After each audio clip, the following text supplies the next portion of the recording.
Alright. Alright.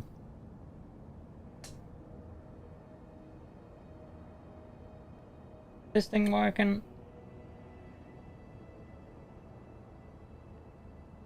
Dude, I sound so dumb. Yeah,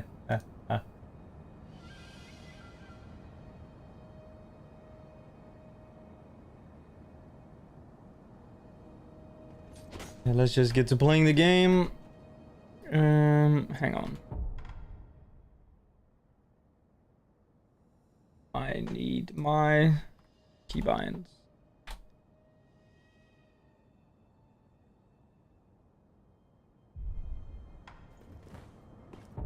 And I need my waterless. Can't believe I need like 7 programs to get this game working. Yeah.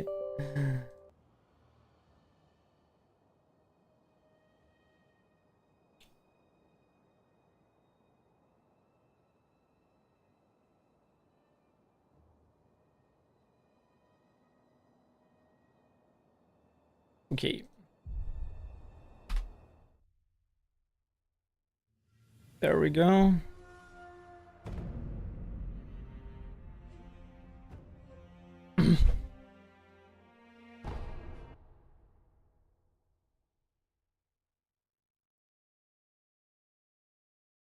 My desk is so cluttered and so dirty. I need to clean it. But I'm lazy. So I'm not gonna do it. Oh, is the mic all over my face? I don't like it when the cable is showing. Get it? Turn it right now. Oh, it's that.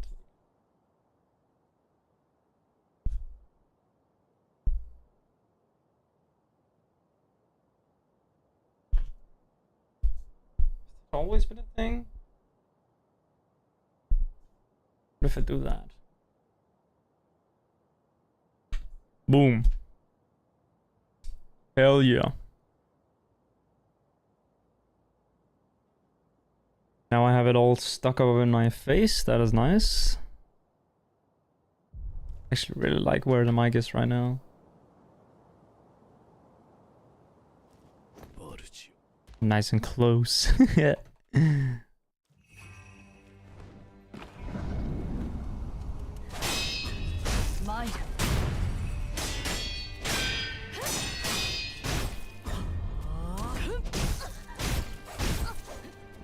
Boy.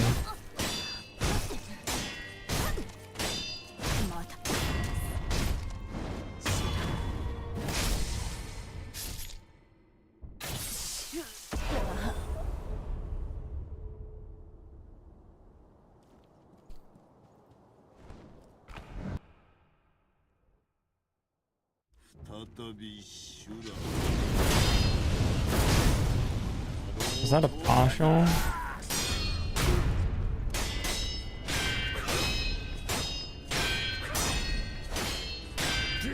Nice. He didn't do the meme. Bruh.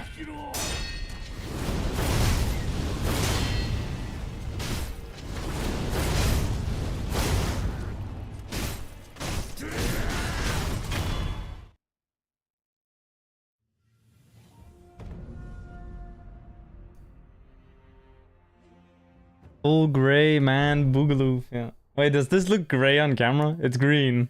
Fuck. Like the shirt. It was supposed to be the color of Ireland.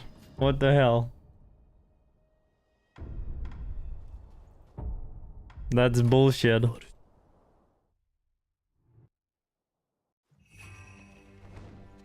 I got the Guinness cap on.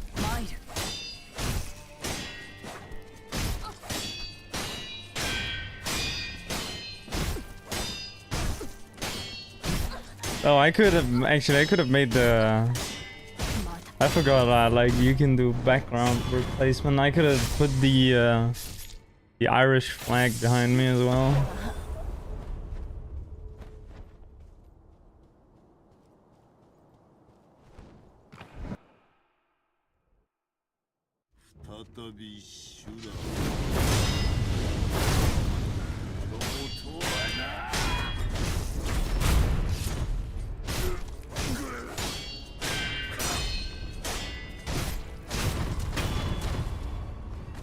I should probably have deflected that.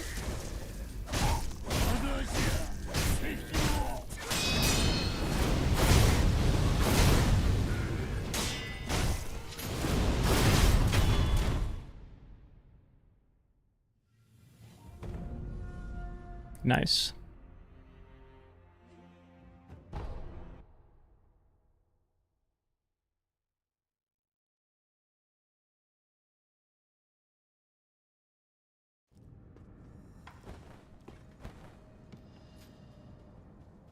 The Brazilians? There was a Portuguese restaurant slash bar close to us.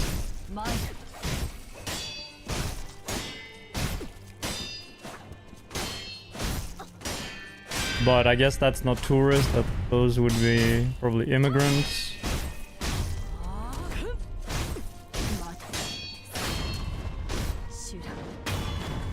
In terms of tourists, it was mainly Americans and Germans.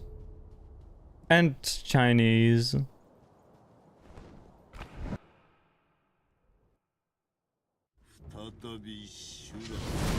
It's difficult to imagine that China is the country with the most tourists worldwide now. Used to be America, obviously.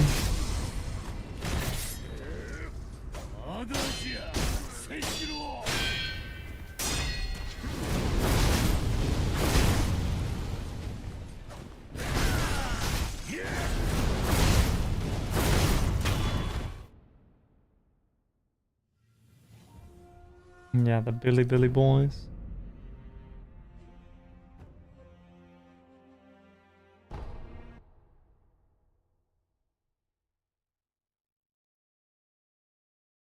I hate having two chats, I'm not gonna lie.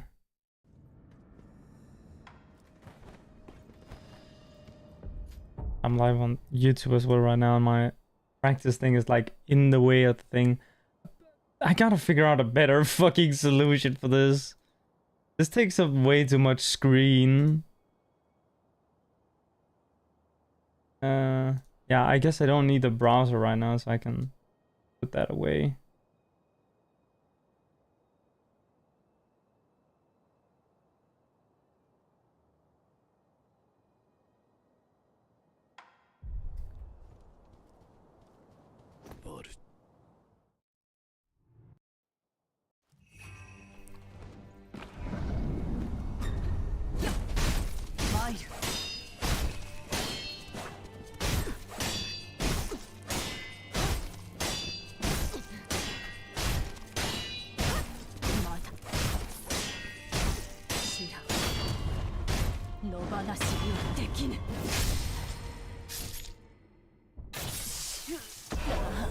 But there were also a few Danish people over there, which was exciting. Or exciting, I mean, it was unexpected.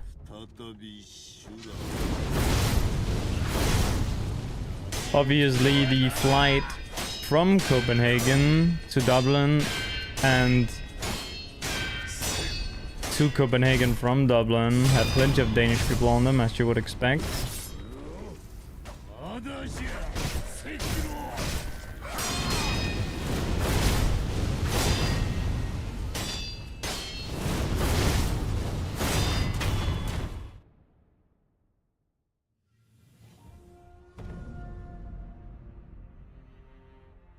No big surprise there. But the apartment we stayed at, I do believe that we had a Danish neighbor at one point. Or it may have been Norwegian or Swedish. It's a little bit hard to tell sometimes. We didn't really talk to any other tourists that much.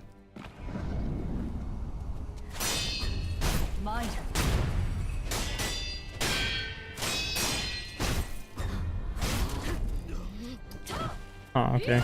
It's actually pretty hard to strafe that immediately after that sequence there.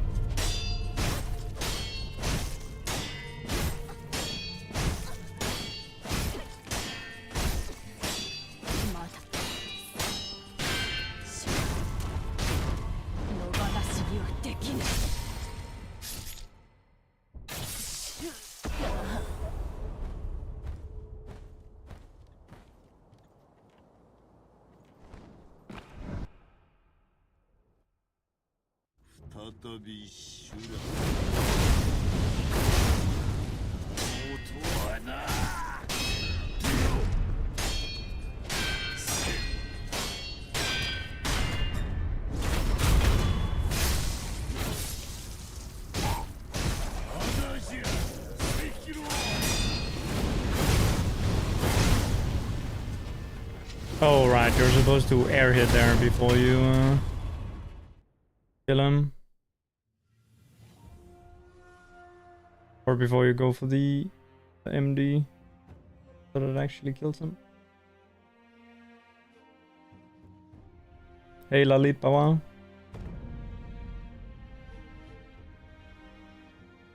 Welcome in.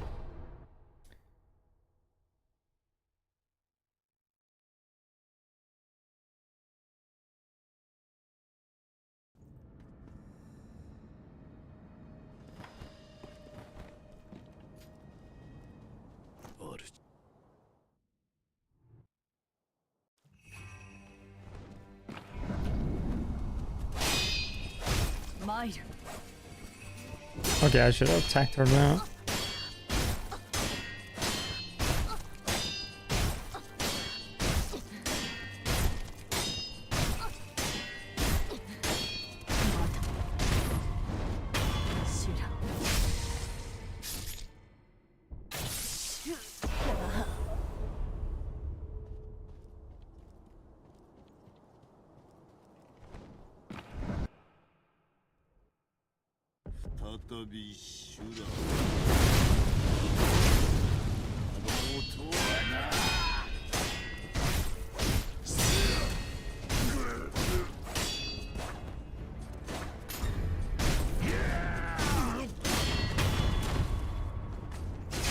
I don't like this position at all.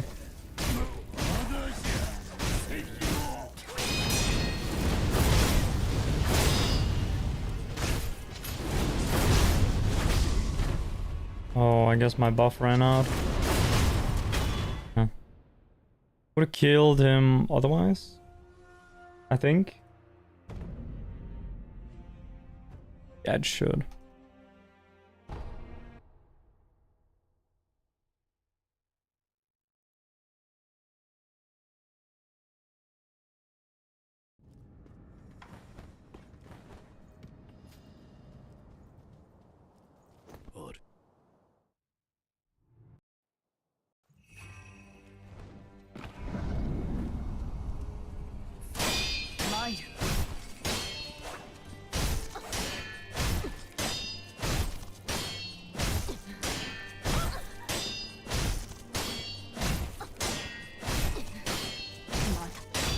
Oh, whoops. I thought it would take one more hit.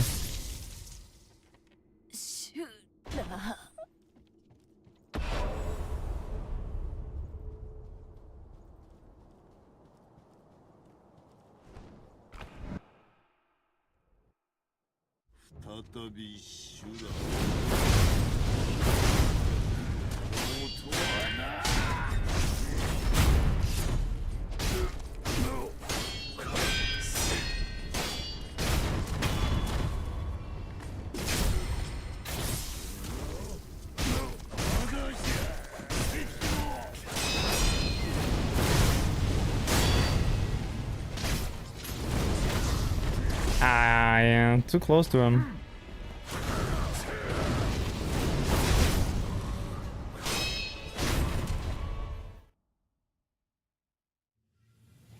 Too close to him or wrong timing? I'm not quite sure.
Alright.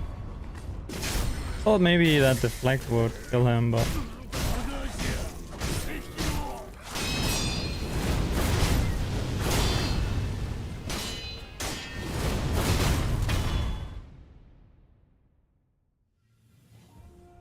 I think the sweep is still the most dangerous one for me.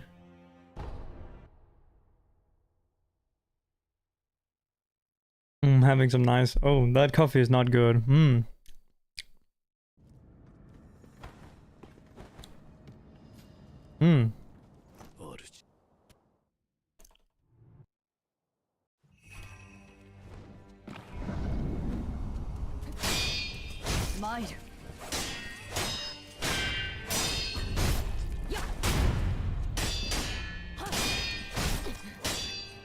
I refuse to buy expensive coffee, however. I will continue to drink instant coffee.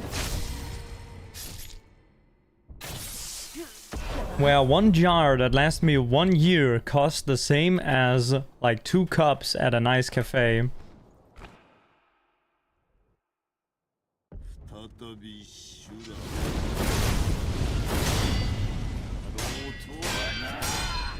Freeze dried all the way.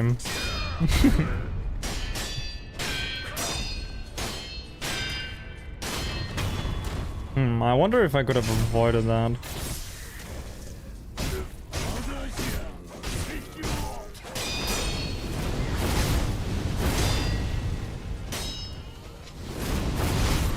Dude, that one is kind of scary, but not really, because he always like goes into you and then you kill him with the MD. The more scary one is when he does that attack in the other like scenario where you jump, or sorry, where you attack him and he doesn't block and then immediately goes for it. If he doesn't block, then he's gonna immediately go for something. If he, you know, it kind of like changes the pattern. It's kind of hard to explain because I only just learned it the other day myself.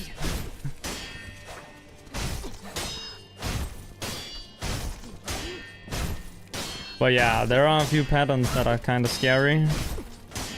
And then there's a lot of patterns that are really easy. So we'll just hope to get one of the easy ones or get one of the scary ones and get lucky. When we're going for some runs.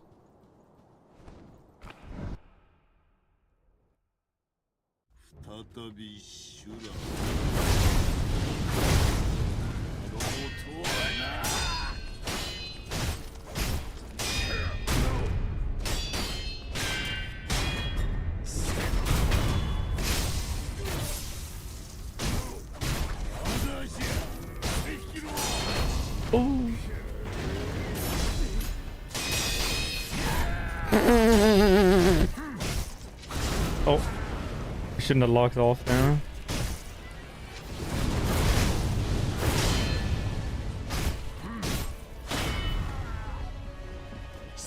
Ah!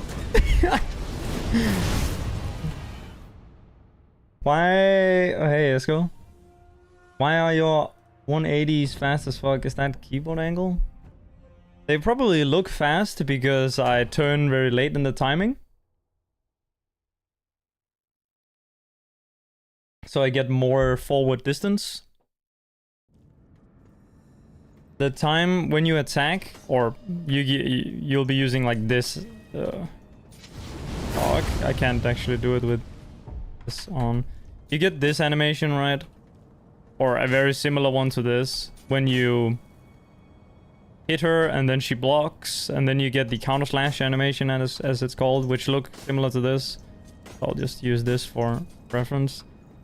When you do this, you like travel forwards, and at like 2 frames before the attack goes off is like when the attack signaling stops, or like 4 to 3 frames, okay?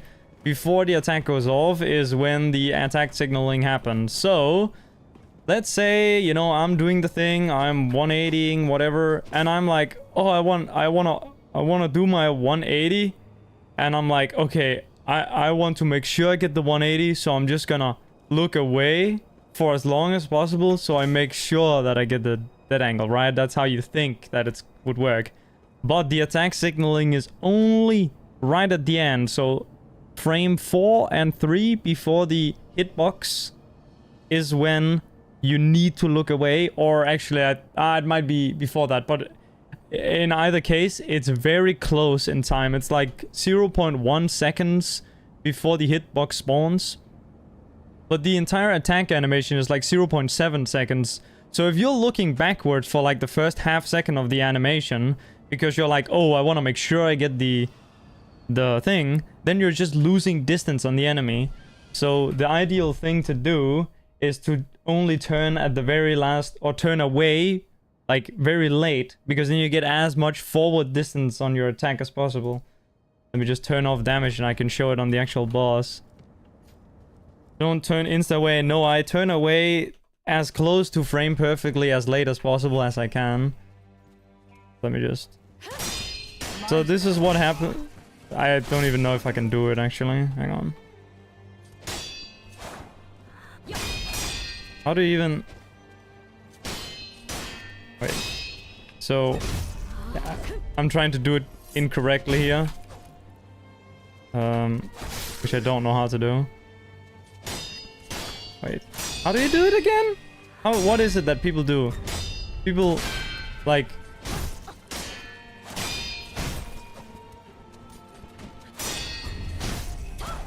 Hang on.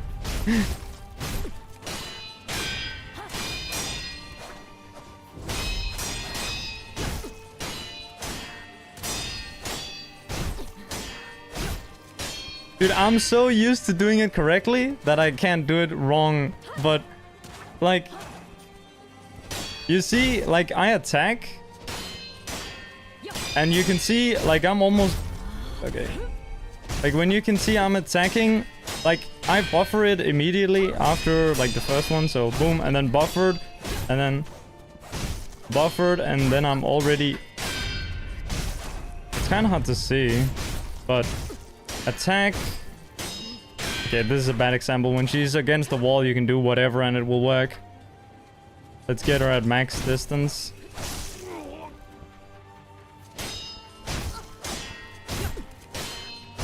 You can see I'm like chilling before it even happens.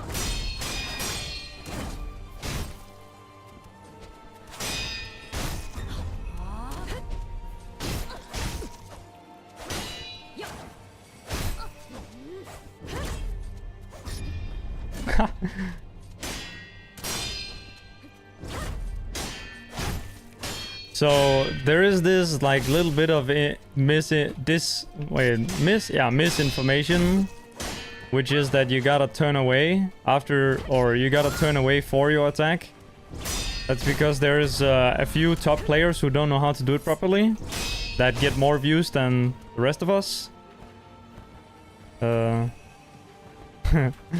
And so the misinformation spreads. But yeah, like, I mean, you can do it with like something like this, where like when I'm way up against the wall, like I'm not thinking about getting like the max distance. Okay, actually, let me reset. Let me reset the explanation here. Okay, so you do the 180, right? And when you're doing the 180, there's like 3 different things that can go wrong. Either you'll lose distance on the enemy, you'll turn, your character won't turn around when you're trying to turn him around, and so you'll attack in the wrong direction. And then third, you'll turn too early and you'll get blocked or deflected by the enemy when you didn't intend to. So those are the 3 things that can go wrong. Now, the distancing is the thing that's hardest to solve, because the 2 other ones are just about the timing at the end. So like the turning back onto them timing. So I call this the turn away. Like this is, hang on Emma. This is turned away and this is turned back, right? Turn away, turn back. Except you do that in one attack. So the turn back, that's for the two last problems, and the first problem is entirely about when you turn away. So that's the first part of the turn, you know, you're 180 and then you're 180 back. So if you do this thing of like you attack and then you immediately turn away, what happens is that your character is advancing in the way that they're facing with their attack. So your guy is like, "Whoa!" And then, oh wait, I'm turning this way, but the enemy is over here. So I'm like, where am I going? You know? Like, and then you're going that way, you know? You're going further away when you need to get in close, you know? So you turn, you don't turn immediately, but you wait to turn because you want to get forward towards the enemy. And since I explained earlier, there's no point in turning early away because the one part where it sends the signal for the blocking / defending of the enemy, that's near the end of the animation. So turning early away serves no function other than potentially sometimes making it a little bit easier. So if I have her up against the wall, let me just get her up against the wall. So here I'm very close to her, so I'll just do like this where I'm not thinking so much about getting the shortest possible like turn to make sure I don't lose distance. You see here, I'm like doing kind of big turns, but I can also do these super short turns.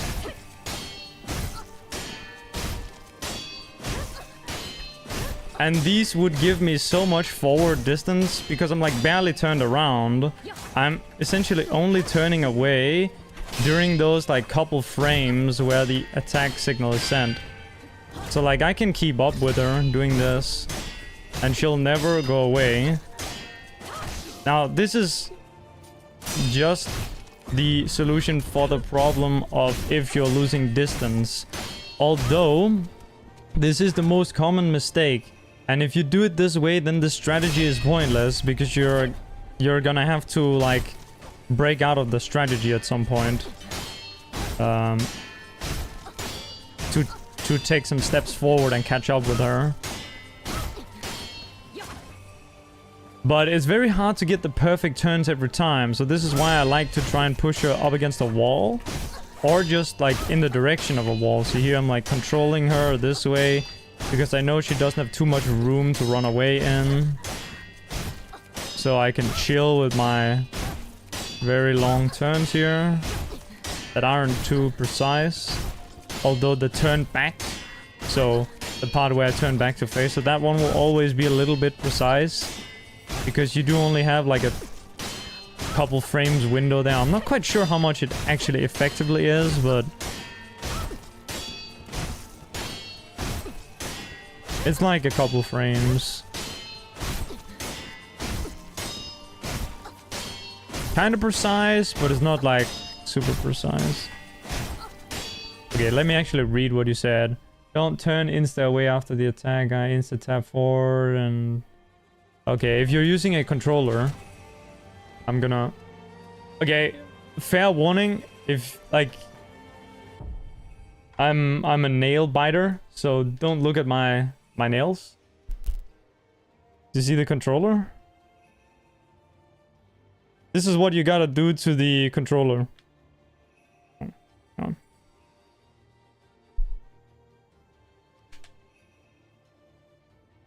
Did I fuck the camera? This is so fucking hard. Come on.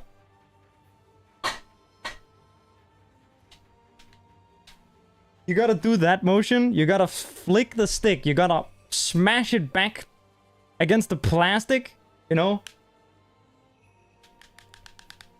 And then around when you hear the plastic, you go forward again. Okay? But, and this has to be one motion, okay? So this is one motion that you need to remember. But this motion has to be not immediately. So you attack, and then you wait, and then you do the motion.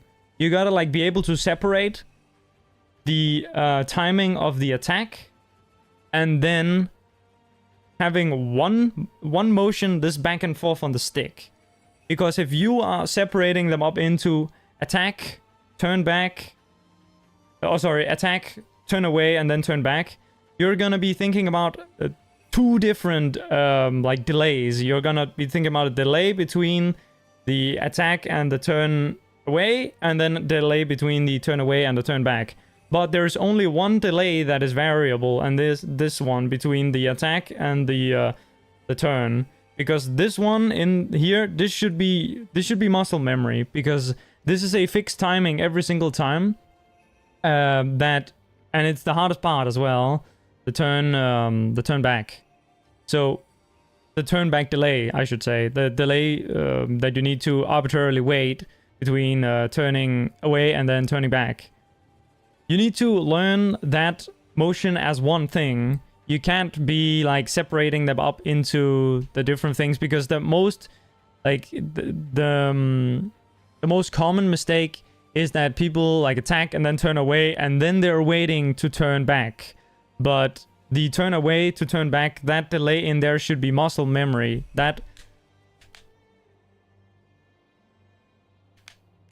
This one. This should be muscle memory. I can do it on controller even. It's pretty nice. Okay. I can't play the game on controller, however.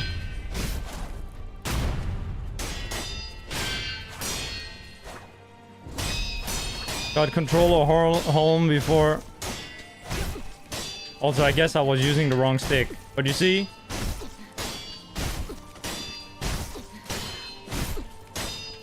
Oh.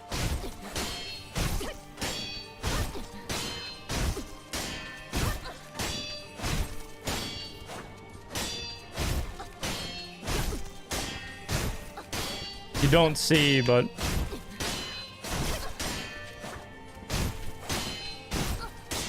I hope you can see the controller right now.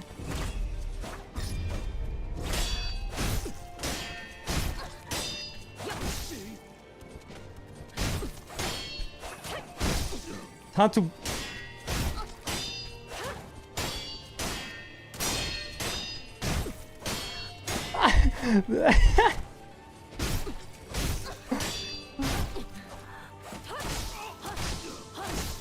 Okay, I'm changing the angle.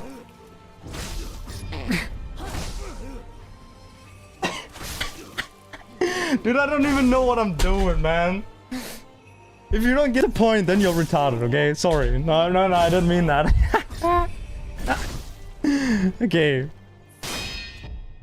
Look, some people weren't meant to be speedrunners. Okay, I'm joking.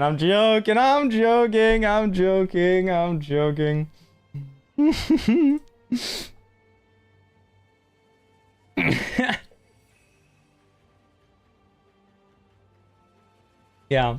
There's an admin, yeah. Yeah, okay, look. It's hard to explain. For a controller player, it is nice to look at hand cam, but hand cam footage doesn't exist, and I'm not gonna record it because I don't like my nails. I'm a nail biter. But if I didn't have nasty nails, then I would totally record like a hand cam thing.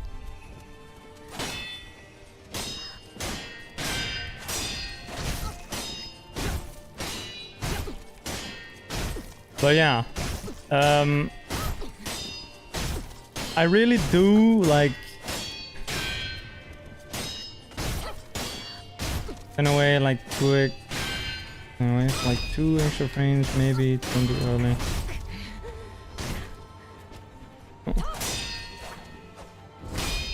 Hang on, I gotta scroll up, and because I didn't really read what Esko said, I just kind of went on a tangent. Hybrid input legend.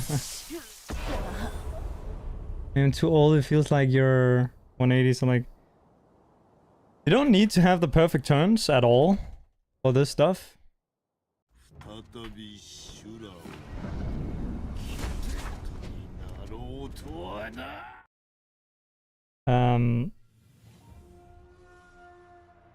I don't know if like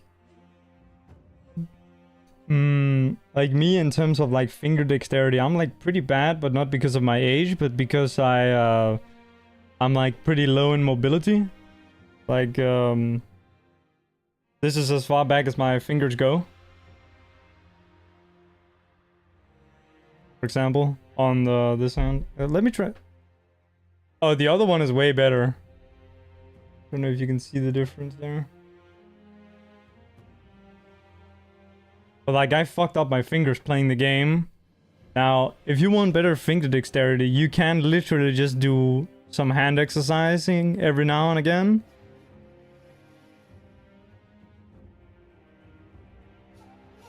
I think there's even studies that show that that you can improve your... Like, I don't know which game they tested this with, but like esports titles, you can literally become better mechanically by doing hand exercises, because it will allow you to move your fingers in ways that you don't enable just by practicing. Like, you could actually say that in a way, every time you do a speedrun of Sekiro, you're slowly whittling down your... Like, you're slowly breaking down your fingers.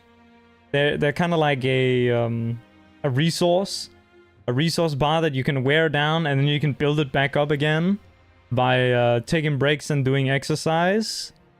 I guess. And like, if you only play the game like I do, when don't like do any of the smart shit, then you'll get like pretty like some reduced like dexterity or whatever, and that's where I am, and that's where most people are. So like, most people don't have like insane finger dexterity, at least of the people that grind a lot, because you literally like, you know, you grind more so you get more PBs, but you like go insane and you get hand pain. So it's kind of like a trade-off in a way. But it just so happens for speedrunning, it's better to, like, you get better results by doing the grinding thing. So, like, you can say, oh, my fingers are not very dexterous or whatever, but in reality, it doesn't actually really matter, because, like, there are so many games where all the best players all have, like, 10 different hand diseases. Like, I got my first world record on this game while my fingers hurt so bad that I couldn't sleep at night sometimes. So, like, your kind of like hand situation doesn't matter too much in terms of your like performance in the game. But if you want to take the extra step, then you can do exercise, which is a pretty good idea. I do that sometimes now, but I'm not very diligent with it. Although I should do hand exercises every single day, but I can't be bothered.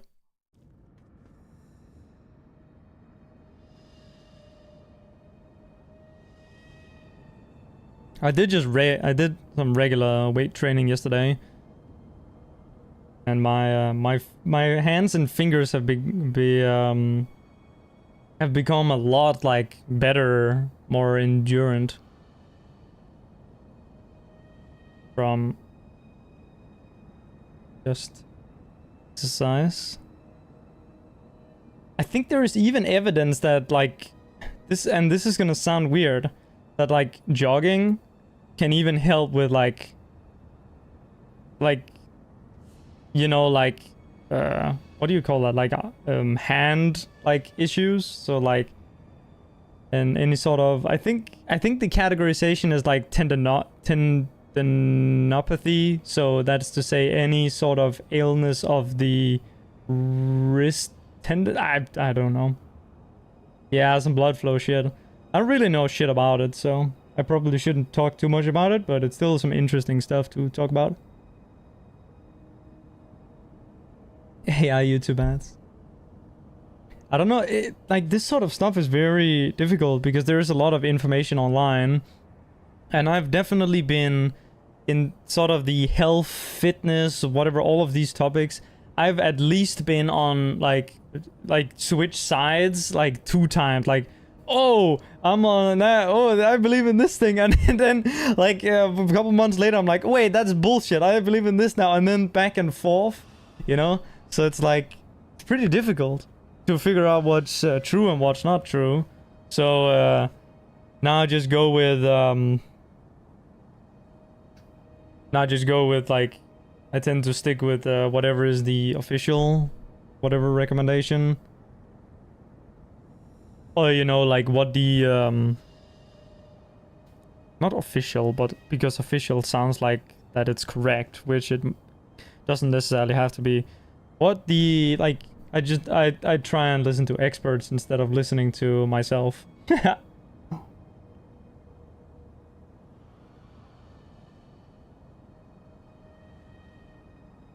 If some destination when doing, you don't need to turn in after the attack, but yes.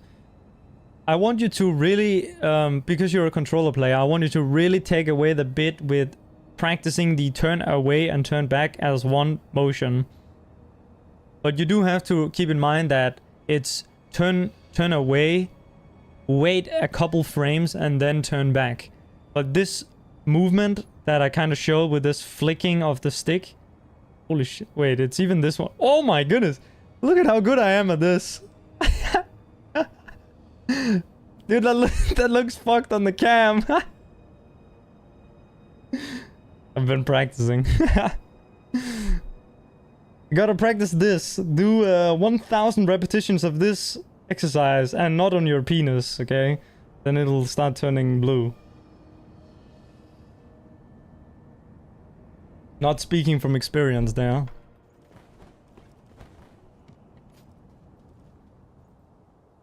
To do it in one motion once you stand. Pressing your attack is a separate action from doing the flick motion. Yes! Yes, the people understand! Yes! The people understand!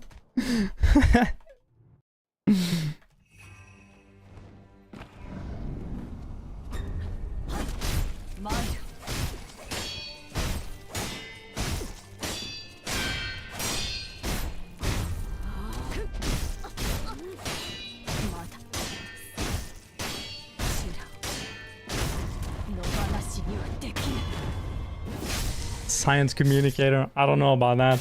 If I call people who can't do hard stretch retarded, then I'm probably not any Carl Sagan or Ryan Cox.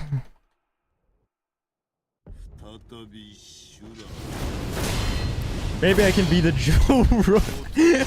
Maybe I can be the Joe Rogan of Sekiro. That would be sick. I can't figure out how to do that dead angle anymore.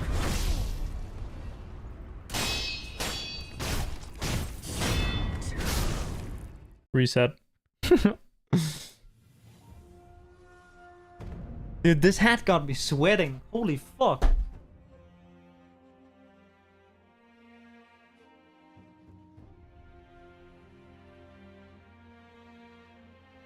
Sitting inside with a hat on is like actually fucking insane, but I'm committing to the Ireland cosplay.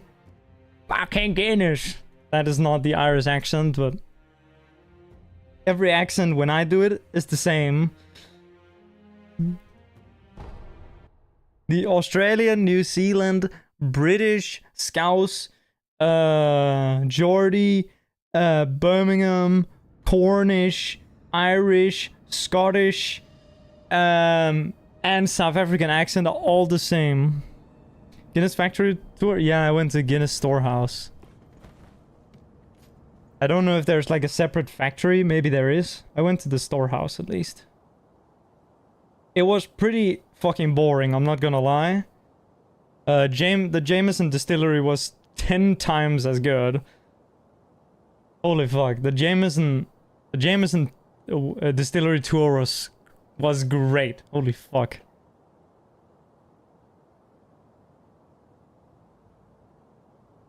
I even bought a bottle.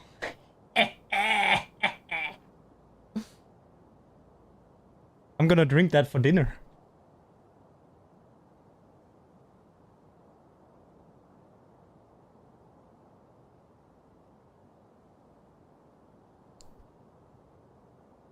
You know how hard it was to get that across the border?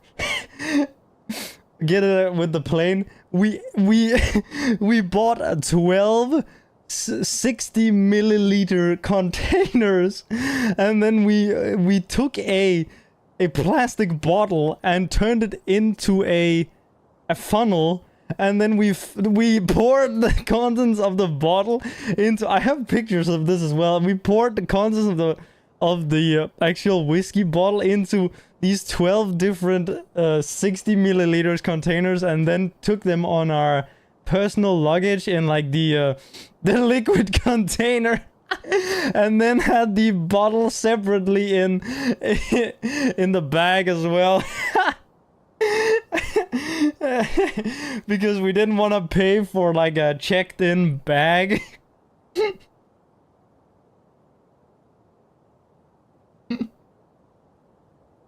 And it's crazy. We like, this is how much I have, right? It was up to here, but I'm actually missing one. I'm missing one of the. My friend's got one of the other ones. He got it. We forgot to swap it around. So I actually think I lost like almost nothing, which is crazy.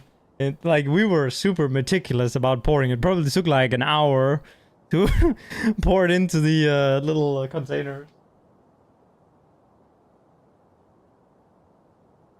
The reason we did this was because this is like the distillery edition, which you can only buy at the distillery. So once I go back to Denmark, I'm not going to be able to buy it.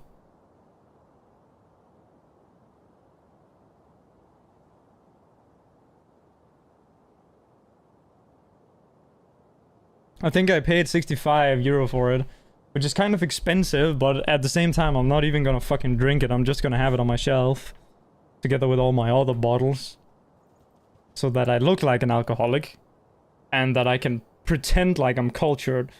Oh yes, I drink very fine whiskey. I don't. I just have them because I think they're cool.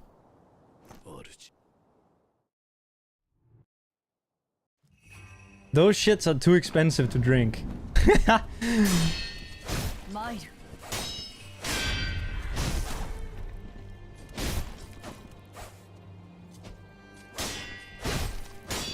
My friends, when I was in Ireland, two of my friends went to like a bar, and they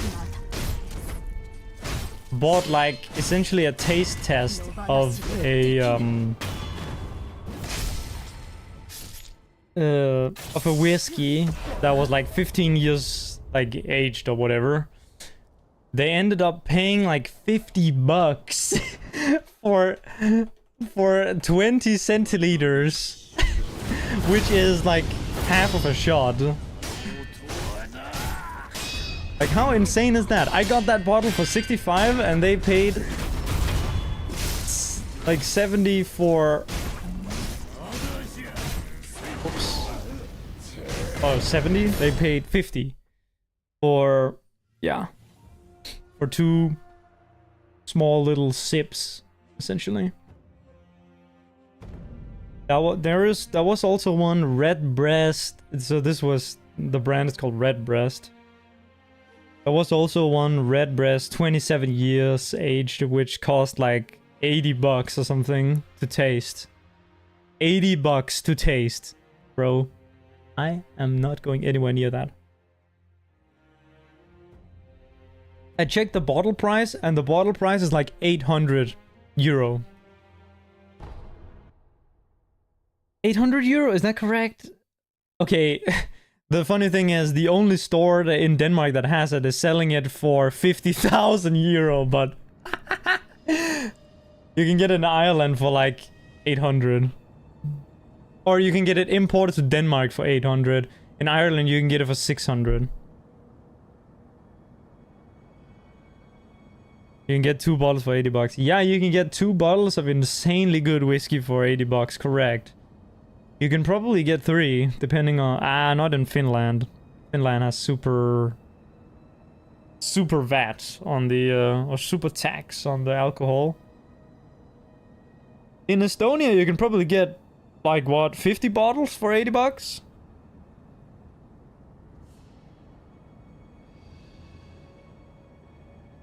Need to see if there's any chicken cock whiskey. Oh my god, you just reminded of this one Instagram meme. Oh no. There's a Japanese whiskey that's called N-word whiskey from the hood. That's the literal label name on it.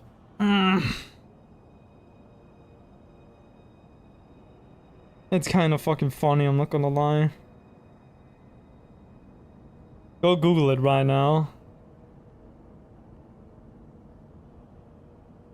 Japanese whiskey from the hood. Just Google that, and you'll get like quite an amusing picture.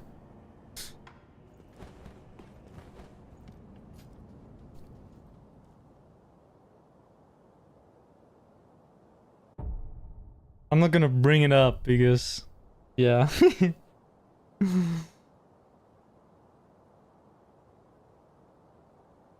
Guinness is like Resident Evil. Good thing about Guinness Factory was good to drink beer. Yeah, dude, I wasn't in the mood to drink beer because when I was there were no seatings available because there was so many fucking people. And then also, you know, they don't have any sort of like water shit. And the building is hot. So when I'm at the top, when you get to the top where you actually get your beer, because you only get the beer at the end of the tour, which is retarded, in my opinion. When I got all the way up there, I was just so dehydrated that I just wanted water. I didn't want a fucking Guinness. Now, you did get a taste test, like, pretty early on in the tour. And also didn't help that all 3 of us needed to go for a massive diarrhea dump, but... I mean, it is what it is. The Jameson tour was sick though. I highly recommend the Jameson Distillery tour. Holy fuck, that shit was good. Also, Rascal Brewery. Holy shit, that was sick. Dude, none of the shit they serve even tastes like beer. It tastes so fucking like we had like a stout with 10% alcohol that tasted like chocolate covered strawberries, and there was one that tasted like kind of like you know, like not slush ice, but like kind of like if you have this sort of iced it's kind of like it was super cold, right? And then it wasn't chunky, but it was like when you were drinking it, it was almost like you could feel these sorts of little, like kind of like if it was like completely crushed ice as like the base of it, but it was like it was obviously like a beer. All of this thing that Rascal Breweries, like all of these are like beers, but they're like very weird craft beers. So this one, with the like crushed ice kind of feel, had like lactose put into it during the brewing process, which I don't understand how it works on a technical level, but he did say, oh, we can pour in like the lactose in here, and then like some shit happens because we got a tour of the brewery, which was like literally 2 rooms, one big room and one small room. They got us to taste like the malt, like the actual grains that they grind up, right? they let us taste them from the bag. And then like they show where where those grains get like they showed every single pipe and told what every single, because it was only like 8 tanks or something. It was actually insanely cool. And then after we were done with the tour, they have a bar. Their distillery is a bar, and the distillery is like upstairs or whatever, or like next door. So we got there, we did the tour, then we got like at the end of the tour, we got like 3 different beers to taste, and we were sipping on them, and then we ordered a pizza there because they serve pizzas, and then you know you're eating your pizza, and then you gotta like, hey, you gotta try the beers, man. You gotta try the 10% Imperial Stout, the one that tasted like chocolate covered strawberries. And then, you know, their gelato, lactose, whatever, sour thing that I was talking about. And like a bunch of others. And all of them taste like... None of them taste like beer. All of them taste like crazy. They even had like a Guinness mimic. That was literally just like a better Guinness. It was a Guinness that tasted like... Kind of like coffee. Like if you know you were to... go to like a barista or whatever, and you got like a good cup of coffee that's less bitter. It tasted like that. It was actually insane, because it wasn't like, oh, it has notes of coffee. No, it tastes like coffee. It's not this bullshit where it's like, oh, this has hints of this and that. They do, you know, delve into that, but generally speaking, those types of like brews that they do are where the brew actually tastes exactly like the thing that they're trying to do. So they also have like one that's supposed to taste like an orange soda, I believe, or like a citrus soda that's popular in Ireland. And I didn't try it, but it's supposed to not taste of it, but taste exactly like it. It's actually crazy. That distillery is peak. If you're ever in Ireland, I suggest trying it. It's expensive though. I think our bill was with the tour. No, actually, I don't remember how much the tour cost because my friend paid for that one. But I paid the bill for the pizzas and for the beers. We paid 86 euro for it. But prices in Ireland are crazy. You can't get dinner for under 14 euro. Unless you're going to McDonald's. So it wasn't too bad. Can't stand crazy alcohol taste. Well, none of the beers in Ireland taste like alcohol because they do if you're not used to alcohol, of course, but they taste less like alcohol than mainland European beers, like German and Danish beer, for example, or Heineken. Over there, they put less percentages in the beer, and the brewer or the tour guide at Rascal Brewery actually explained why. And he explained that it's because the Irish, they like to drink more. They want more. They want lots of beer. They wanna, you know, they wanna drink lots of beer, whereas in Denmark we like the higher percentages, so that we can just speedrun getting wasted, you know. I guess in German it kind of depends on what one you like, because Weissbier has a very low percentage, right? And then the other ones that you can get has like a higher percentage, kind of like German is like, I think it's kind of like regional. I think Pei also talked about like wheat beer being his favorite. I think that's maybe like a Bavaria thing. Where am I from? I'm from Denmark. The flag is in the title. Okay, sorry.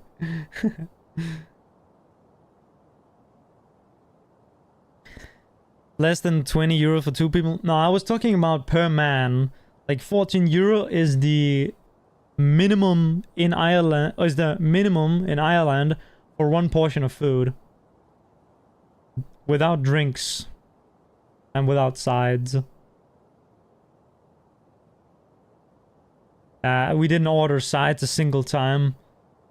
It's too expensive. Sides is like fucking... Dude. Oh my goodness, man. Maybe I just don't go to fancy places to eat here in Denmark, although I have been to fancy places. Like I've been to like a... I was at like a Mediterranean restaurant. And I think we paid around... the same sort of price. But you know, there it was actually like fine dining. So fine dining in Denmark cost as much as like fast food in Ireland. I don't know, maybe Denmark is peaking right now because food prices aren't too crazy here. Even though everyone is losing their minds over the fact that eggs cost 20 cents a piece. 20 cents? I guess it depends on the egg size. You can get... It's between 20 and 30 cents. Euro cents. So that is... yeah. Slightly more than the dollar. Whatever.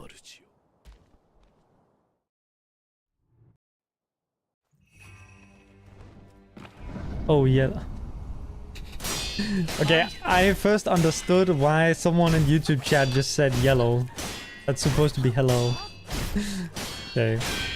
My brain is fried. You guys got me yapping so much I can't play the game and I can't understand what anyone is saying anymore. Hello, Minecraft Cookie. Hello.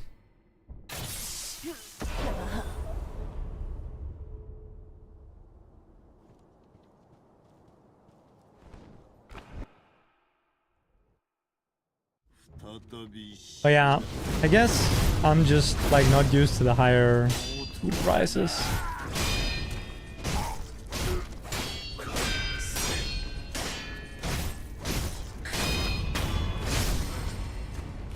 I don't really eat out though, so I guess I'm just like out of the loop.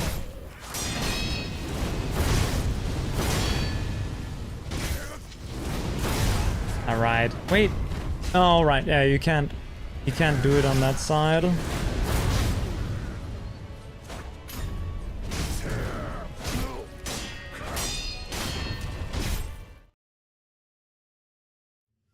I need to re-lock in. Fuck, I'm so not locked in right now. Shit.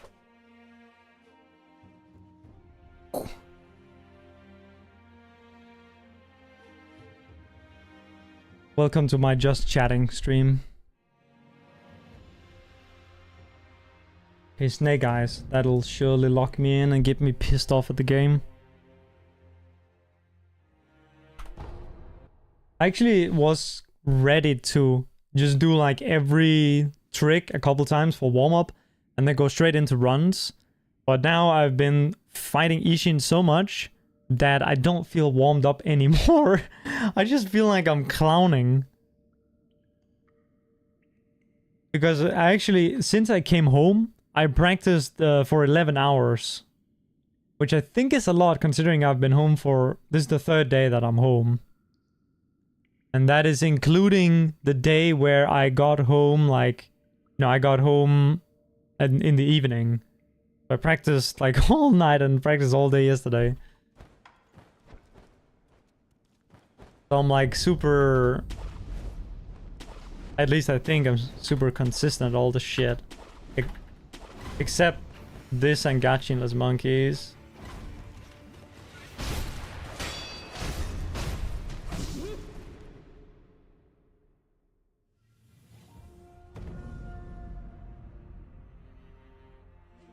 Do I have water? Never mind, I don't. It's empty.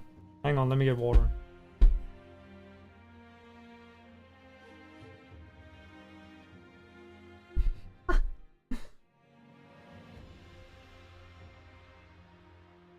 Why does my hair look like that? It look like Adolf Hitler. I mean, sorry, no, whoa, whoa, whoa, whoa.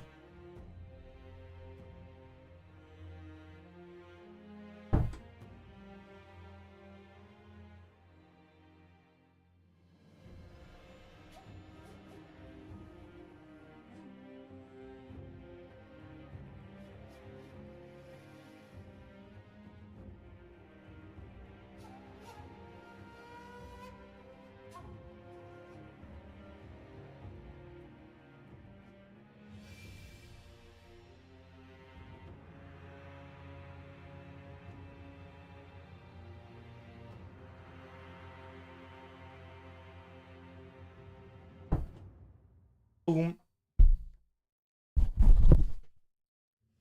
What's happening? I just had to get some water.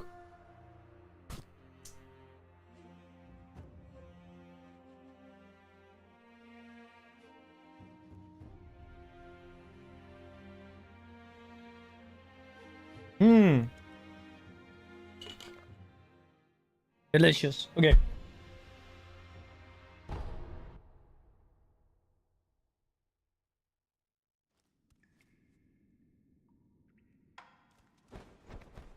Oh yeah, the Guinness hat is staying on.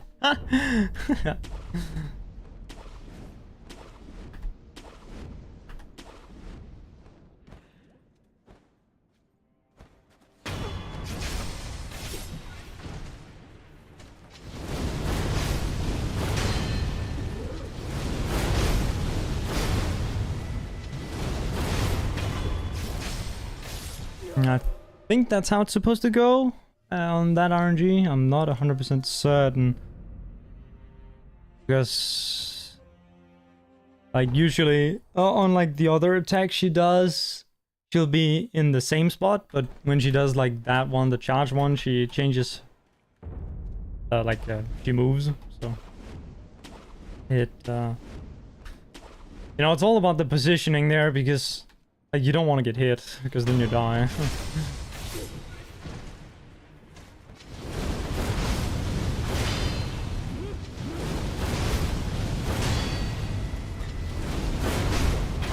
Oh, that's not a backstab?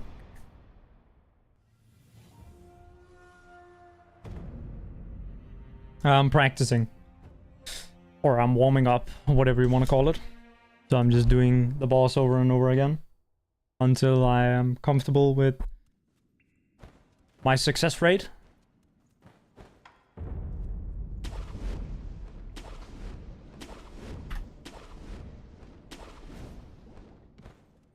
I'm trying to do a speed run, so like I've already beaten the game like over 100 times, so I'm just trying to do it better or faster, whatever you want to call it. So okay, that should happen. I need for every I need to plan out every single thing in the speedrun.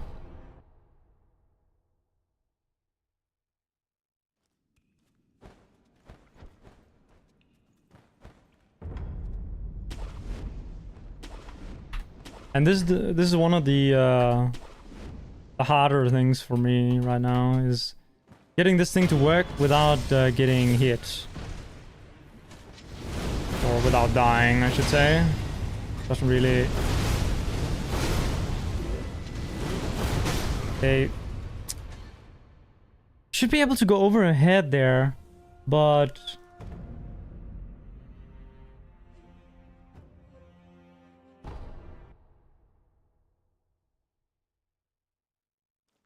I guess maybe my position isn't correct for that bit.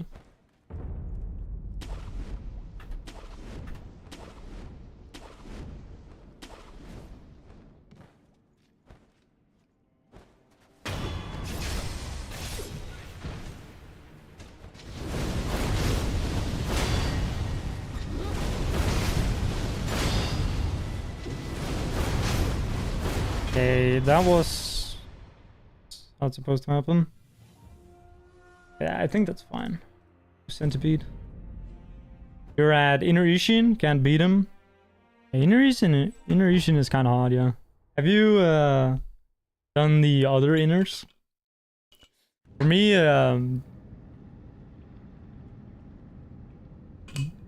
one of the other ones is harder. Inner Ishin is just a bit bullshit, because he has like some things that, like on phase 1 he has some things where he just randomly kills you, or I guess doesn't necessarily kill you, but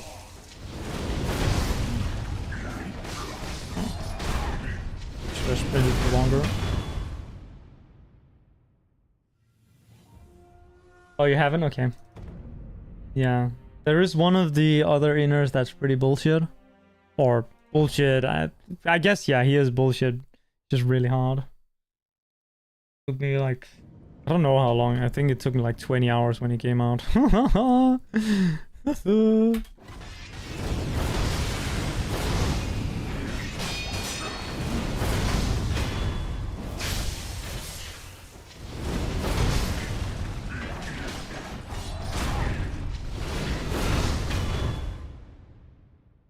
Owl? Yeah, Inner Father. Yeah, I know, I didn't... I guess it's 6 years since the game came out, so I don't know why I'm worrying about spoiler, but... You know. Guardianate? Nah, fuck Guardianate. Literally and figuratively and sexually, fuck Guardian Ape. For real.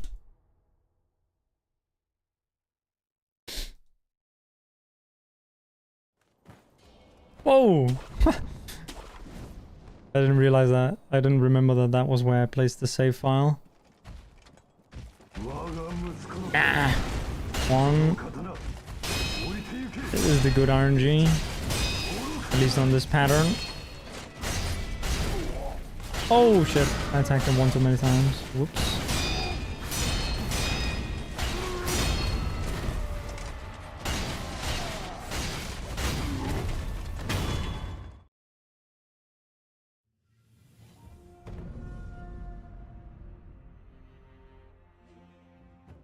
First time fighting him, you almost quit. Yeah, that's understandable.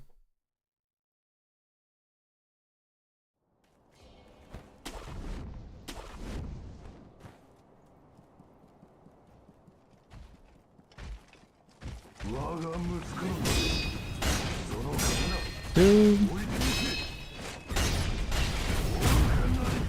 Can't remember, can you do... Oh, right. Okay. You're not supposed to do that on this RNG. Because then you can do that. You can just cancel his combo. Because, like, you damage him too much or whatever and restagger him. Make it look easy.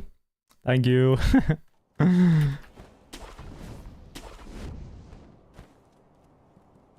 I mean, you'd hope so. I was slightly too close there.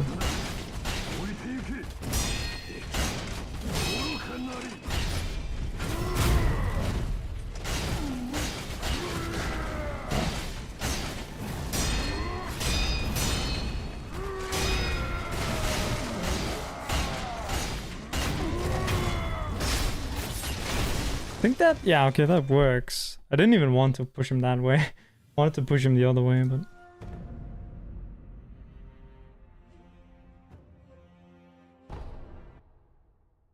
Sekiro my first Souls game? Yeah, I guess it actually was, yeah. I kind of played them all at the same time, or like I played Sekiro and then afterwards I played all of them. All the other FromSoft games immediately after. Okay, this RNG is really annoying.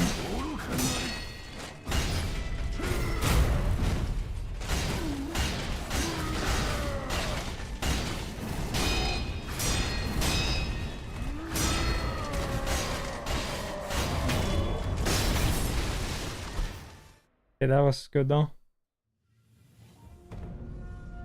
Kind of had to get the right angle there so that you can immediately like be in the right position to death blow him without having to adjust yourself. Like right when you kill him.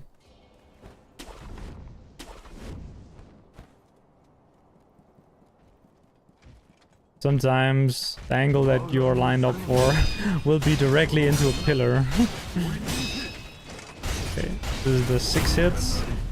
1, 2, 3, 4, 5, 6.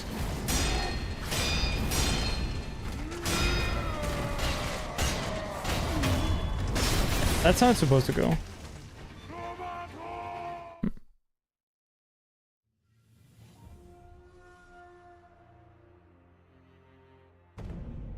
Your first one was Elden Ring? Nice. Did you play it when it came out? I got into Sekiro when it came out.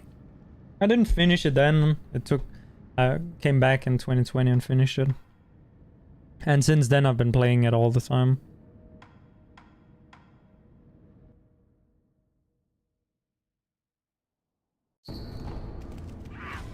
Just last week I had my longest break from Sekiro in like 5 years.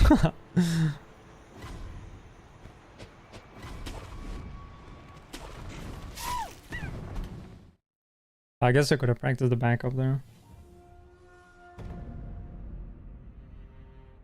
No? Alright. When Elden Ring came out, it was kind of a shit show. Like the game ran like piss and...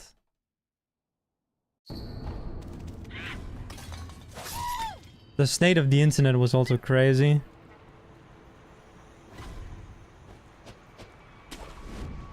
I think it's in a much better... Fuck. I did the thing I'm not supposed to do there. It's in a much better space now. Back when the game came out, it was like when you were trying to just enjoy the game and you go on YouTube and everything is just, oh, Elden Ring is so fucking bad, or oh, people are so mad that Elden Ring is so hard, or oh, Elden Ring is so easy. Dude, I was getting a fucking headache from social media and from YouTube and Twitch about Elden Ring. But right now, I think Elden Ring is a very nice spot where, like, there are some good guides and there's some good info. You know, the wiki is pretty updated and it's mostly like positive shit out there. Hey Max, yeah, I got the face cam today.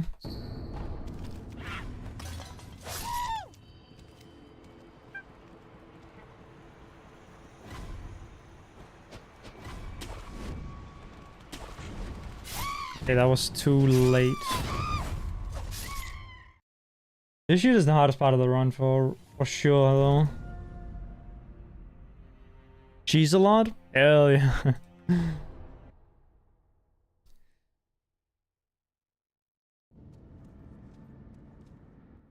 I mean, a lot of these games, it's like you're kind of supposed to go through them by any means. Like, it's like you paid for the game, right? And you're supposed to play it like how you want to play it. Also, like Miyazaki himself said that he used every single like trick in the book when he played through the games.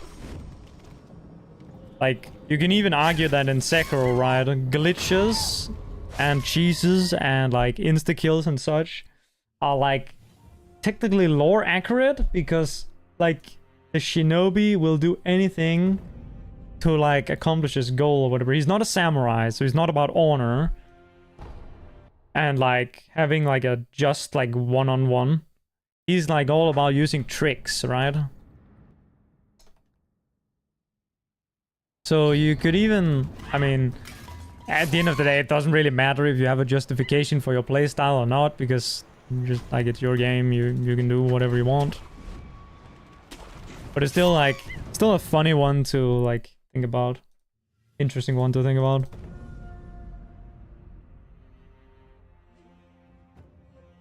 And it leads itself into like the whole debate of what's developer intended and not.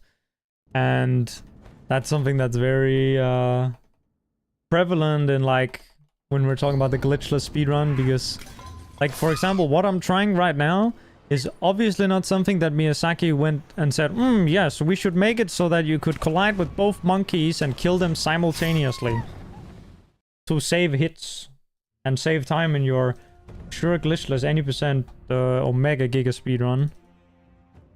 But at the same time, is it that, what do you call, immersion breaking? Maybe it is. The speedrun community says, fuck you, we're gonna do it.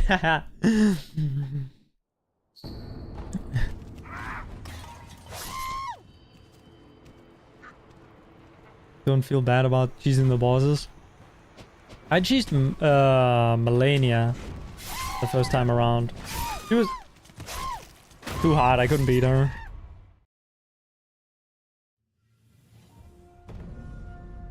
Spent a lot of time trying to beat her. So I still know her moveset pretty well. Oh well, I know all her moves, but there are some of them that are pretty hard to deal with. like the waterfall dance. And then I have beaten her like I don't like using the word legit because it's like every way that you can beat her is pretty much legit, but in like a more straight up way without like cheese. But it was like on an over leveled character, which you can also argue is like cheesing. So whatever, like if you feel accomplished the way that you killed her, then that's all that matters. Like, you can look at Kai Cenat, like, with his kill, like, the way he got his Melania kill was literally just through brute force, and he was using, like, a giga broken build, and was giga over-leveled, and he took, like, 10 million attempts. And respect to him for getting the kill. And he was so happy about it, and I'm glad about that because, you know, that's what the game, or that's kind of what these games are about, is like overcoming great difficulty. And that's kind of like a personal journey. Like, for me, beating the game is no longer like a great achievement for me. It was back when I beat it. But now, like, I want to do like a nice speedrun. And for someone who is maybe getting into speedrunning, maybe they just want to do their first speedrun. And for someone who has beaten the game a few times, maybe they just want to try and beat the game deathless. And so everyone's like standard for their accomplishment, their feeling of accomplishment is different. Okay, I'm kind of beefing this right now.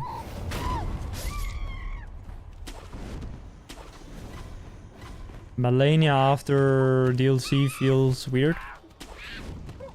Maybe. I haven't played Elden Ring that much, actually.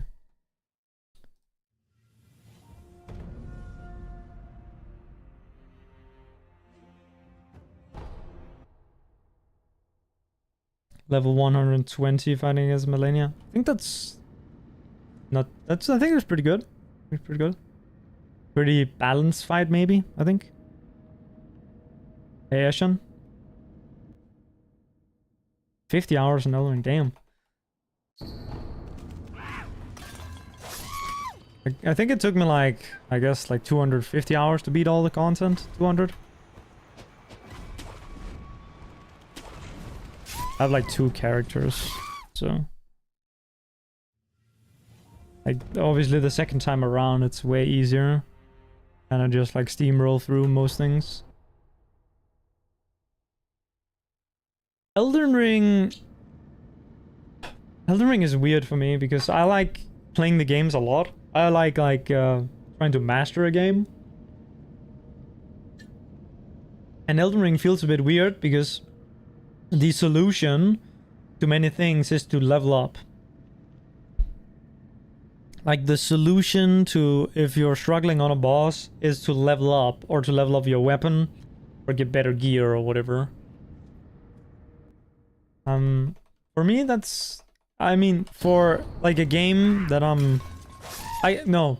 For me, personally, that's not how I prefer it, but... yeah. I don't think it's bad game design or anything, it's just not my preference. May I ask, what is my profile picture? It is the soldier from Team Fortress 2.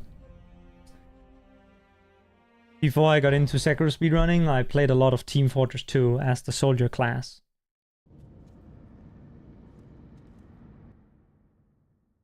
It's a picture that a friend made for me, I think like 10 years ago. It's what they call a poster. You use like a program to post a character and then you can take like a screenshot.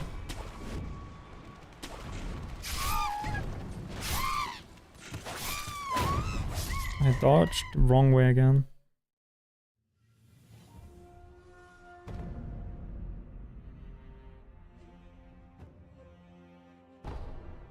One of the easier Souls game, you get strong very quick. Man, I thought there was some things about Elden Ring that was so fucking hard, man. Like some of the bosses. I love the bosses, but yeah. I guess the solution is to like level up and get stronger. If you kind of play around that idea, then a lot of the things become very a lot easier. I mean, that worked, but I don't think that's consistent. I need to dodge in front of them. Don't know why I don't remember how to do this. Hang on, let me just open up, see if I have some footage of myself doing it, so that I can remember the angle that I need to dodge out.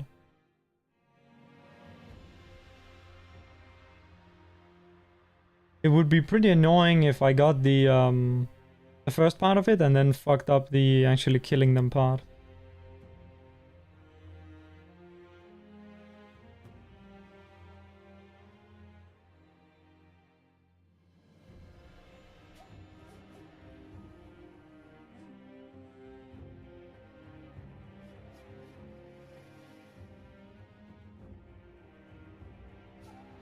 Yeah, gotta dodge way more to the left. Actually, let me keep that open. No reason to close it just yet. Oh, thank you, Hazan. Hazan?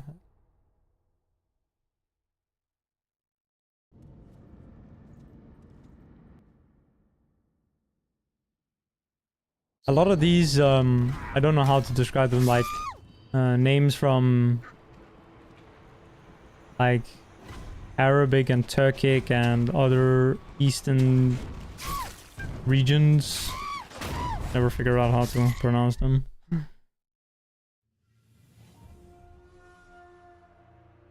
From Iraq. Alright. Well, I live in Denmark. I'm from, not from the capital. There's like the bit that's attached to Germany. That's where I'm from. Jutland, it's called. We're more like, I don't know. We're not like, you know, I guess that is the joke. The joke that people from the capital in Denmark always make is that Jutland is one big farm or whatever, one big, like wheat field or potato field or whatever.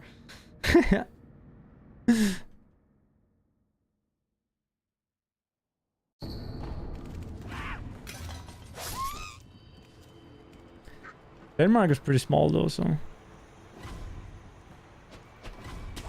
And it's pretty similar throughout, so like, yeah, obviously the capital is like a bigger city than the other places, but you also have big cities like where I live and like on some of the other islands.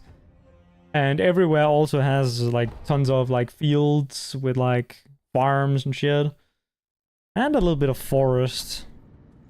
Not so much forest anymore because we kind of chopped them all down.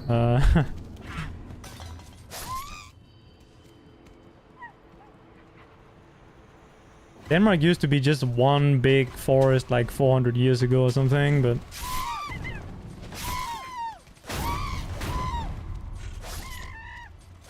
Okay, that was...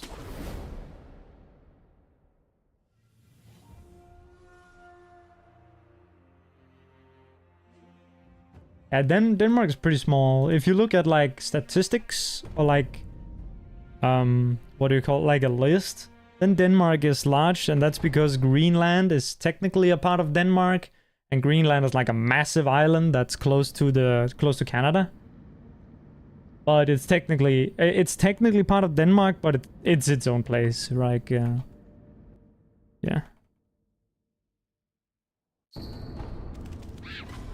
Oh yeah, Greenland is massive. Greenland, if you include Greenland, then Denmark is one of the largest European countries. But firstly, Greenland is not part of the European, like, continent or Eurasian continent. It's part of North America. And it's not even attached to Denmark. So, like, if you look at, like, a list, oh, the Danish kingdom, the kingdom of Denmark is 2,050,000 square kilometers. But but 2 million of those is Greenland, and the remaining 50,000 square kilometers is actual Denmark. I think Denmark is like around 50,000 square kilometers, which is, I think in Iraq that might be what you would call like one state, or I don't know if you have like states or stuff like that, or one region. Like one region in Iraq is probably bigger than that of Denmark. Iraq is a pretty decent sized country. Like when you compare it to like some of the like in Europe, a lot of the countries are quite small. Like you can think of Netherlands, like Switzerland. Iraq is a pretty big country.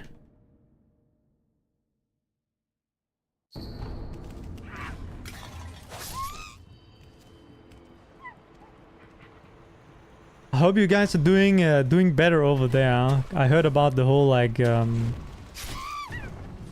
government switch. It looked pretty promising. I hope there'll be some nice stability over that. It would be awesome.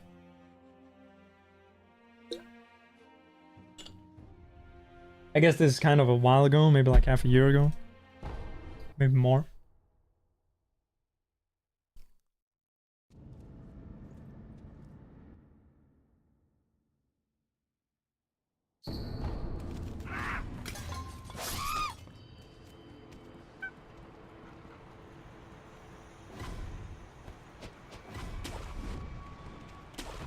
Is that gonna work? Oh, yeah. Okay, yeah, I need to go way over to the left with that dodge. Everything you know about Denmark is from Vinland Saga. I get that a lot with the whole, the Vinland Saga stuff. I haven't watched it. Maybe I should, but I've explained this before. I'm like, whenever someone, you should go watch this, I'm like, nah, I'm not gonna watch it. Alright, see you later, Hassan.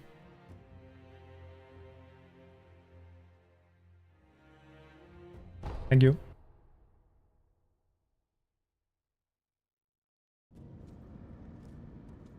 Vinland is supposed to be like Newfoundland, right? Or like Canada, kind of, or what's, yeah, Newfoundland and Labrador or whatever it's called.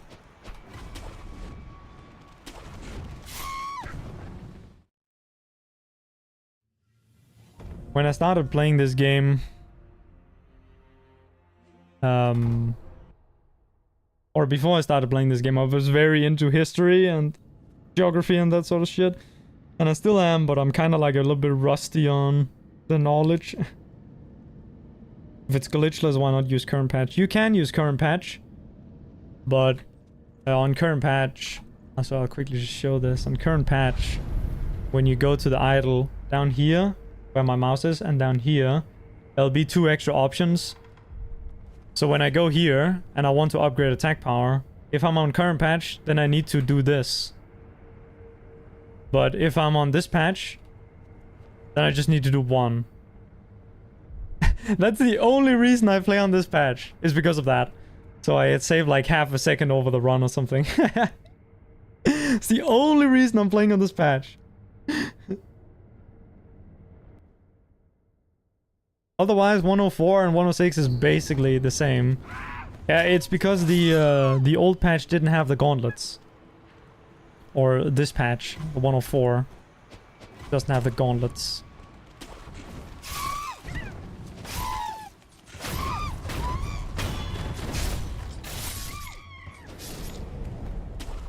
But yeah, I'm not using any like stuff that's not working anymore. Apart from, I guess you could count that like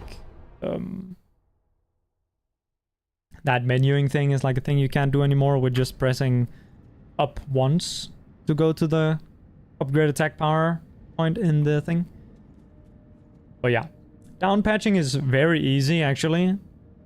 You can do it through Steam. You just need to type a couple of console commands enable the Steam console and then type a couple console commands and then wait for a download. So, down patching is generally not like is not just a thing for glitch categories. For some games, down patching is kind of annoying. For PC, on this game, it's very easy. And it's also you don't need any like weird programs or anything. You just do it for Steam. So, if someone wants to take like an hour or whatever to download the down patch, then they can save like half a second or maybe 1 second. But the world record doesn't even do that. The world record plays on current patch and loses a little bit of time on these menuing segments. But there are some like theories that 106, which is the current patch, and 104, which is this one that I'm playing on, that 106 is like faster on like some other parts. So it's kind of like even, but I'm just more used to playing on 104 now because, yeah. When I'm doing my any percent speedruns, I play on the very old patch. So, and that very old patch is more similar to 104 than it's to the newest patch. So I'm just more comfortable playing on this one because there are a few things where the timing is different on some of the menuing. And also with that, with the upgrade attack power thing.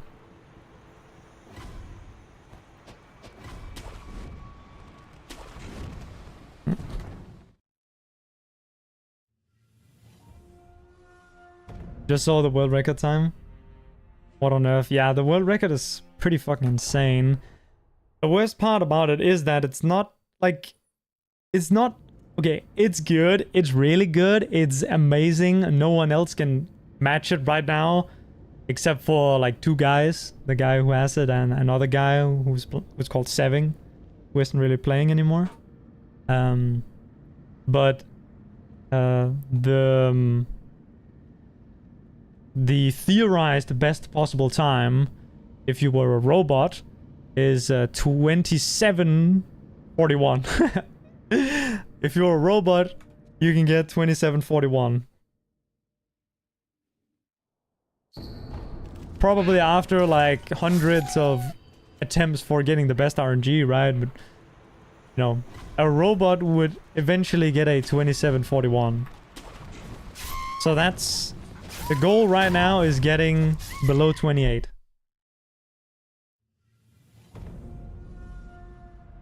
That is what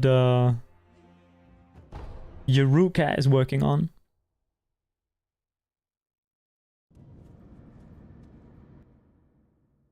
So even though that the world record is really low right now, it could still like probably go 10 seconds lower.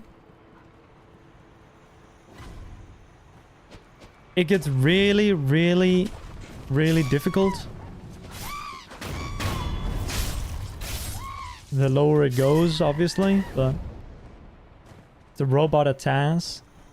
We do have a TAS tool, but no one's created a TAS yet. Like of any of the runs.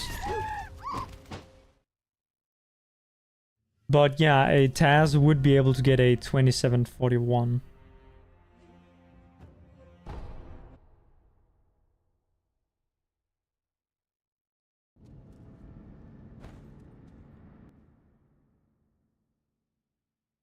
It would be cool to make a TAS, but I've tried playing around with the TAS tool and it takes a long time to get even like a couple of seconds of gameplay working. It takes like a few hours. So you can imagine that since the run is 28 minutes long, right? If it takes 10 hours to get 10 seconds working, and I don't know how many seconds there is in 28 minutes, but I think it's a couple thousand, right?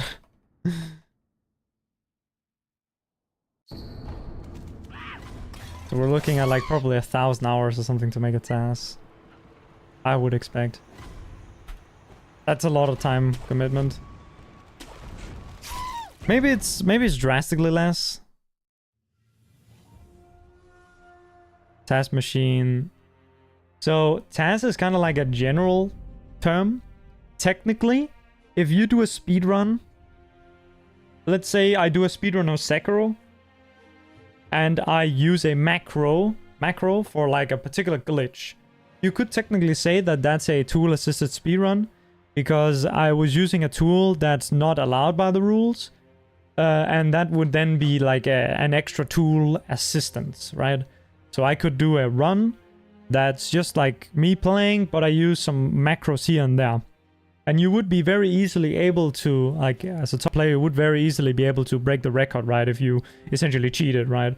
Cheated in ways where you weren't impossibly saving time, obviously. No, not cheating like doubling your damage, right? But cheating in a way where you, like, are still working within the constraints of the game. And then, like, what is generally meant when we're talking about a TAS is like a program that lets you perfectly program the inputs that the bot or program or whatever you want to call it, robot, does. So like, for example, with our task tool for Sekiro, you type like, okay, now I want to press E. Then I wait 10 frames, then I want to press W. That's how it works. And then it's like, you also gotta put when it needs to let go of the button. And so you can program it, and it also has like some things that it puts into the game so that the game doesn't like desynchronize from the thing. So it like makes the game, it makes it so instead of lagging, it will just freeze until it's done lagging, so that the task is always being perfectly synced up. So it's like a thing that a TAS generally, if we're talking about like a proper TAS, it needs to like go into the game and make it so that the game runs in what we call deterministic way, where you can actually like make the bot like play the game without any issue. It's kind of like complicated. With old games, it's much easier because the games are simpler, and so the games can easily be tasked. But with a game like Sekiro, where there's like 1,000 things going on, it's more difficult. But generally, yeah, it's where you a person manually programs the inputs. I've trying to figure out this before, if anyone tried machine learning their way to making like a perfect speedrun. There is a guy who live streams himself machine learning using machine learning to beat Mario, Super Mario 1, Super Mario Bros 1, which is the original one. But that's just beating the game, and I think he's still on the first level of the game. To give you an idea of how inefficient the machine learning is for playing video games right now, he could only like make it like do very little things. I guess there is that Trackmania guy who made a machine learning algorithm for beating a level and for speedrunning, but it's also not perfect. You still need to like tweak it a lot, and so in a lot of cases it's easier to simply program the inputs. It's not like you can tell a program to just, okay, look, now you're gonna beat the game as fast as possible, report back when you've beaten the world record. That's not quite how it goes.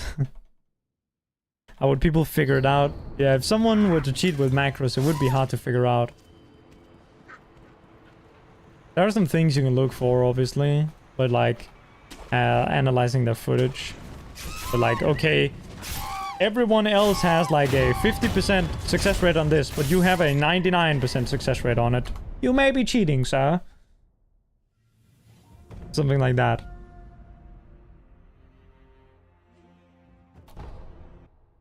There was a guy a couple years back who cheated by reprogramming the bosses to give better RNG.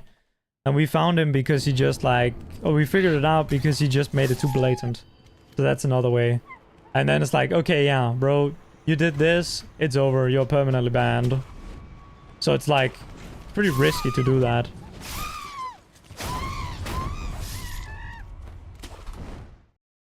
Because you only get one try. And every single time you submit a new run, you have to make sure to not get caught again. So in some ways, it's kind of hard to cheat, but it's also easy.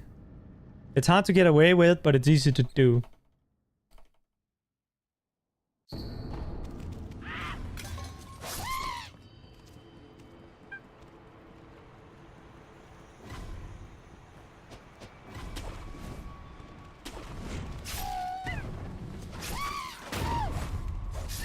Can disguise using macros. I mean, you can look at the dream incident, right? As like a good example of why that it can still be figured out. Dream had like a mod installed. So this is in Minecraft speedrunning, right? He had a mod installed that gave him higher chances of getting certain drops. And people did like a statistical analysis on his drop rates. And the drop rates were like, when you looked at them, they were like, okay, this looks really lucky. And then when they did like the, I think it's called like, I'm not quite sure what the correct way to do this statistic, but I think it's polybionormal, something like this. Like essentially like a thing that breaks down how rare different RNGs are. So like, okay, if you get this amount of drops, then it's this percentage of runs that will get it, or how likely you are to have that scenario happen essentially. And then when you make that analysis, it becomes clear that this pattern of drops that he got is so rare that it should realistically never happen, even if he lived for 50 billion years and did runs every single second. Like, there was a channel called Stand Up Maths with Matt Parker. He did a statistical analysis on this.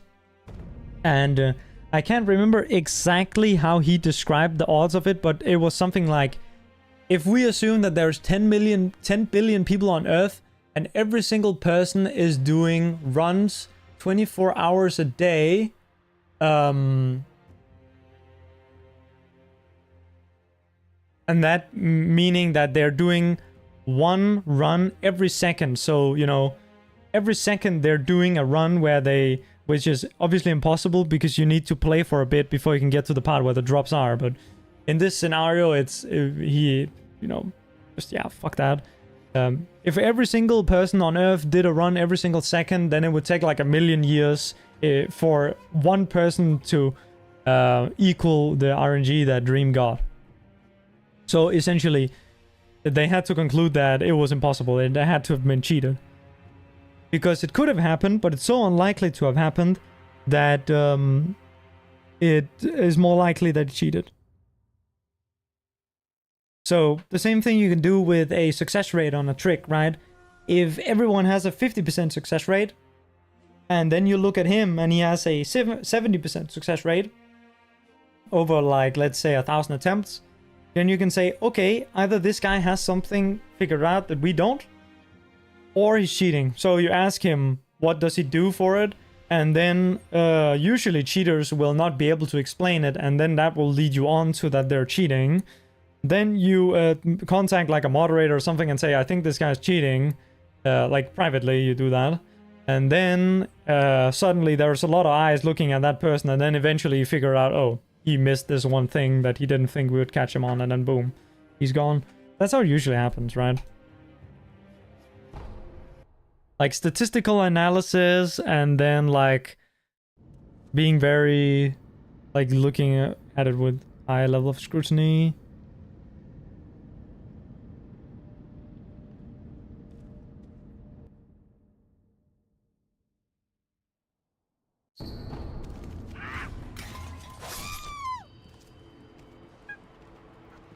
High level of scrutiny? Yeah, I think that's how you say it. But obviously there are some people who get away with cheating for essentially forever. Like you can look at the very old runs of Super Mario 64. Recently there was like a big discovery about the fact that Mario's blinking animation is on a global timer, which means that the point where you would like to place a splice or like a video edit to cheat your run is right when you go into a mission because it fades to black.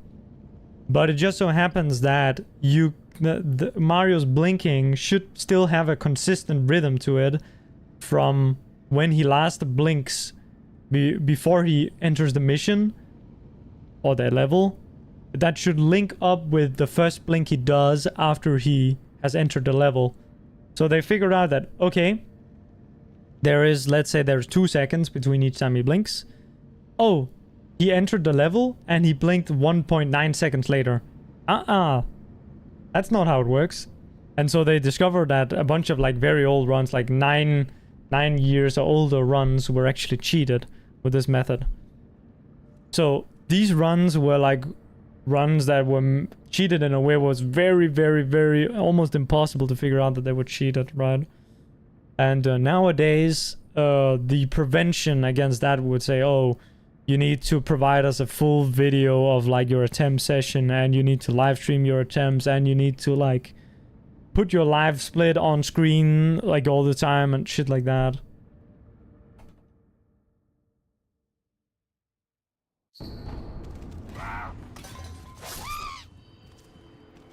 I don't know why though, but like Japanese Super Mario 64 players just have like back in the day they were just like I honestly don't get it.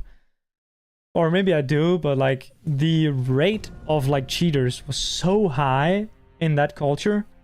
Like there was so many cheaters. It's actually bullshit. Like if we look at Sekiro and just assume that we've caught every cheater, that's like 1 cheater out of like 1,000 players. If you look at Super Mario 64 back then, let's say that there were 100 players back then and you have like 20 cheaters. Like what is that ratio? Like what is that? That's fucked up.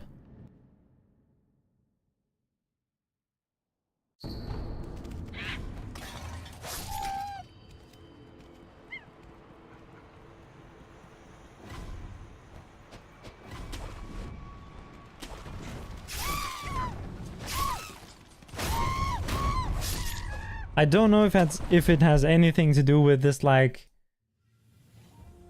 Asian culture of like failure is not acceptable.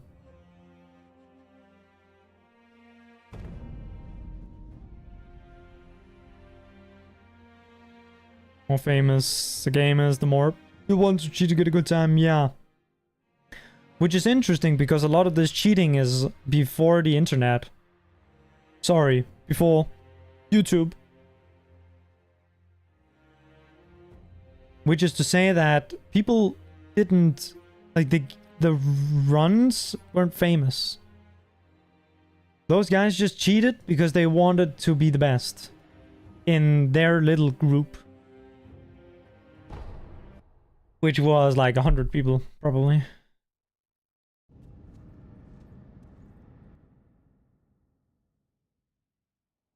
Speedrunning after that took off a bit, and then more people, or then there were cheaters again, but there were also cheaters back before the game had gone anywhere, which is like the most insane thing, I think. Leaderboards, there weren't leaderboards back then even. Like this is like speedrun.com is very new. I can't remember the year, but I think it's after 2012 at least. It might be like 2014, 2015. Let me Google.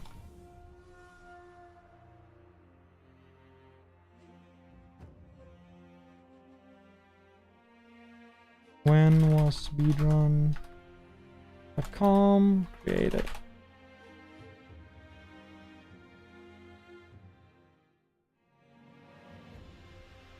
Yeah, 2014. Before that, there was a site called Speed Demos Archive, which I guess you could argue that back then there was like a, like people really wanted to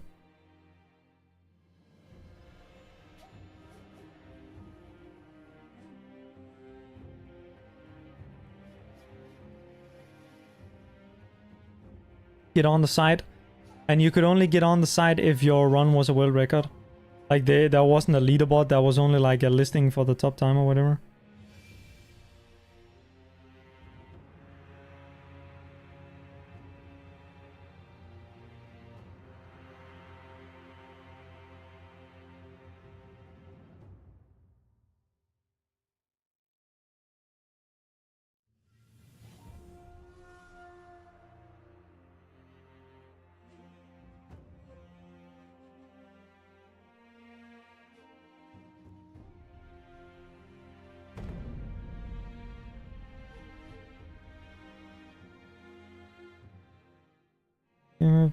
Play total, you have played the game for 9 years. Have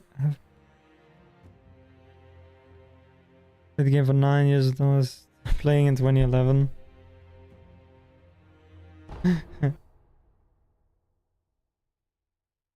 Yeah.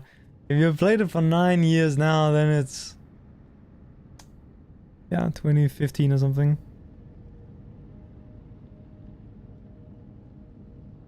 2010s. Mario speedrunning is like from the... It's from 90... Is it 99? I think it's 98, 99. Something like that. But it's literally before I was born.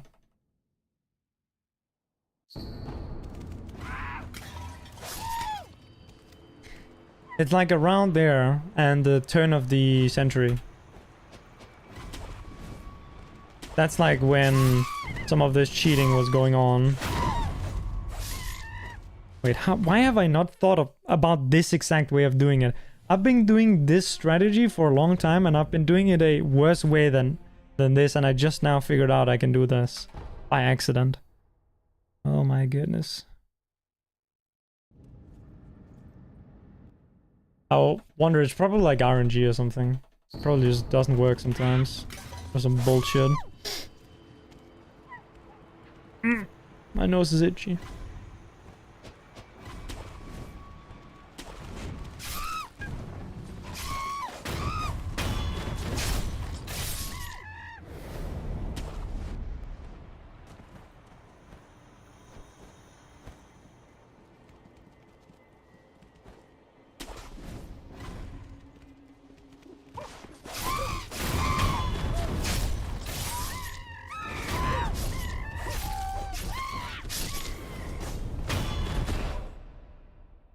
Okay, fuck this boss. It's annoying.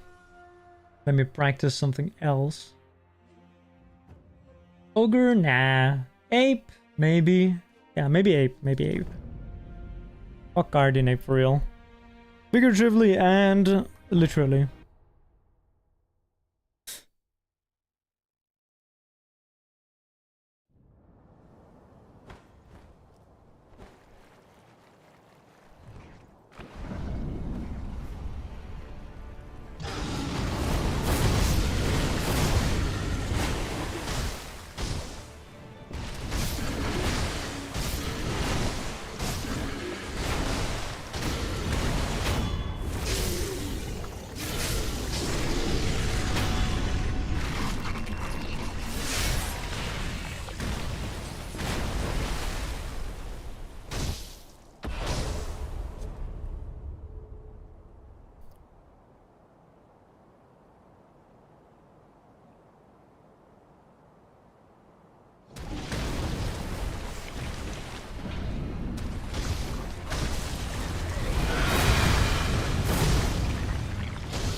Nice.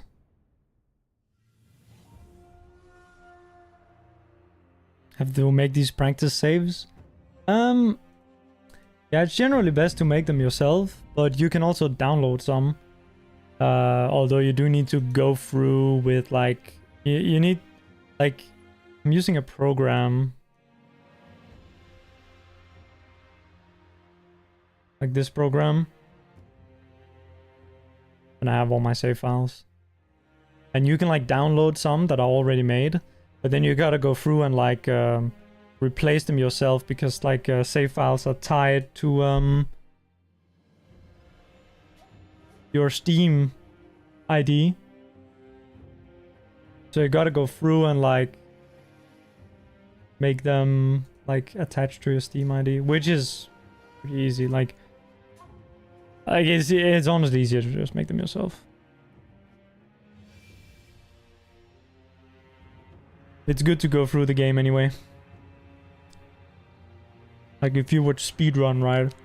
You're gonna be spending hundreds of hours practicing and playing the game. So playing through the game once to set up the save file is really like a minor hurdle. Lightly, yeah. I don't fuck around with that program because it resets settings anyway every time Java updates, so I really can't be bothered to change it. It's a good program, but I kind of hate it at the same time.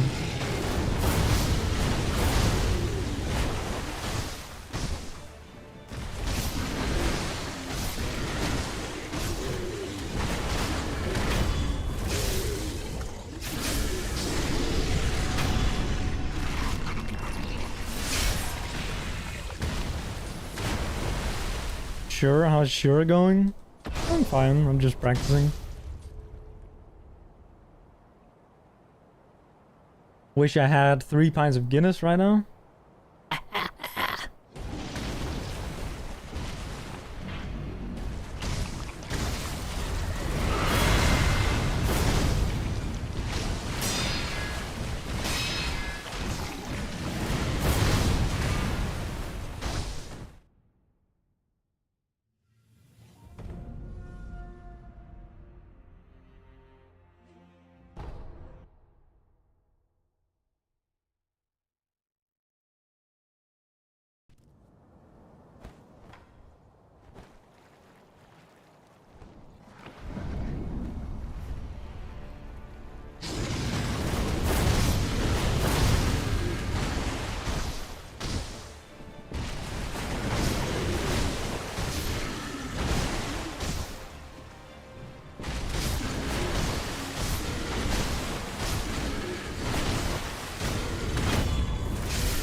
Nice.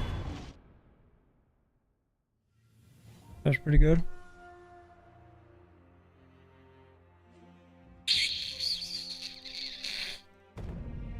Honestly, phase 1 is harder for me than phase 2. At least getting a good one.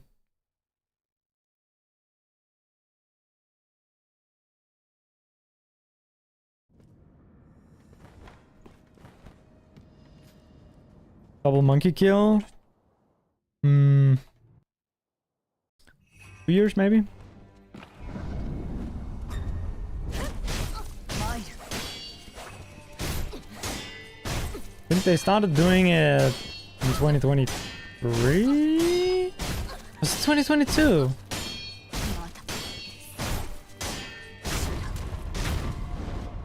The first run with it was Pumpkin 2841. Which beat...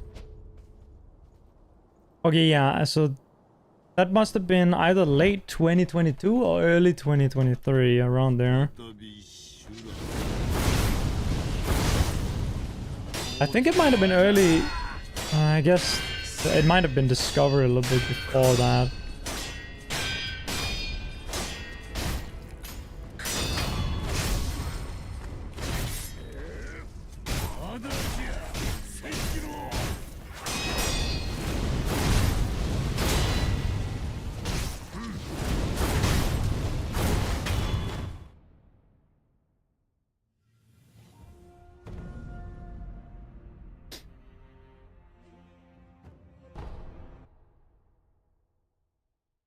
Can't remember exactly, but it was Grace and Flows who found it.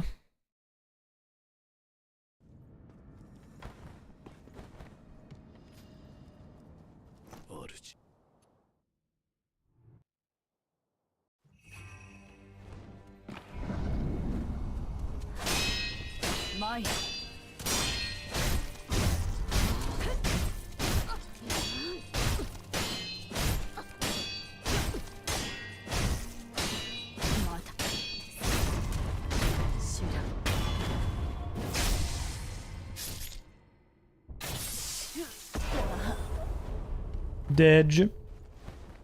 Hey, they amified. Yeah, she can be kind of annoying. She can like rend all over the place,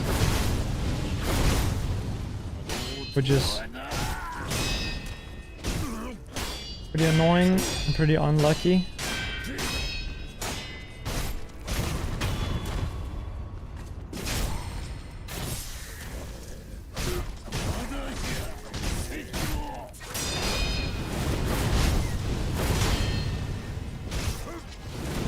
Doesn't work here.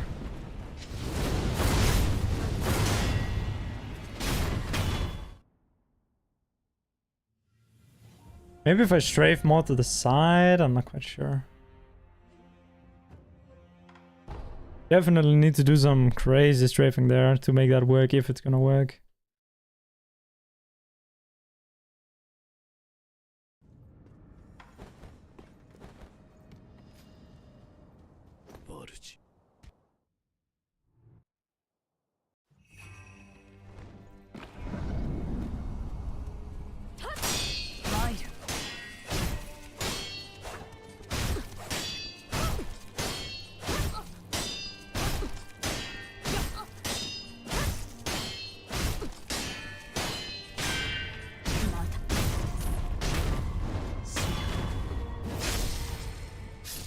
Hey, Isolation, thank you. Hey, Topsu, thank you. Got the Guinness hat.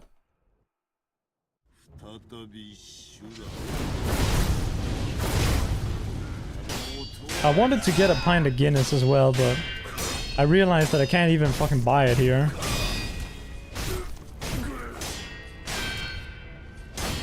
I shouldn't have done that last hit. I should have probably have just tried to let him attack me.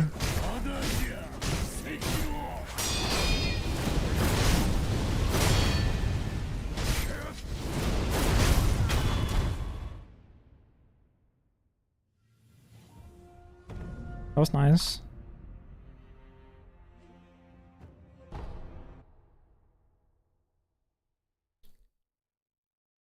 Proper Irishman, yeah. Nah, I'm not an Irishman. I'm just praising Ireland today. Ireland. Oh, you see the strafe?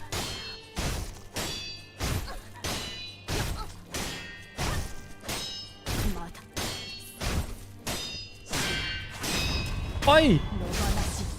That killed her?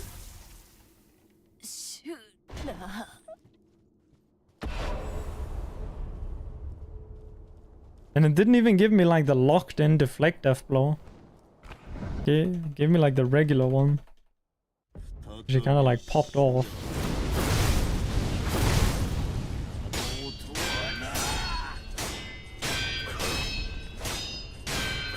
He's gonna backstab. I knew it.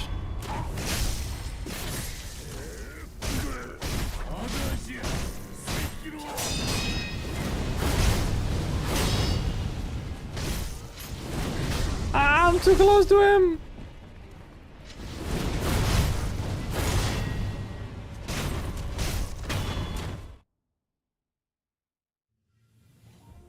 Fuck.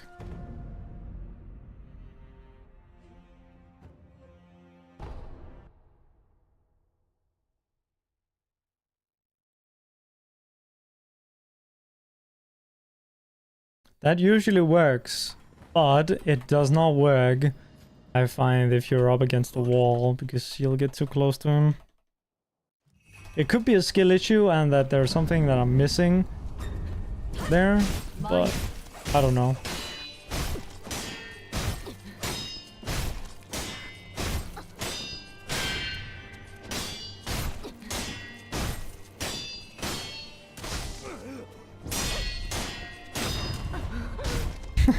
Would have been dead there.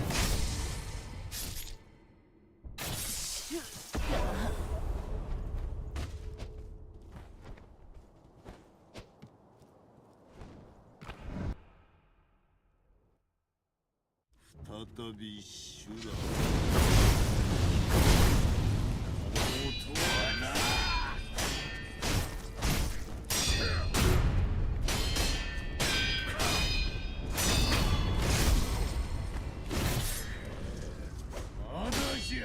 Sekiro.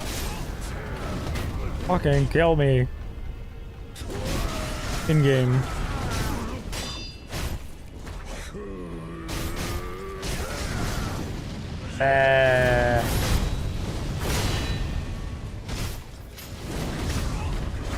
Dude, why does it hit me there?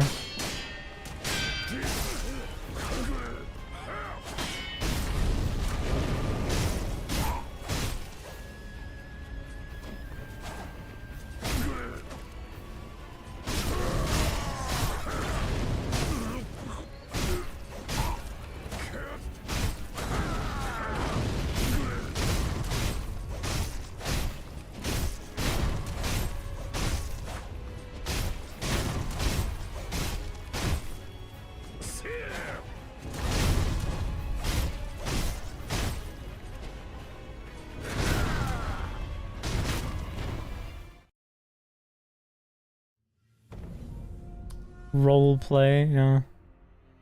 Playing the role of a not alcoholic Irishman. Not even Irishman, just Ireland enjoyer. That's how they say it here in Ireland. Ireland. Card.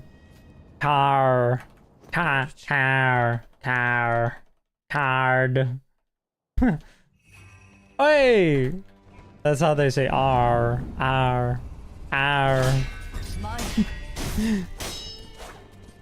In Ireland.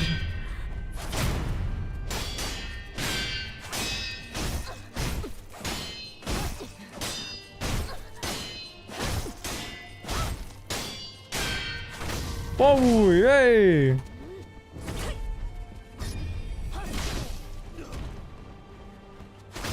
No, what? Fuck.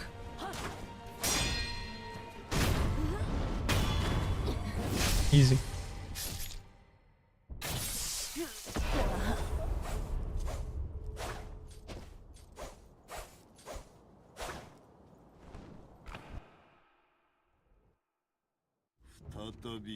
Shura.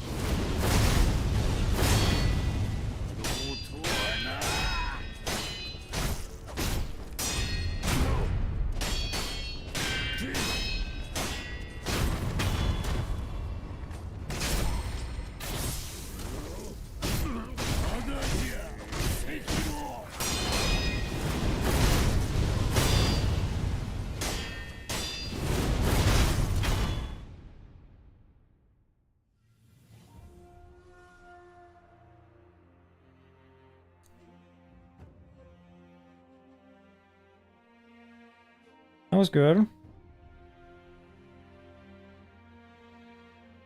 think we're done practicing.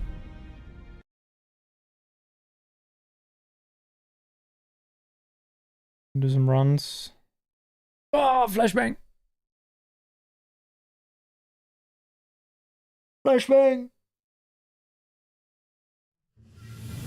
If you do the jumping death blow, do not get the Emma line.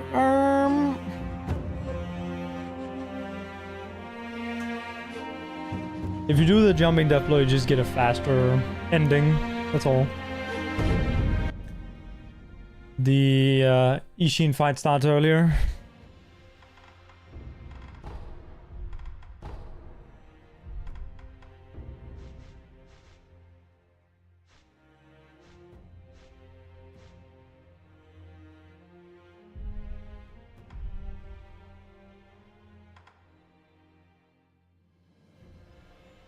Oh wait, I gotta check my hard drive space. I think I'm pretty low.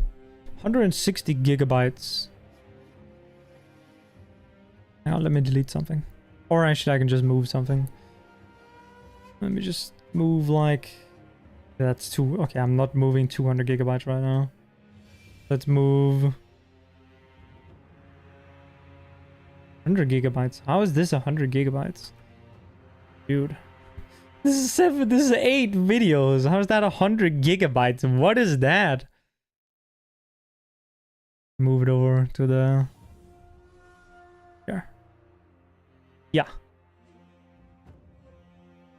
Probably some of this needs to be fucking deleted, but... Okay, come on, hard disk, you can do it. Dude, my hard disk is crunching.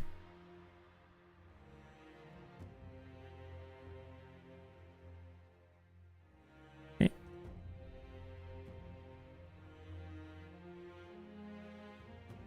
Okay. While that stuff is going on, which is 3-4 minutes, or probably gonna be 5 or a little bit more, I'm gonna have a short break.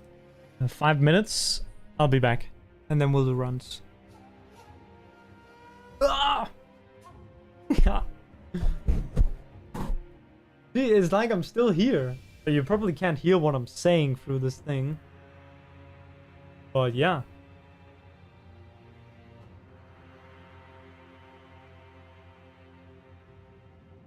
I'll be back.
All right.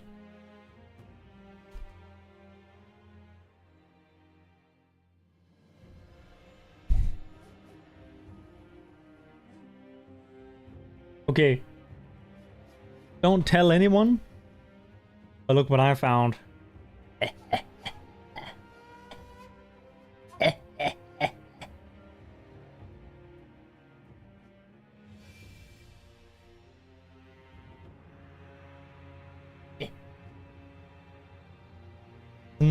Is not Irish, but I thought I ran out. Okay, this is a mandatory hey.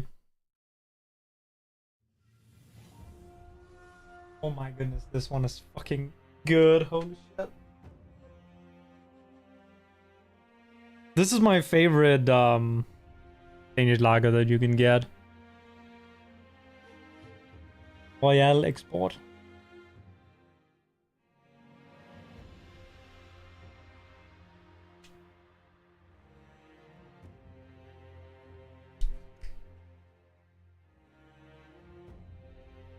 And I do get bullied for the fact that being my favorite.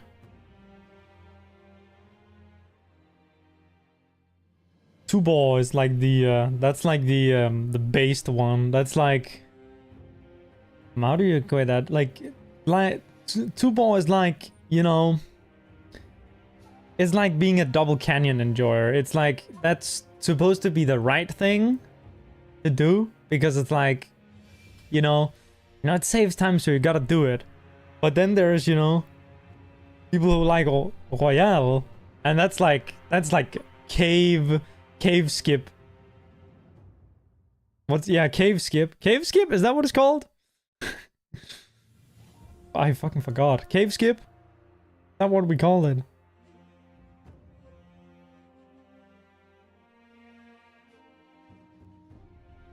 God, I think I have a command. Cave skip? Yeah, I don't think it was cave skip. Tunnel skip, tunnel skip. It's called tunnel skip. That's the one. Yeah, this is a good one. It's a classic. Liking Royale is like liking tunnel skip. It's...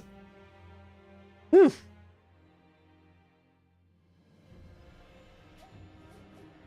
Although realistically, my dad is like a proper like nationalist, or you know, it was like a proper like, he liked the things that were produced close to where he was, so he only drank this Ceres, which is like spelled like the goddess, or I can't remember if it's a god or a goddess, but Ceres, you know, the one for beer, harvest, I think, or beer / harvest, whatever. Doesn't matter. That one. Yeah. But I actually, that one's not bad, but I like it too.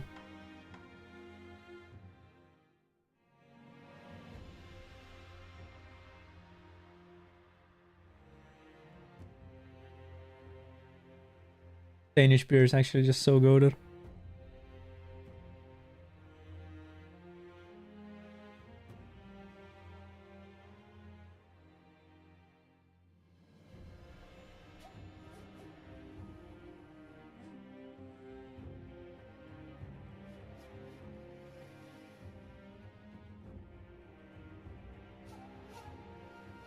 Okay. Windows and bronze. Faxecondi Booster? Yeah, Faxecondi Booster does taste pretty good. But it's... yeah, the only reason I don't buy it is because it's too expensive. It's probably the most expensive energy drink, I think, here. Other than Red Bull. But the difference is that you can sometimes get Red Bull on... well, I guess... no, the thing with Red Bull is that you get like a smaller can. But it's still high price. So like I could like buy a Red Bull and I would have spent less than buying a Faxecondi Booster, but I would be getting less. But honestly, I don't really care to have 500 milliliters of an energy drink. That's kind of a lot. Like, that would be the sort of thing. Like, when I was in the airport in... When we got to Dublin Airport, when we were going home, I drank like a whole white monster, which like in like 20-30 minutes or something. I usually would have that over like an entire like evening or day or something.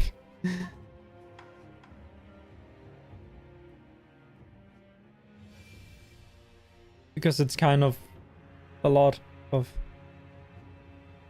There isn't sugar in it. That one is sugar free, but it's still like a lot of like energy. You'll be like shaking.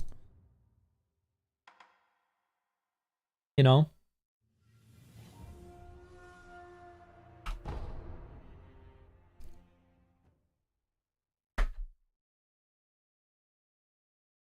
Danish beer is really good.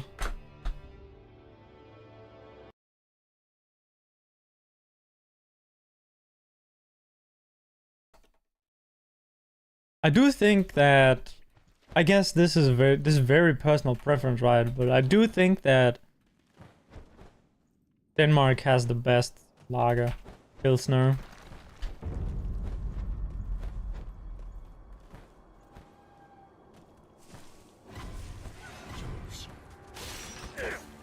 I didn't really like the Irish lager. Like, I tried the Rockshore Irish lager, and I didn't think it was very good.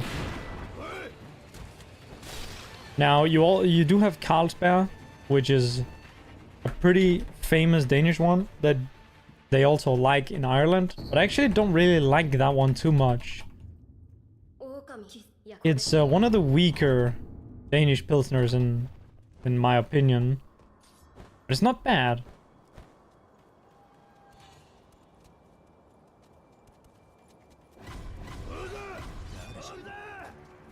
Tuborg though, spelled T-U-B-O-R-G. Tuborg. Wait, I guess would be how you would pronounce it in English. That one's like... That's like about as Danish as you go, I think. Obviously, Carlsberg is more famous, and I think probably more Danes drink that one. But still, I think it's kind of a beginner's. You know, it's kind of a beginner's beer, like a Heineken. Also, like a beginner's. Tuborg is Danish, yeah, but it is. It's actually owned by Carlsberg Brewery or whatever. But yeah, all the Tuborg is made in Denmark.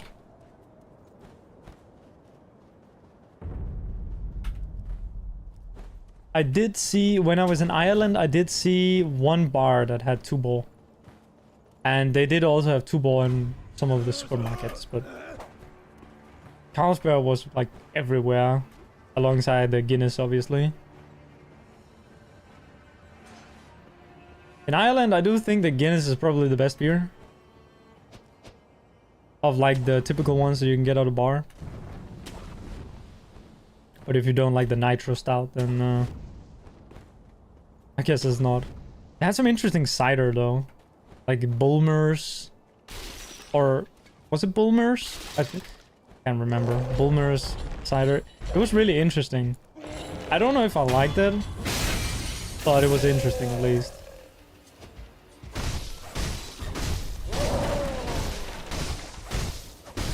I feel like sometimes with some of these drinks you gotta try it a few times before you like it.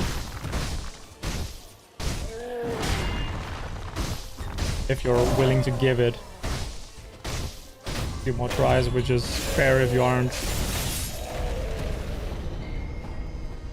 Quite acidic. Oh. I guess I find that like in a cider I was expecting something more sweet than Bulmers. That's because I guess I'm used to like very... do you know Tempt?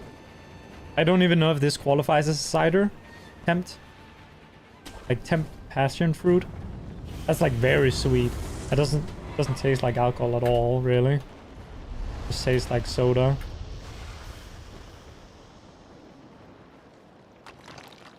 I don't know if this is an international one, or if it's a Danish one. Like, that is very sweet. And that's kind of what I'm expecting from a cider, it being very sweet. Kupferbär. Is that a German one? Or maybe Swedish?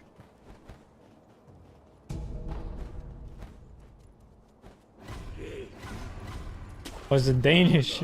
I guess I don't really know about cider. I don't really drink it. Apart from attempt. Which, I don't even know if it's a cider. It might be what we call a techno beer. Which is like just like a soft drink, a boozy soft drink.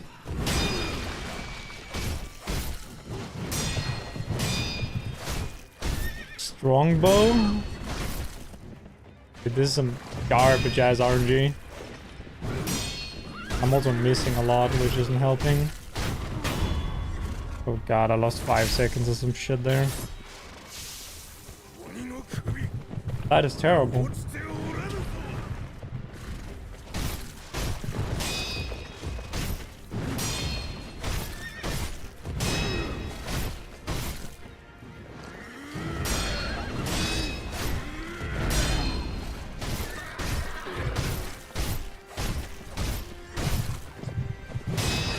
That was kind of lucky. 530 on the death blow. I guess that's okay. Behind schedule, but we can take it. I need to start finishing some runs.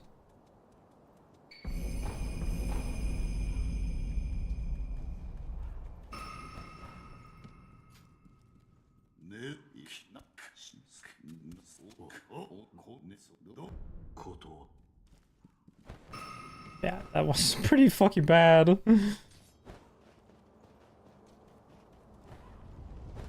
But hey, we're ahead. Yeah, we're in the green. Woo.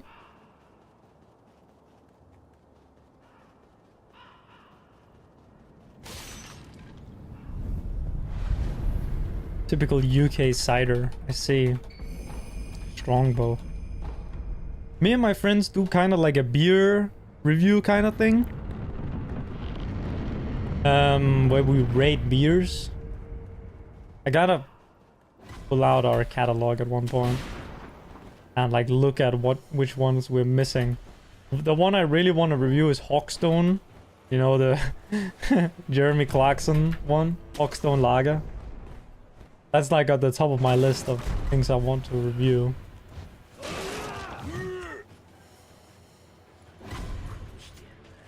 But I guess maybe we should try some ciders as well.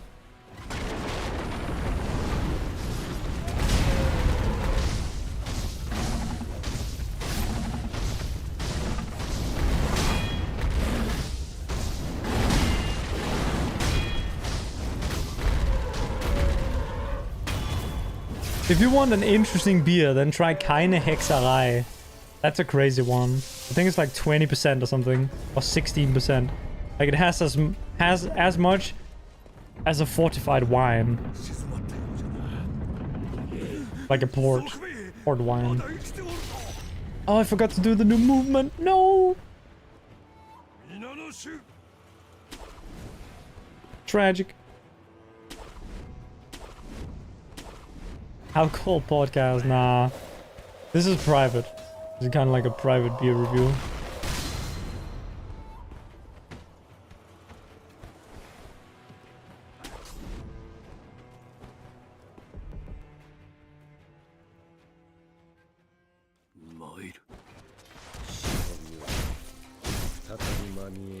My friends are definitely funny enough though, so that we could make it like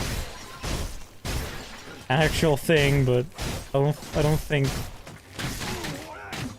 Okay, I didn't pay attention to what I was doing there.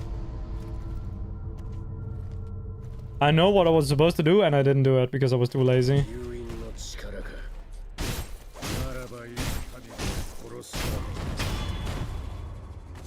Anyway. We can still PB somehow.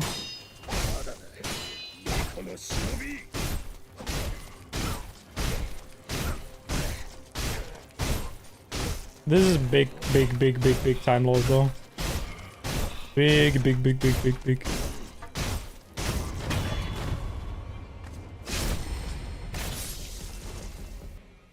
14 seconds or something? 13?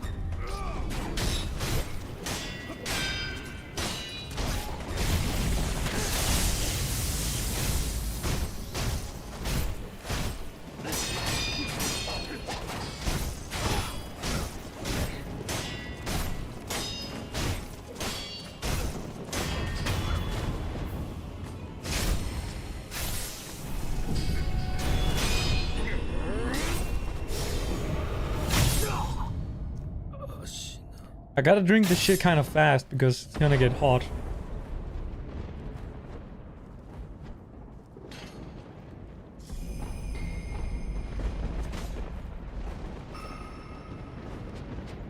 Or warm.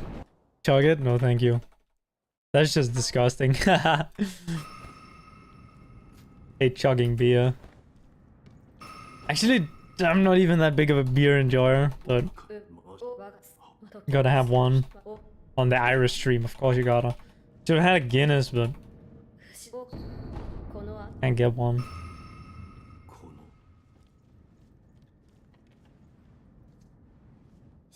I've been to Guinness.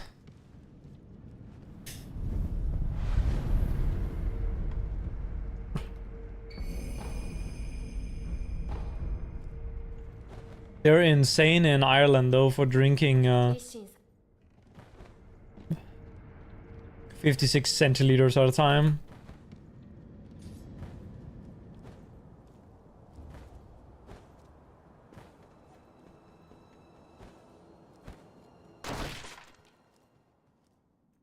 It's actually hard to get through a whole pint of Guinness. It's actually crazy. There's like a lot of, like, I like to say like there's a lot of food in it. You know, it's like having a whole meal because it's grain, right? I don't know how many calories are in a pint of Guinness. Probably a fuck ton. Probably like 1,000.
Beer will fill you up real fucking quick, I feel.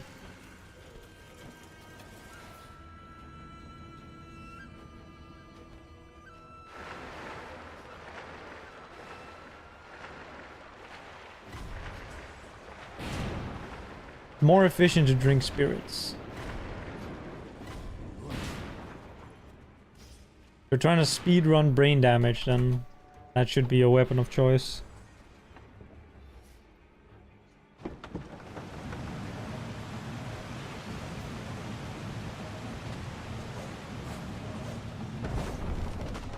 Don't drink, kids, it hurts your brain and your liver and all of your other organs.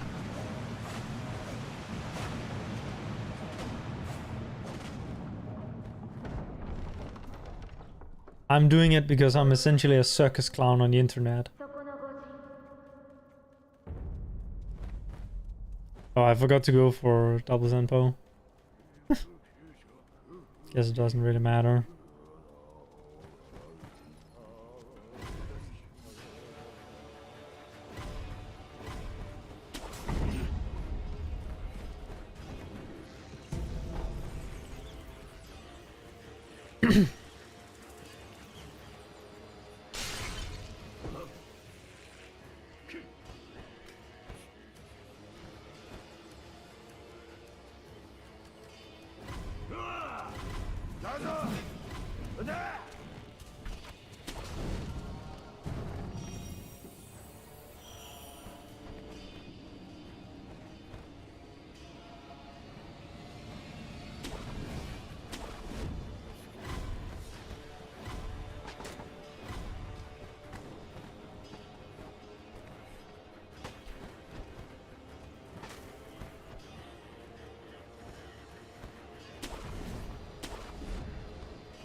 That jump fail is gonna cost me dearly.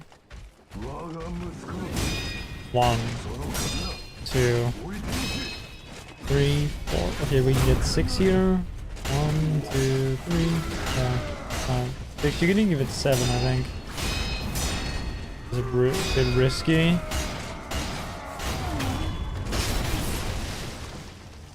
Oh, that was a good fight. Unfortunate that I fucking messed up the fucking bullshit jump. I'll just lose time.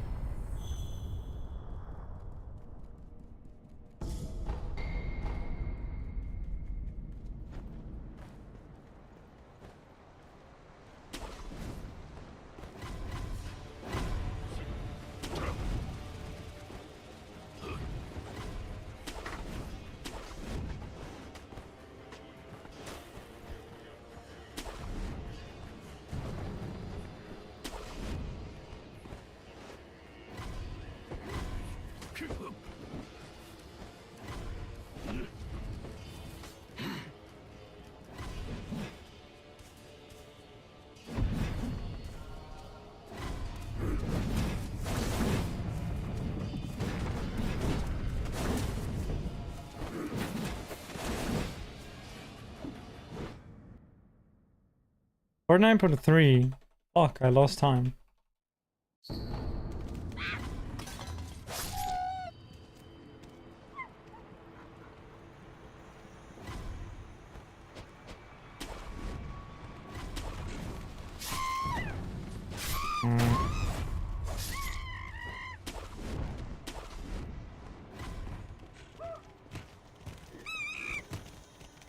This is a reset.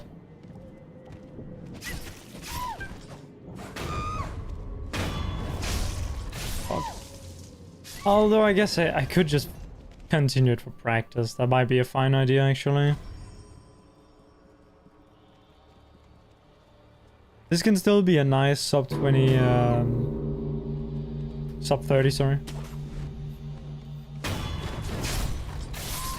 But this year is gonna lose me like fucking 20 seconds. Woo!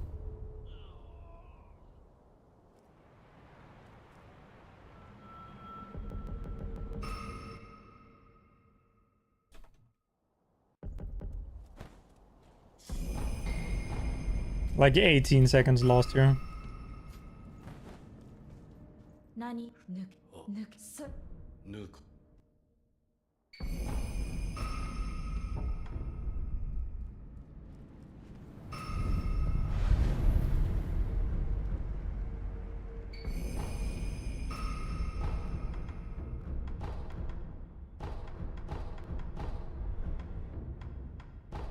Okay, that was the wrong part.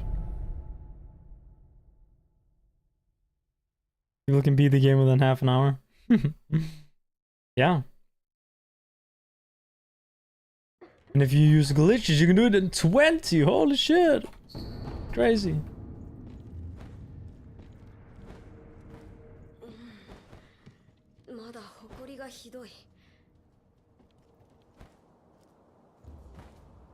Are you fucking kidding me? What the hell is that?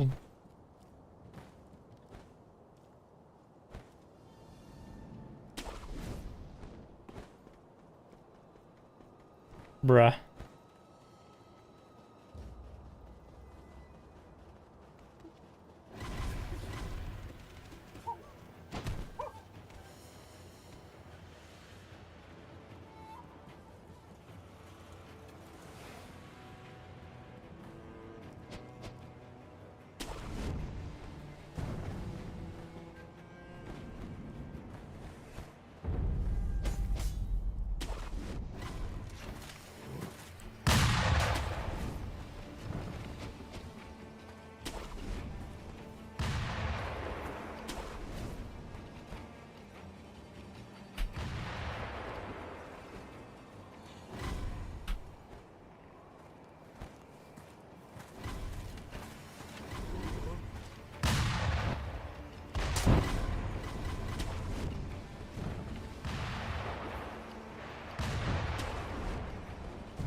Edge.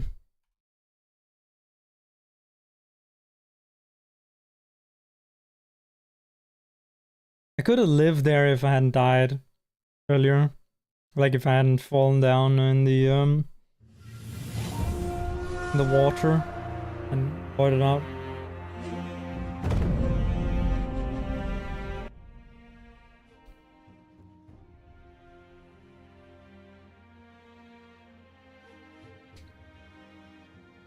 Have some water in between.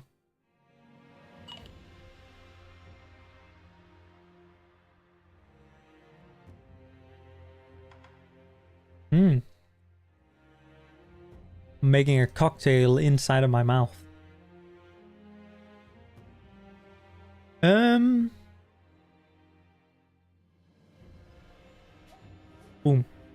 New game.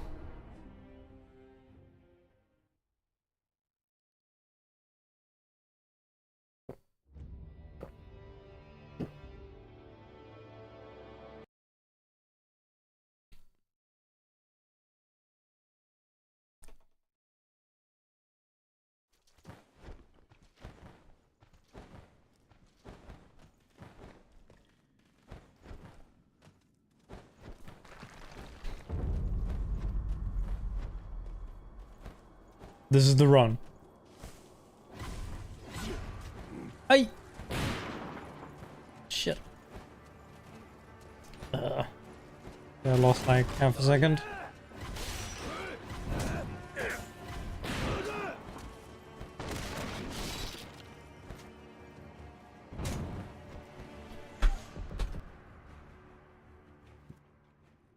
Don't turn, don't turn, don't turn.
All right. Oh, 138.01 was what that was. Okay, funny.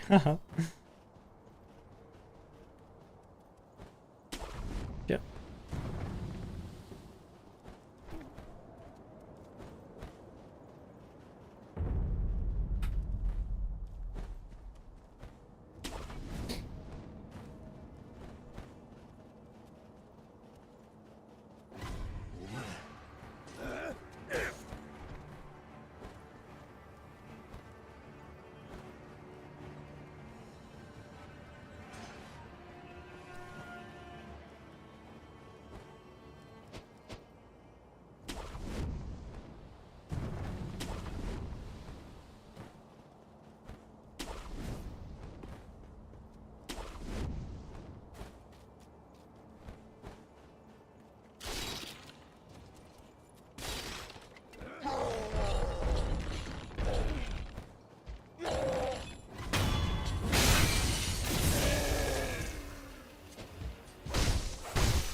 Okay. Fuck.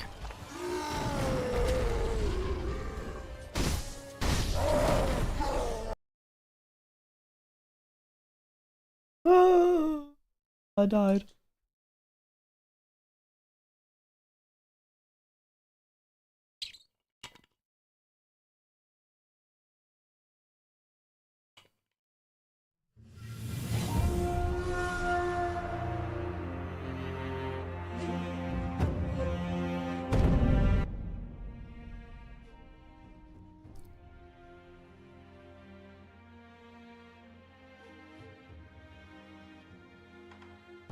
I could eat a horse right now. Figuratively. Figuratively.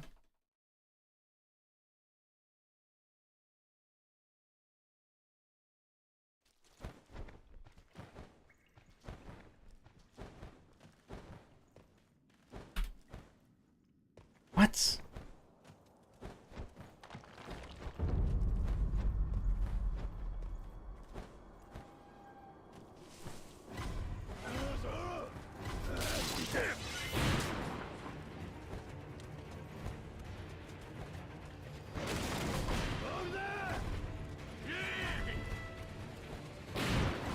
Figuratively and literally. Nah, not literally, okay. Not about to eat a horse.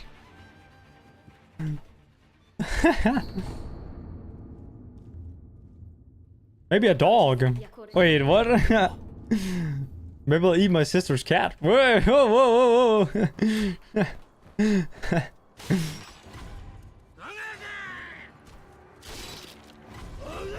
Hey, Yusuf.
That's not entirely what I wanted to do.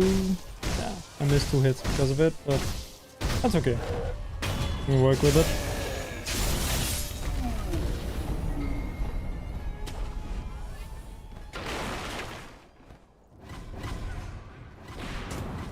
Skipping what fight?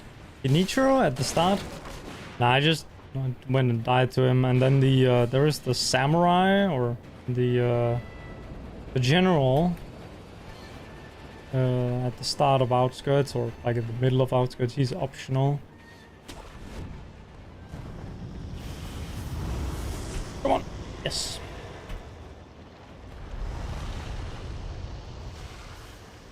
Nice.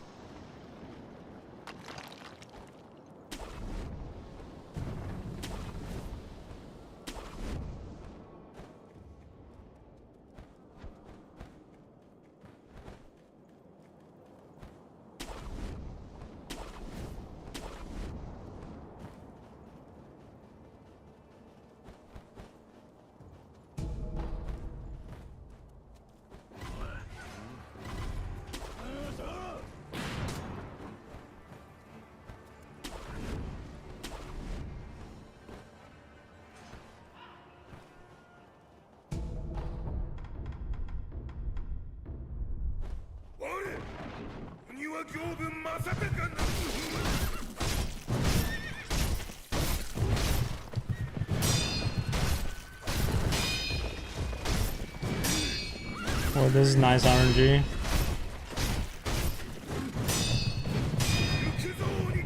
You didn't need to do that though. But it works. The hitless challenge? Oh, I got the record on the no hits for Immortal Severance. Now I'm just trying to get a better time on the Shura Glitchless speedrun, which is I can take as many hits as I want until I die. Oi, what the hell?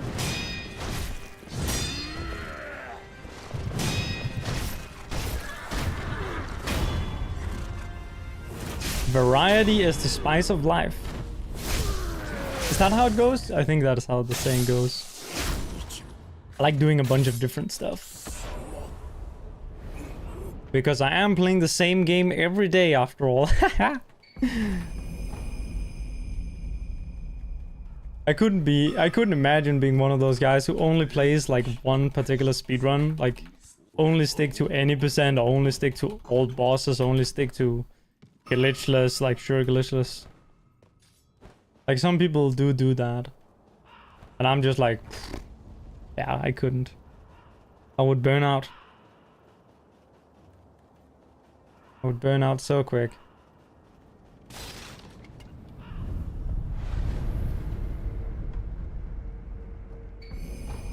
I do realize though, and I think about this a lot, that for the viewer, it's quite confusing with all the different speedruns because a lot of them are very similar.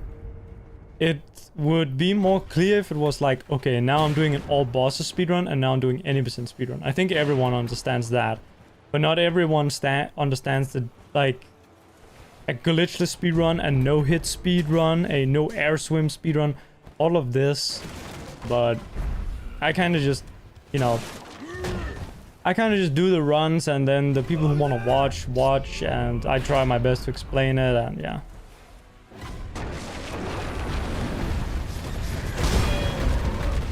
One, two, three, four. This a little bit. Woo! No. Shit. Please, Mr. Soldier. Oh my god, I got so lucky there. He died to the bull.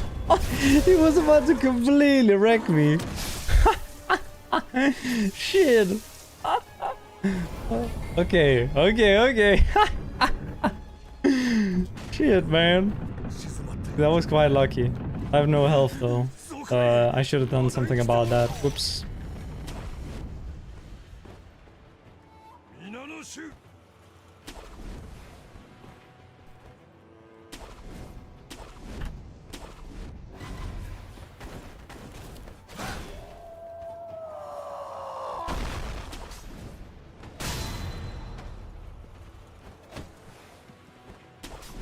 I can take one lightning like this. Only one though.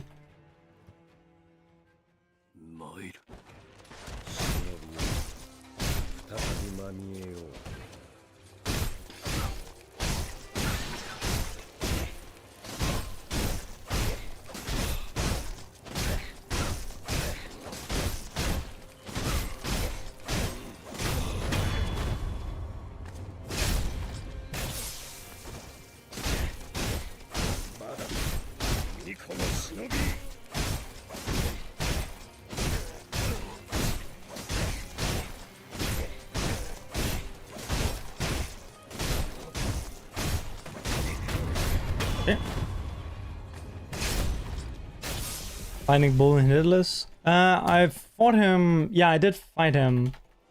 But I fought him differently. I did like a dodging strat instead of like a deflecting strat. Okay, that's... I don't have enough health for that, sorry. But it was good RG. Like if I were low HP, that would have been really good.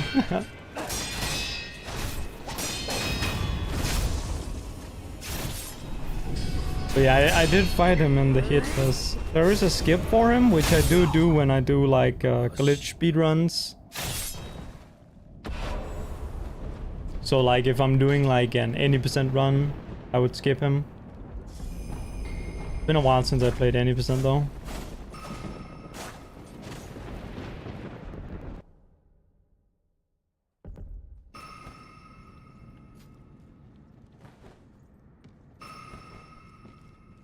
Don't know why I do that jump. That jump does not save time. できこのこのして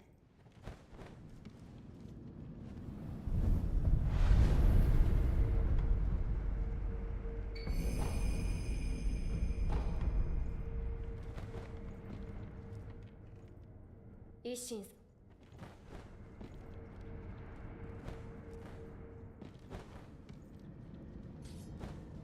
Whoops. Going the wrong way.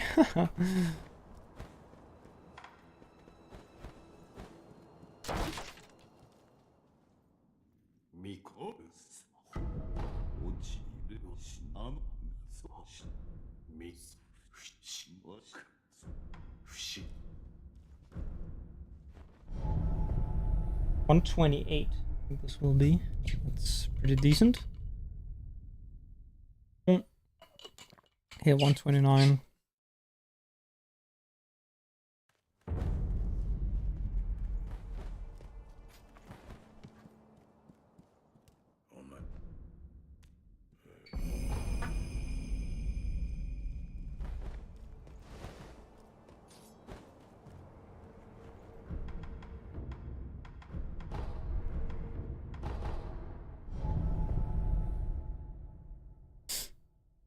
This run is fine. A little bit green. A bit of a shame that I lost a lot of time on Gyobu because like the biggest time save by far in my run is Canyon skip. The fact that I didn't land that in my PB. So, you know, I saved 13 seconds there, but then I immediately lost a lot of time on Gyobu, and if I hadn't lost that time, obviously I would be way ahead. That's a little bit unfortunate, but we can still do something here. Maybe get like a small PB if everything goes well. Just a little bit annoying when something that big goes wrong right at the start. Any percent when? That was kind of like something that I wanted to work on again. Like oh, that's not gonna work. I wanted to return to no air swim to get my record back, and then after that I wanted to do any percent.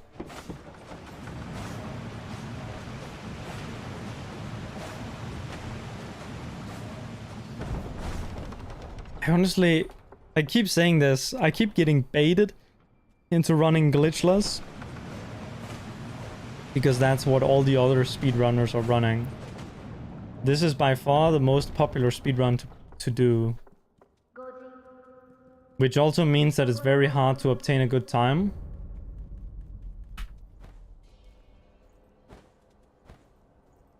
Yes! Oi! Woo! Got the skip!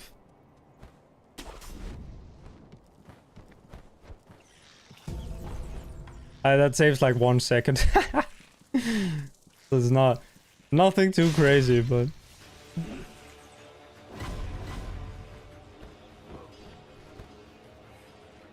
pretty nice.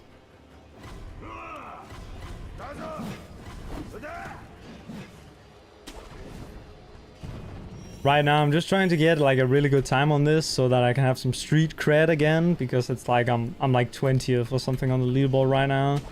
It doesn't command that much respect. Being in the single digits, however, being in top 10, that would be nice. Fuck!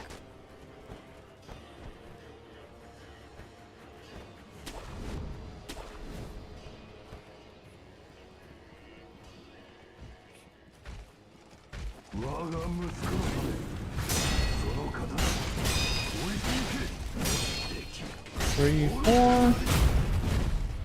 1, 2, 3, 4, 5, 6.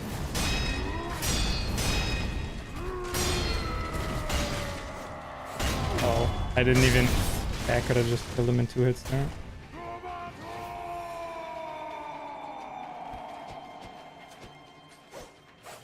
A little bit unfortunate, I missed the hit, so it's not gonna gold. Oh, right, the jump also. I fucked up the jump. God damn it! I hate that I messed up the wall jump there on that one jump. Man.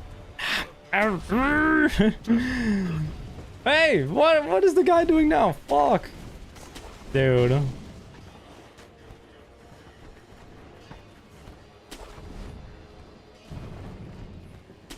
I gotta lock in. Gotta lock in.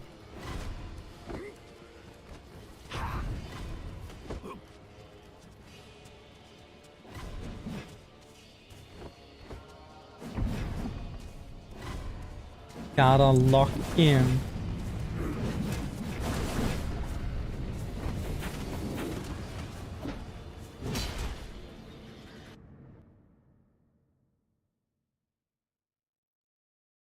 Oh.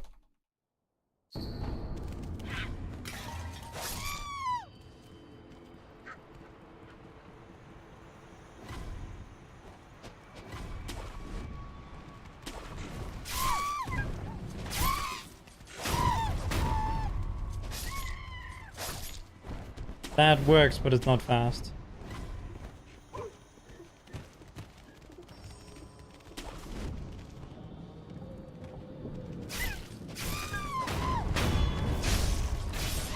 Fine.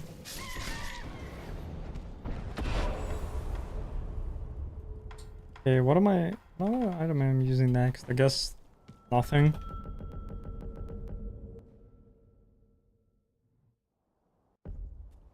The world record for this is 2806. It's pretty fucking good. Nu.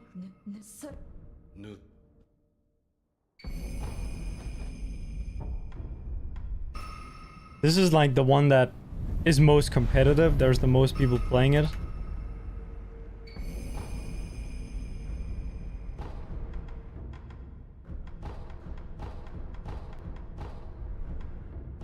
So therefore it's also got a really good world record. There's like 400 people or something who have tried this run and submitted a time. There's probably even more who have like done some runs and haven't submitted them. But yeah, very popular.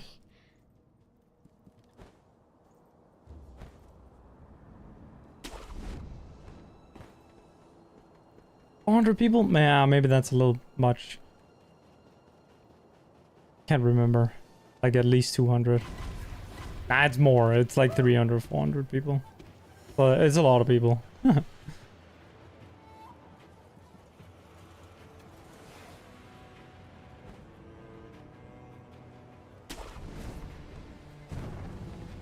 And there's like 50 people who have done it under 30 minutes, and then there's like 20 people or 25 who have done it under 29 minutes. And then there's 0 who have done it under 28 minutes so far. Well, that's the next goal. Someone beating it in under 28 minutes.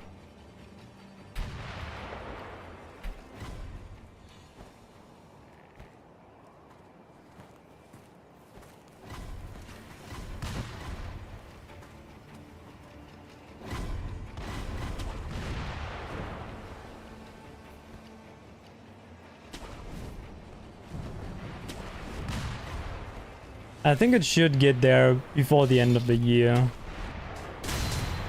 That is... What? I'm gonna heal. I don't care.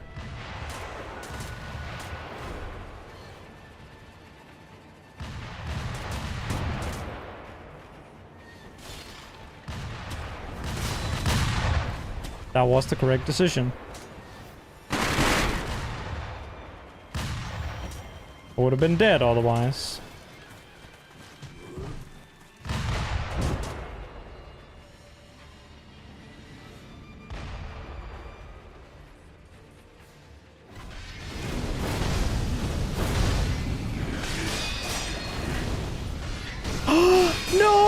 fuck?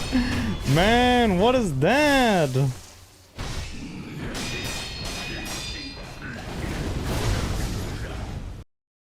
Fuck off. The box cancelled my... Oh. I landed on the box and the box broke and it like gave me like a landing animation that cancelled my mortal draw.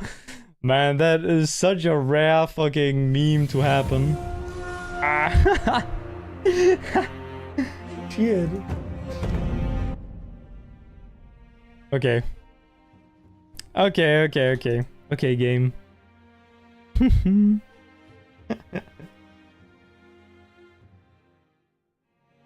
That is unlucky.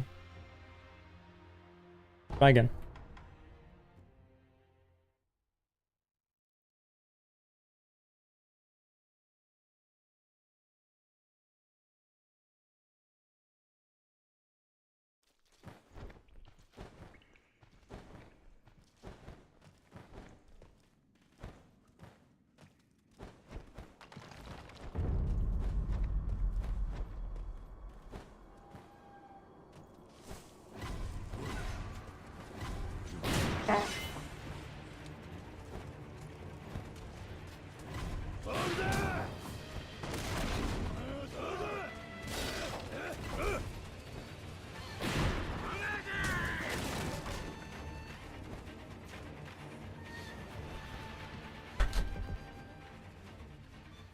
What's different between glitchless and hitless? Well, in this run I can take damage on purpose. So for example, I can do lightning reversal, and I can deflect bull. So it's kind of small, but the hitless stuff is more like niche, and this is like more what people generally do. Like I do view hitless as like a slightly, you know, alternative kind of modified version of glitchless. So it's like pretty similar, but it's like a little bit different.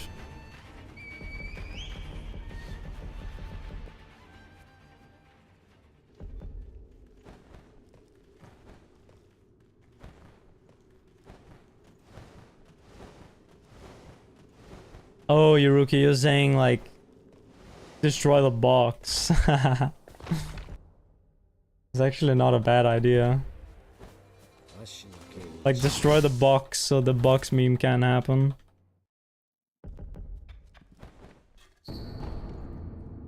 I didn't even think about that.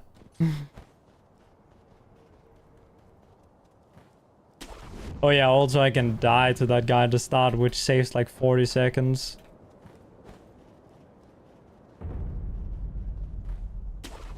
Oh, we're having to fight him.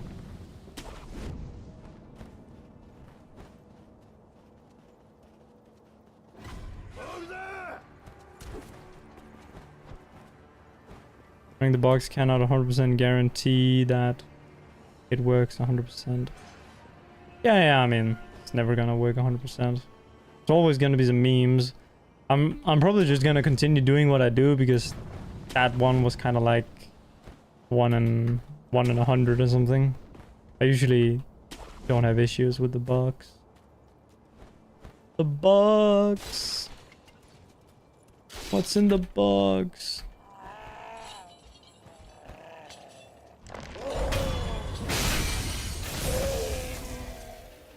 Can you submit hitless as glitchless?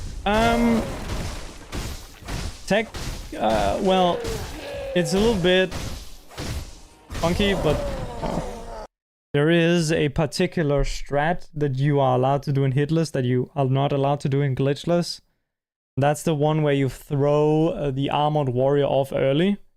So if you did that, then you can't submit it as glitchless, but if you didn't do that, which...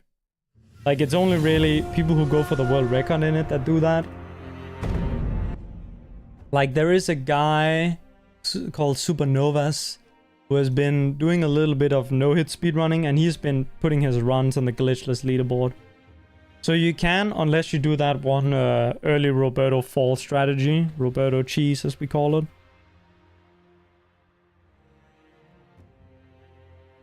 And I did that in hitless on my hitless runs, so I couldn't submit those to glitchless, but that doesn't matter because I already have faster glitchless times than my hitless ones.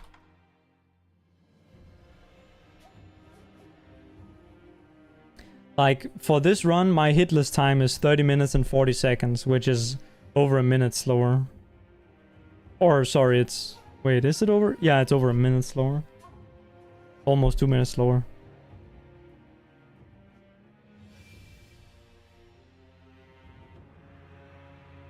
So it makes quite a lot of time difference going for a no-hit.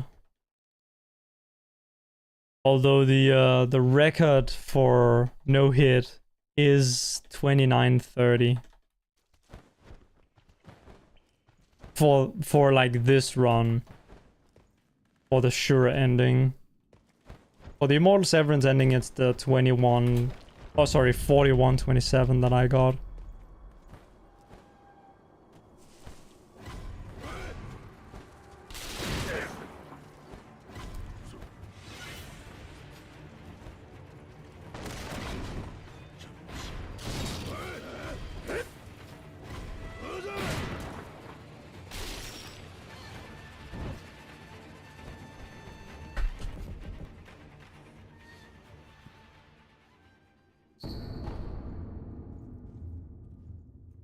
There is a leaderboard for the hitless stuff though, so I don't need to submit my my hitless as glitchless. I can just submit the hitless to the hitless board. That one is not on speedrun.com, that one is on teamhitless.com. I also have like a spreadsheet that I use to keep track of the runs, because the Team Hitless one is a little it doesn't get updated that much, and it's a little niche to find. Although I guess my spreadsheet is even more niche to find. You gotta like look through stuff.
Sorry, give me a second.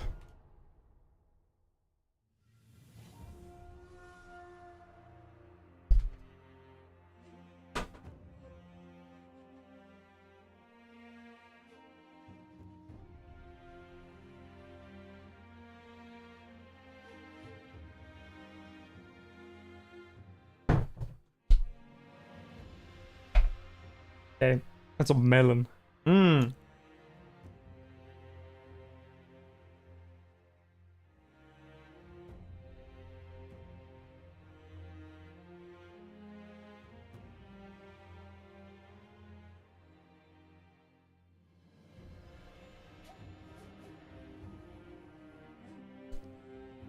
Okay. I can't believe I missed that jump. And I just need to like lock in and actually grind out these attempts.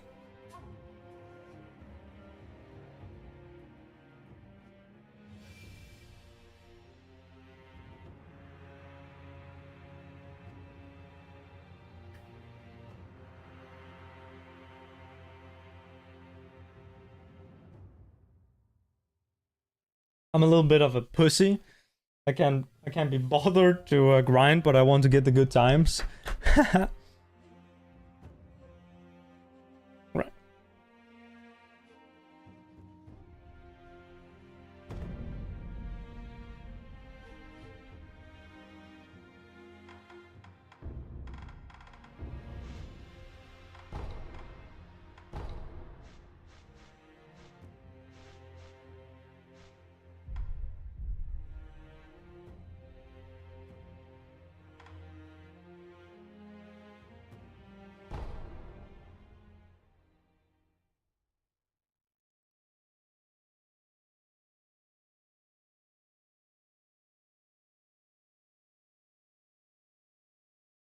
Gotta get my grind on.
Thought I was using controller. I used controller for that beginning bit when I got a lock on to them. And then I use keyboard and mouse for the rest of the run. You can't do that strategy with controller. What's the white timer? That is for the segment. If you look to the left of the white timer, then you can see it says PB and best. If you find that where it says PB, you can see that that's actually also the time that it says up on the splits. So it says 1:39. That's the time I had in my PB on this split. And then the time that's listed underneath is my gold split. And now you can also see that it now says 1:36 there. That was my split time for that. And now the white time is back at 0 for the next split. So I can keep track of how far along I am on the current segment or split that I'm on.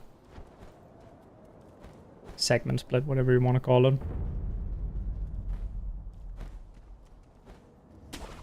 So now I'm gonna try and see if I can get like a 135 or 134 here on Ogre, so I can save a little bit. Maybe a 133 if I get a really good fight.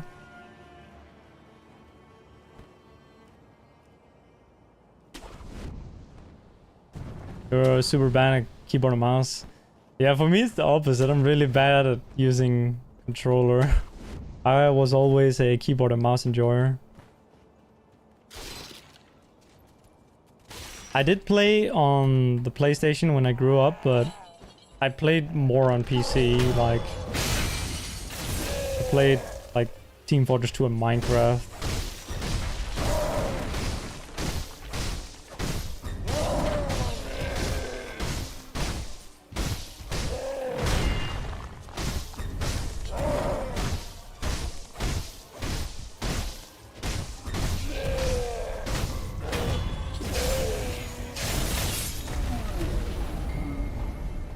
Why is it called a split? I'm not quite sure. I think it's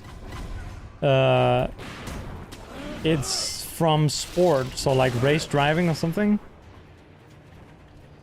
Race, you know, like car racing. Yeah, race driving. I'm not quite sure where it originates from, but it's from somewhere. And that's just what it's called.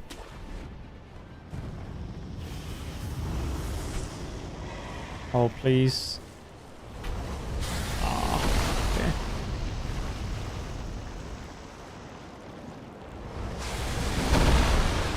I didn't get the skip, so I'm gonna lose a lot of time.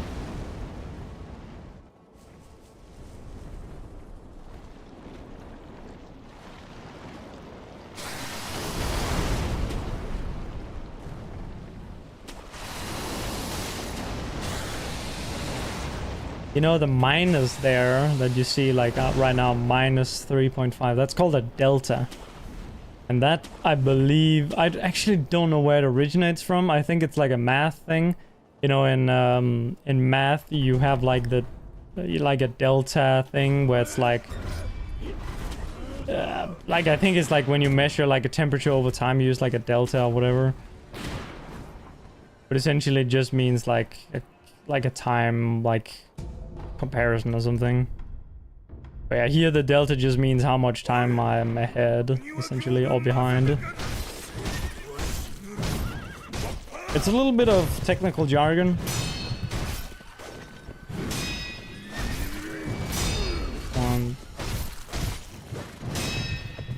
I have no clue how many hits I'm on.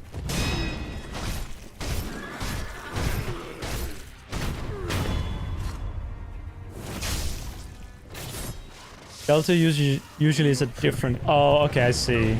Right, yeah, that does make sense. I am aware of like delta time as it pertains to video games, where it's like the frame time is like there is a millisecond, like a delta, like a millisecond amount that's expressed as the delta time or whatever. That is used for like physics calculations. So it says like, oh, like, I don't know, 16 millisecond passed since last frame, so plot or plug in those 16 milliseconds into the physics calculation. Or whatever. I'm not really good at math.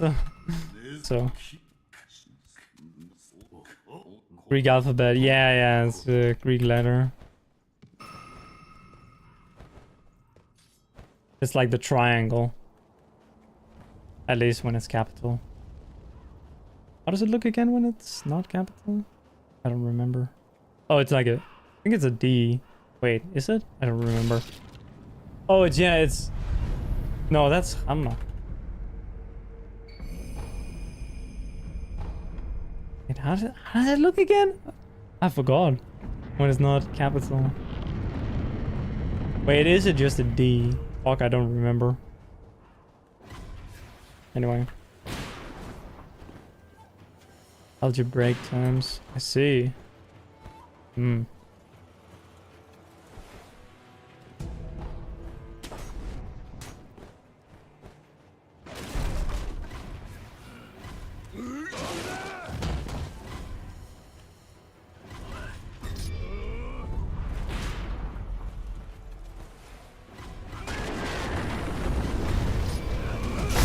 What is going on there?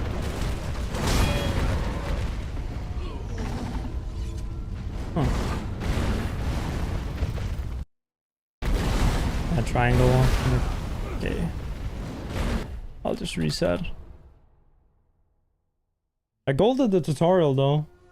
That was my first 136 with these splits. Delta letter. I want to remember how the small one looks. Oh yeah, right, it's the... Let me do it from your perspective.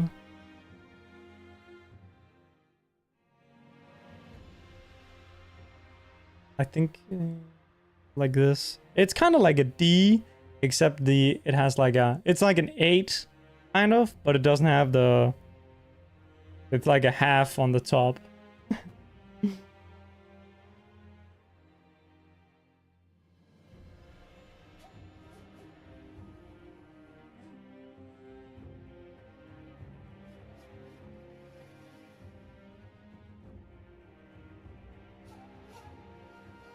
Stylized apple.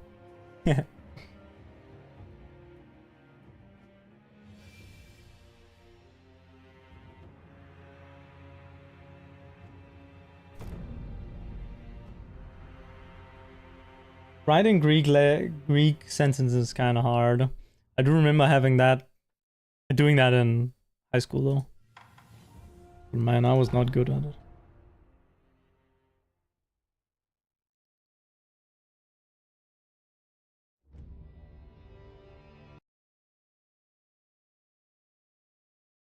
A little bit embarrassing that I don't know that, considering that I did study Latin Greek in high school. But fuck Greek. Latin is way cooler. I put 100% of my brain power towards Latin and 0% towards Greek. And I'm still bad at Latin also. I'm cooked.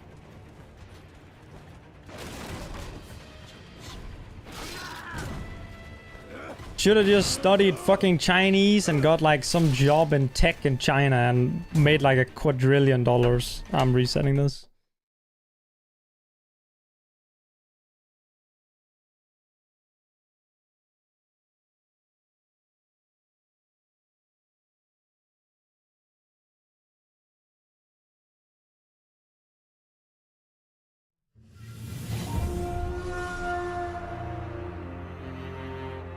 And you ask why everyone started doing Shura Glitchless. Is it a thing doing it in certain periods?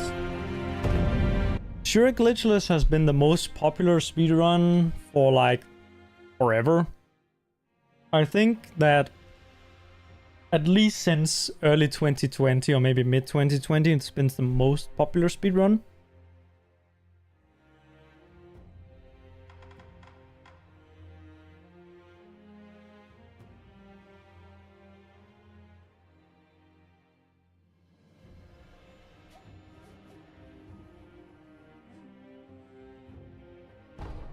But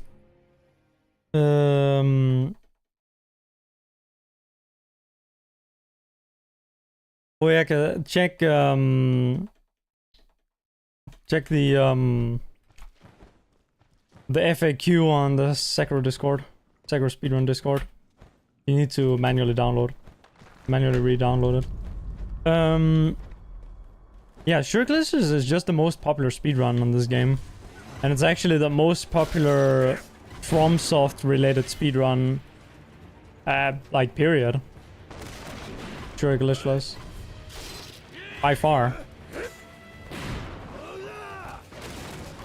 When we're talking about Sekiro speedruns, like 80% of the runs that people do and have done are Shura Glitchless. And like 20% account for the rest. Which would be like Immortal Severance, all bosses, all memories, any percent, no air swim, all that sort of shit. There's like more runs done a month in Shura Glitchless than there are no air swim runs that have been done in the history of the game's history. Like, Shura Glitchless is very, very popular. Now, there is often with the streamers and with the YouTubers, with us, there is a little bit of like, oh, if one guy starts doing it, then everyone starts doing it. Like, I got pushed to do it because of Wormdog. Because Wormdog went back and upgraded his PB. So I was like, meh, I want to do the same. Yes, Max, I did.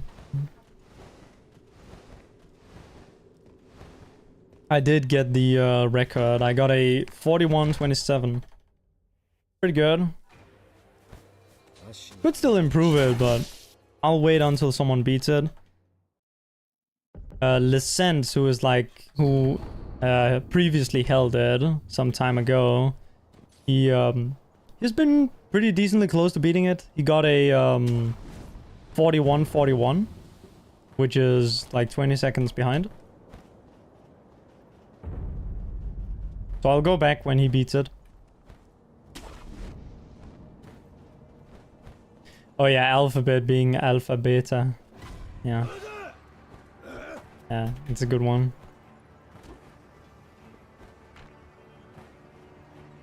Learning language is hard. Yeah, it is.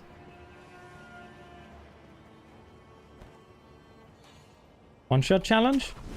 I thought about it before, trying to do one, but it's not really possible. Because the game doesn't like let you farm to get stronger.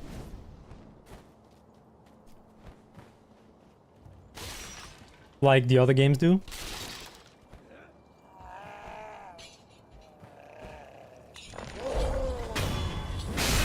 But there is like a way that you could do it, but it's like... It's not gonna be one-shots, and the setup is gonna take... you know, it's not gonna be like a couple hours of grinding, it's gonna be like a month. It's gonna be like, you're gonna be sat there farming XP for the dragon mask for like literally like 20 or 30 days or like 40 days or something to be able to get enough XP to get strong enough where you can like 3-hit bosses. And I like, it could be an interesting thing to do, but firstly, you're only gonna be able to one-shot early game bosses. And you can only get this dragon mask in late game, and if you try to do it on NG+, then it doesn't work, because they have been buffed up enough. So, it's just not gonna work, unfortunately. And also, the farming is gonna take, as I said, hundreds of hours. Bordering on thousands of hours. If you can imagine sitting there backstabbing the same enemy for 1,000 hours, That's what the run will be. To get enough XP. To get to max attack power.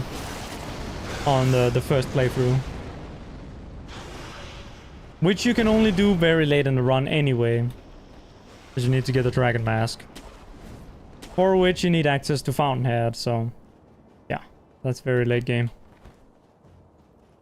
So unfortunately, the one-shot challenge doesn't really work on Sekiro. Follow Sutemo, streams basically only Sekiro. Yeah, what Sutemo does is he usually does he does like the main thing that he's working on, and then towards the end of the stream he does like a secondary thing. That's what he's always done.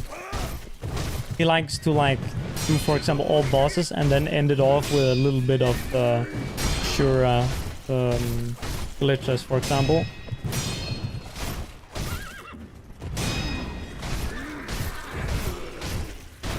That's something he likes doing.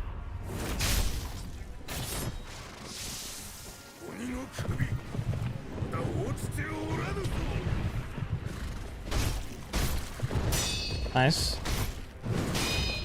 And then... ooh, yeah, this is good. I like this. 1, 2, 3 into the kick. That's good enough. Yeah, that's a good fight. This fight is as good as the one I had earlier, where I put, like, this run is as good as the one run I had earlier, but on that run I hit Double Canyon and on this one I missed it. So this fight is, yeah, that's a good fight.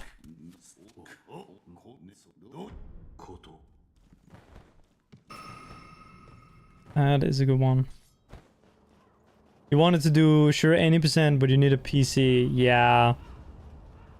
Yeah, playing on console for speedruns is a little tedious with the practicing. It's difficult.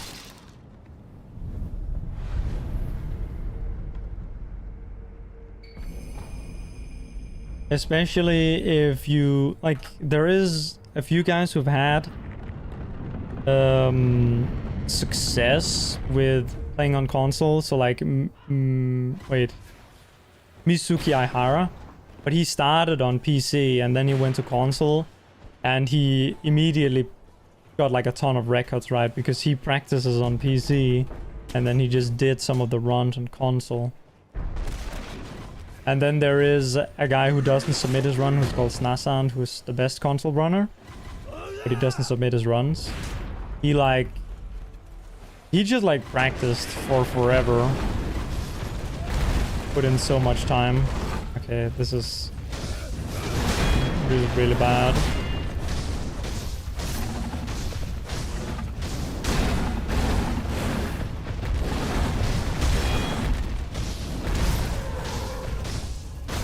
I mean, it works, I guess. Giga time Lozo. Thank you for the support to new runners, no problem. I help them because... because the more speedrunners there are, the more people who can watch my YouTube channel.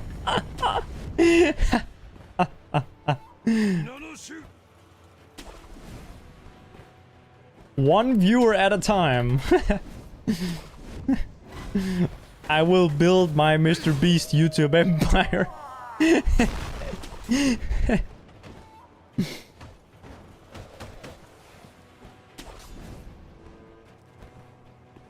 Your brain is still stuck on thinking this is a no-hit run.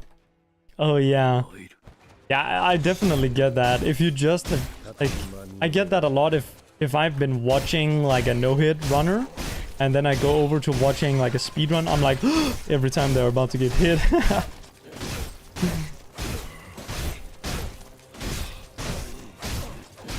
And it's like a physical kind of like whenever you're like close to getting hit or watching someone's close to getting hit, when you're very like invested in the no hit.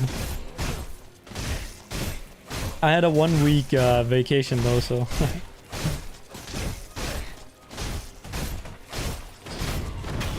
I'm reset.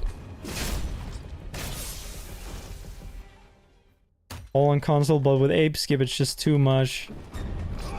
Yeah. Yeah, the ape skip is like actually also annoying to practice on PC, but I do have a cheat that I should have released already. Or like there is a cheat on PC that can teleport you directly there.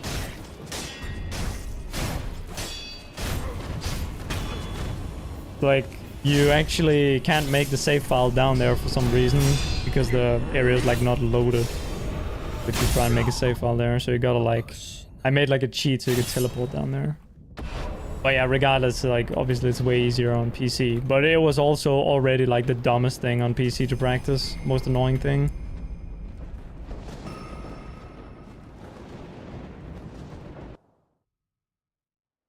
But yeah, being able to use like cheat engine on top of... Like obviously you can load the saves with the USB, but as you said, that's kind of like annoying. You gotta go through this whole like thing. But then on top of the save organizer on PC, you have your cheats, which can speed up things. Like you can use... This is something I don't do, but you can actually use speed hack to speed up the loading screens when you're practicing. I don't do it because it sometimes screws with some like AI, like some game mechanics it can screw with. But it's actually a thing you can do. If you're like spam practicing a single thing, you can like enable like 4x like game speed with like a speed hack to make your game load faster on the load screen when you're loading in. Which is like, I feel like that shouldn't be how it works, right? Using speed hack to speed up loading.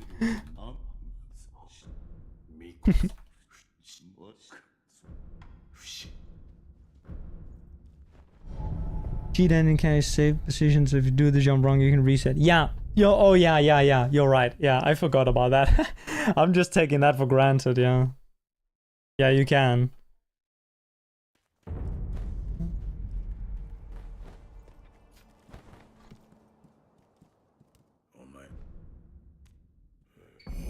And you can also make it so that the Guardian Ape's poop doesn't hit you through the walls.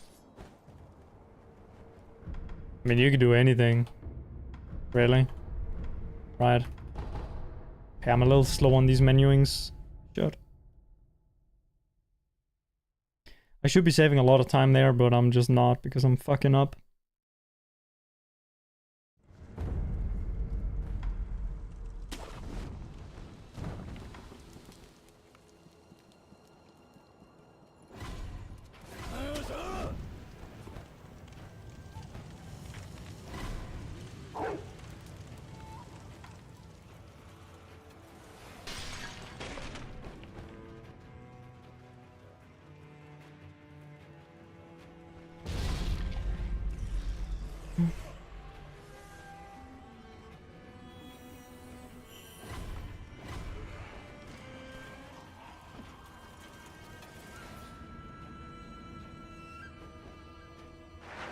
One, 2, 3, 5, 6, 7, 8, 9, 10, 11. Wait, what? What? Why is that not 11? Is it 10 or is it 9 or is it...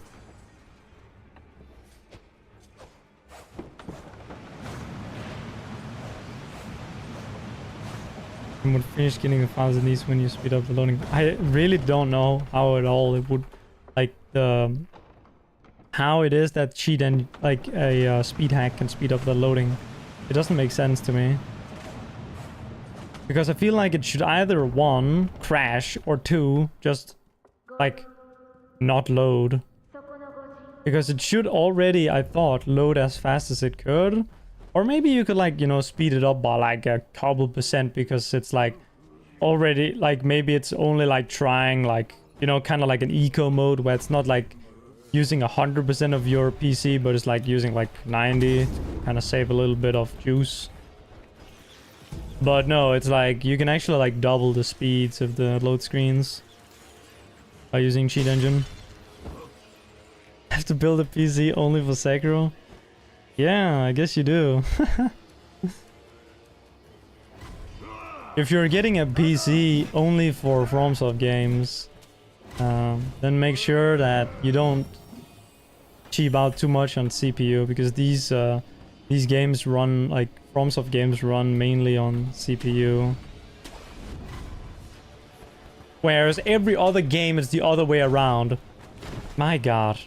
Every other game is like, you can get away with like, kind of like cheaping out on the CPU and then getting a beefy GPU, but in this game it's the other way around. God damn it, Miyazaki. But that's, of course, like... Hey, what is he doing? Dude, this is... Okay, what the ligma is this?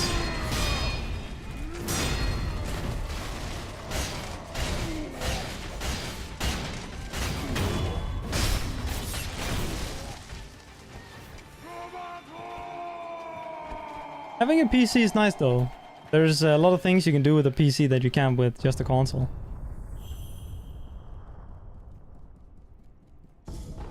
Like run whatever programs you want.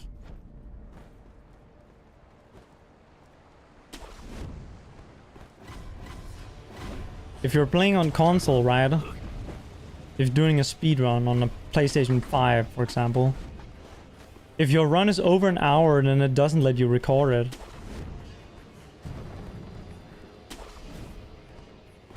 So if you're gonna, if let's say you're a PlayStation 5 runner, you actually need a PC to record your speedrun if you're gonna do all bosses.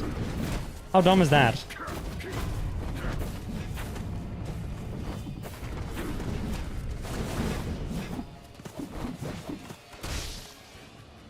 I'll answer for you, it's pretty damn dumb. Hey, Burnett. You're just tuning into the best part of the run, this fucking strategy that's 100% consistent and never memes, and it's 100% not RNG based. Yep, 100% skill based and not RNG. Oh, never mind, actually 100% RNG.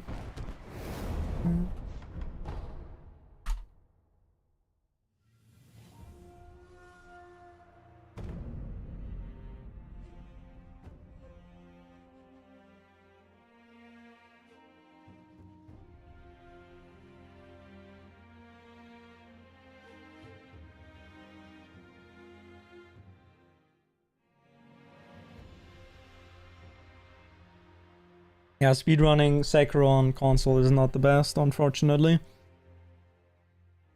There's a lot of games where the experience of playing on console is the standard.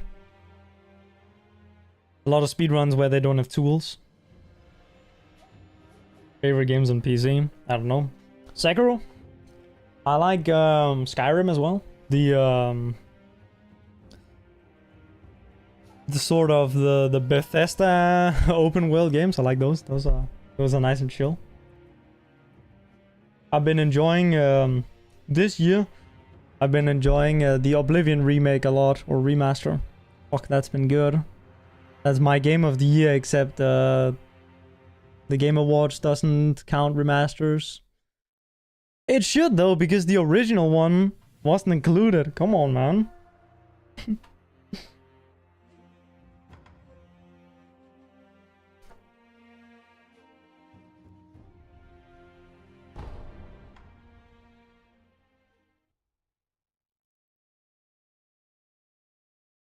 I like GeoGuessr as well. GeoGuessr is fun. Guessing some houses and shit. Oh shit, this is fucking Malta. Whatever.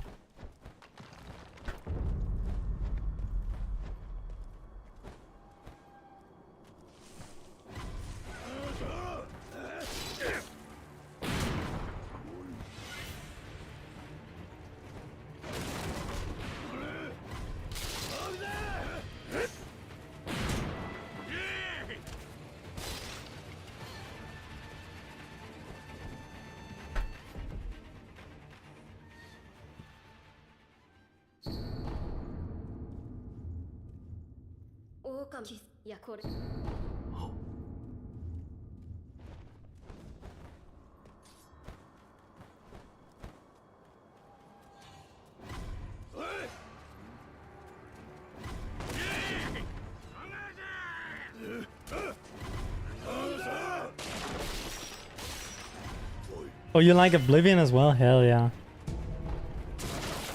Really nice game. The only reason I don't play it more is because there are quite a lot of crashes in the remastered.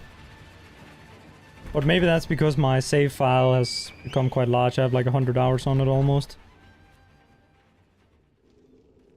GeoGuessr an actual game or a browser thing? It's mainly in browser, although you can download it on Steam, but the Steam version is kind of shit.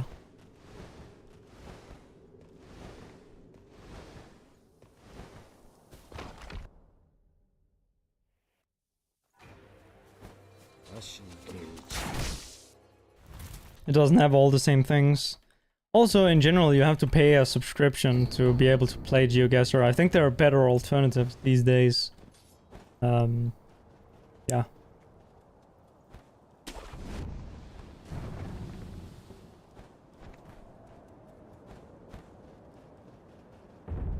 I guess maybe in theory you could play GeoGuessr on the PlayStation with like the browser. I don't know, honestly. You can install it as an app on your phone and play it there. I'm not like a huge mobile gamer though. I prefer playing on a larger screen. I don't have to like fucking tilt my head down and look at the like the tiny ass little thing. And like shout out to the to the mobile gamers who have vision good enough to be able to look and see what's going on the little fucking phone screen. I can't. I'm too blind for that.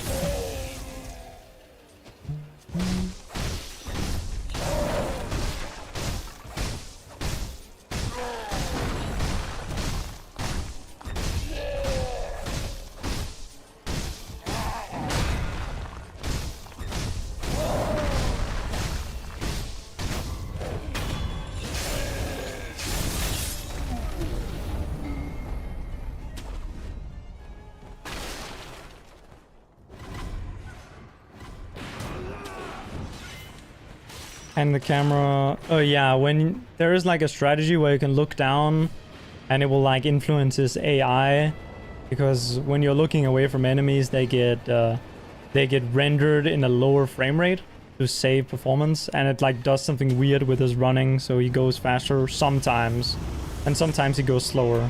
It's kind of weird and it's kind of random.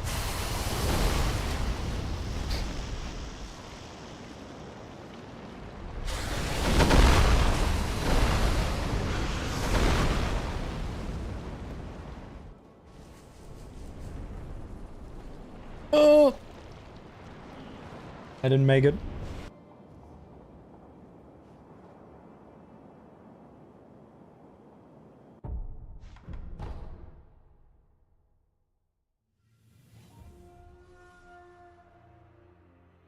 Yeah. Bloodborne. Thankfully, oh well, I don't know if I should say thankfully. Like you can play it on the emulator now. I guess the problem with that is that it's fucking impossible to run and it crashes all the time.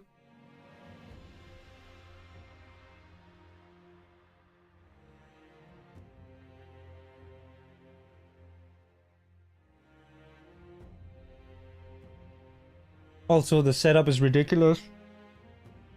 You either need to pirate it, or you need to have a jailbroken PS4, which essentially means that, yeah, you know.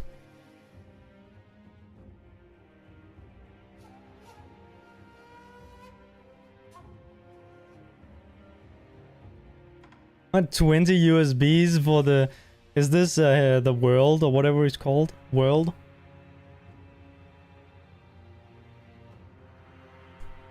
$20 USBs for save file, that's crazy.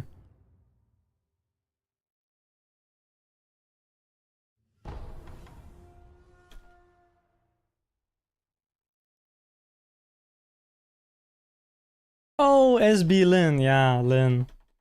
I remember Lin.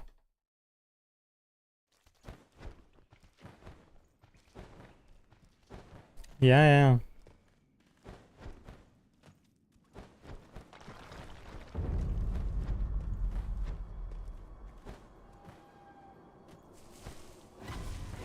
I guess the world guy was Chinese. Or maybe Japanese, I don't know. Kind of the same thing. Wait, no, I mean, not in that way, but like culturally in speedrunning. Kind of similar.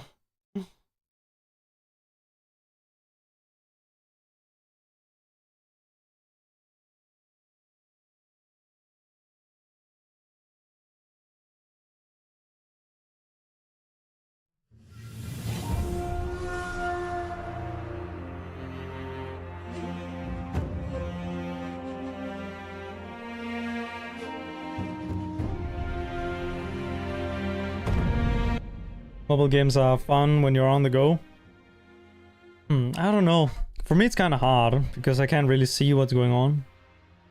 And I never really have like, never really had like a good phone, or I did at one point, but takes too much battery usually.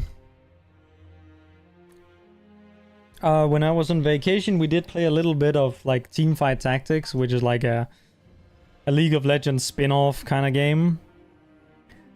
And every single game we played took like a third of my battery, so it was like, okay, yeah, I'm not gonna... Like, yeah, one game or something, but... Yeah. Resident Evil. I haven't played it, but I watched a good bit of it. When Village came out, I watched a lot of speedruns of it. It was really cool. So I guess I'll say Village. Even though it's like... I think a lot of people prefer like some of the older ones. Like 3, 4 and for some people 7, I guess. Biohazard.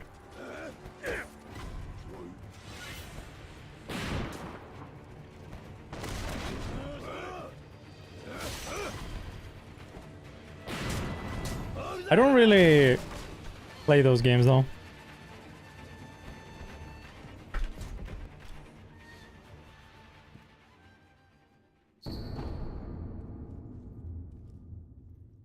The deer park.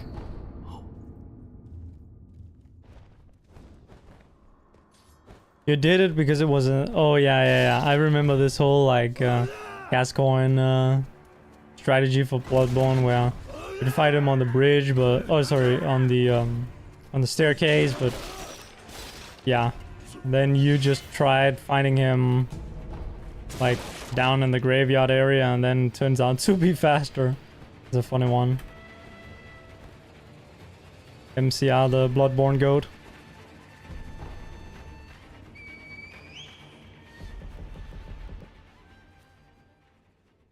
Oh yeah.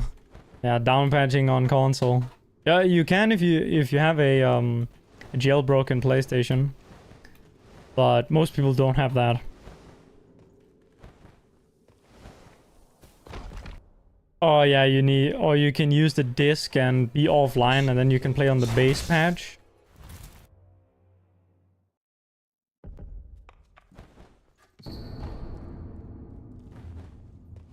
Those are like your two options. Jailbroken console, or have the disc version with internet disabled to suppress updates for the game.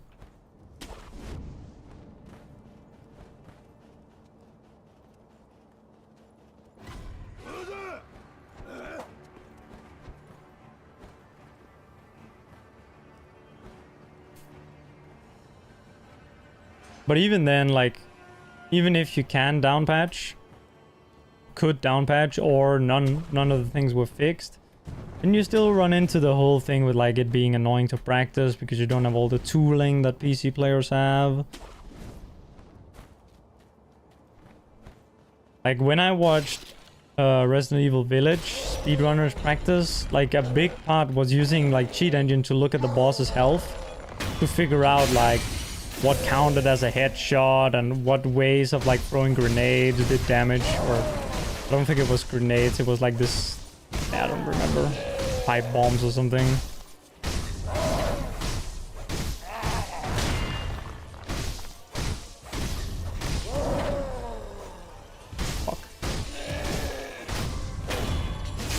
guess it works. Yeah, the speedrunner tool.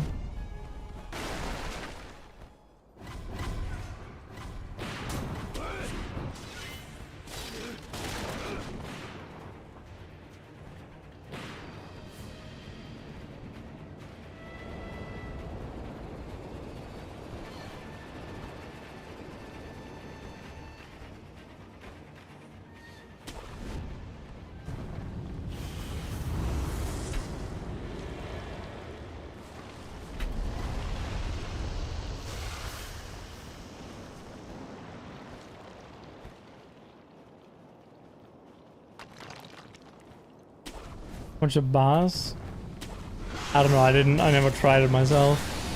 I only saw Distortion play around with it, so that's all I know.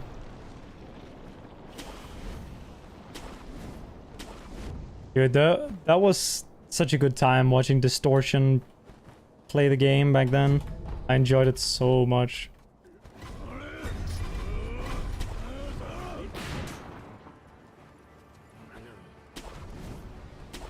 I'm really looking forward to another game getting released and him breaking it. Or him and the community breaking it. He isn't... Oh, he usually isn't the one fighting all the glitches, but he's usually like the guy that you can follow to be up to date on everything. He doesn't speedrun that much though, anymore.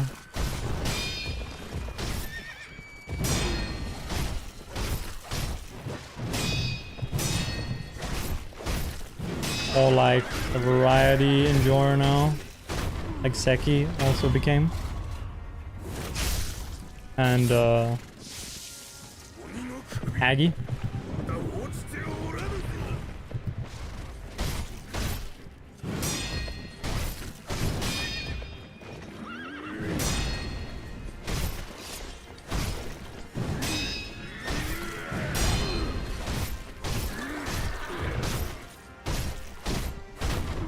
Nice headshot, yes.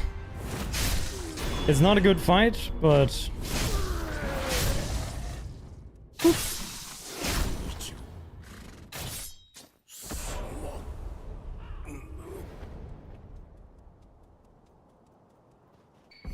It salvaged it a little bit there.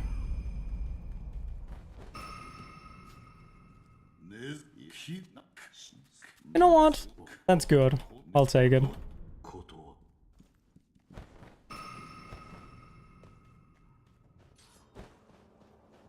Survival horror like Outlast. Yeah, I don't really play these games.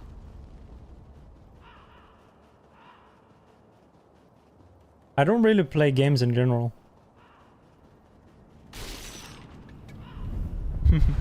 I just play Sekiro.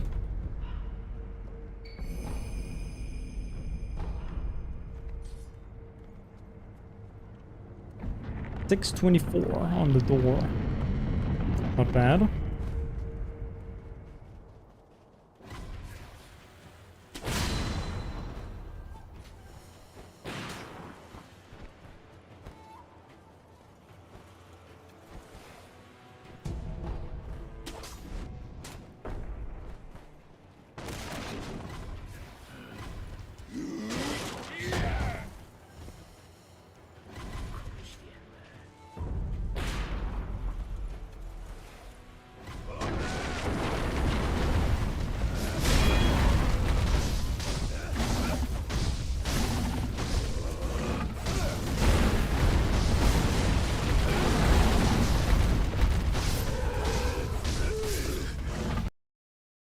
Eh.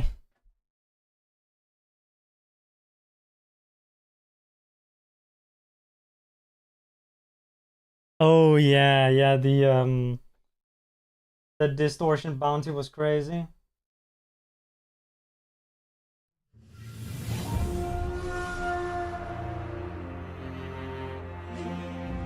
Or Shadow of the Earth Tree.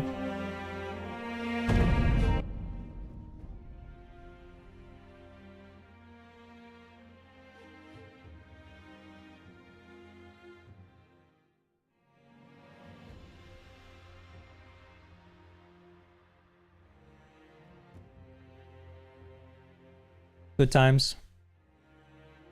For me, the peak though still is when he played Sekiro. That's still the peak. That's what got me into speedrunning this game. That was the peak.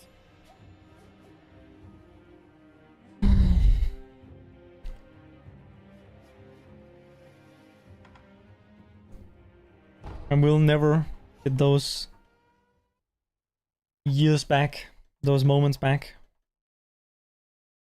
These two early days, excuse me, sir, how old are you? 49?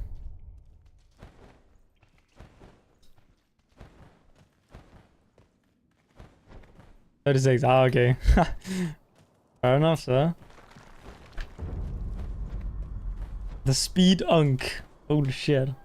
Bro's crazy. Bro's cracked. I guess it's hard to have been playing guitar for like 20 years if you're only 20 years of age.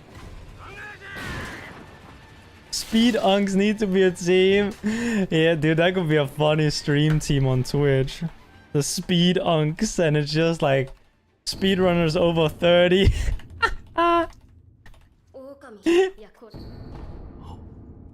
Eventually everyone will get invited. As everyone ages. Then you can have speed gramps when they get like over 40 or something. You imagine one day Worm is gonna be on Team Speed Gramps.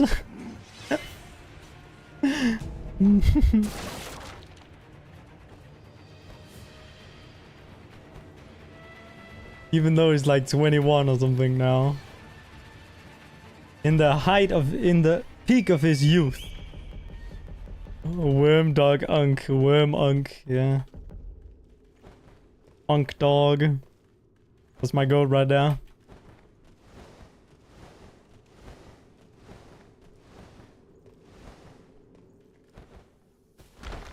Unk CR, my goat.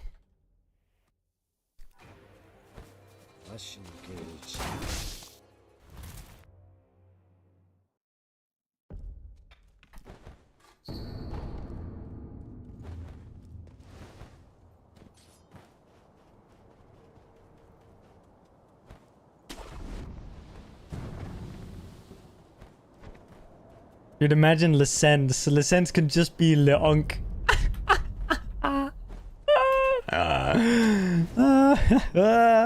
Leonk.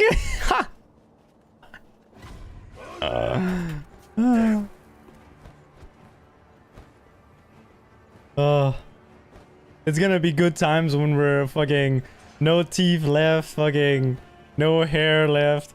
We're gonna be sat there. Back in my day, a 138 tutorial was really good.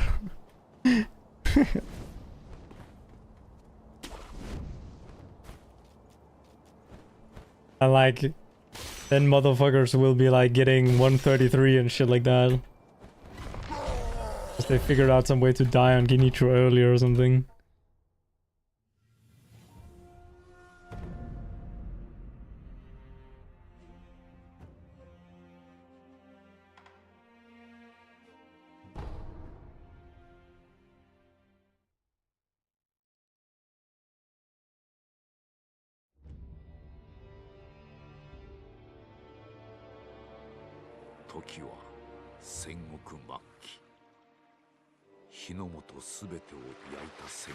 Cutscene watchers, sorry. I'm eating a massive melon.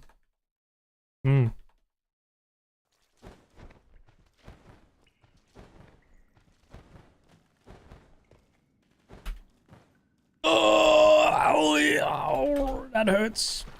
+2.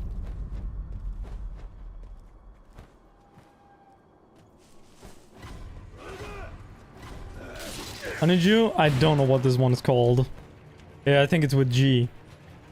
It's called something weird. And it's orange.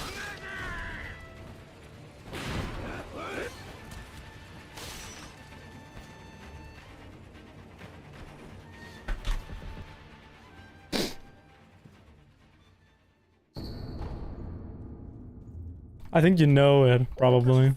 But Cantaloupe? I have no clue. No, I think it's with G. I think it's GU something. Or some shit like that.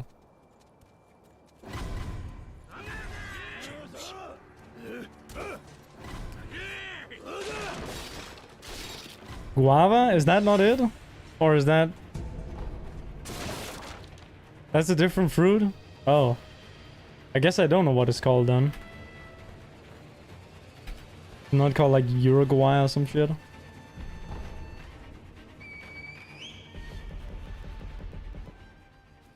Bro, can I speed up? But like I'm so slow on these tutorials. What the hell? Cantaloupe melons are orange inside. What color are they outside? Are they like green and like... Dude, that color is hard to explain. Like gray? White-ish kinda? Like there's like... It's green and then there's like spider webs all over it. That's how it looks outside. That's the one? Okay, cantaloupe. I see.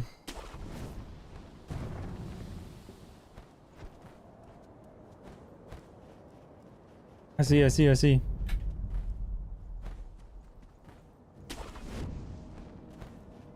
Just called melon. It's a cantaloupe melon, okay? Like you have a watermelon and a honeydew melon and a... Okay, I'm not gonna say that.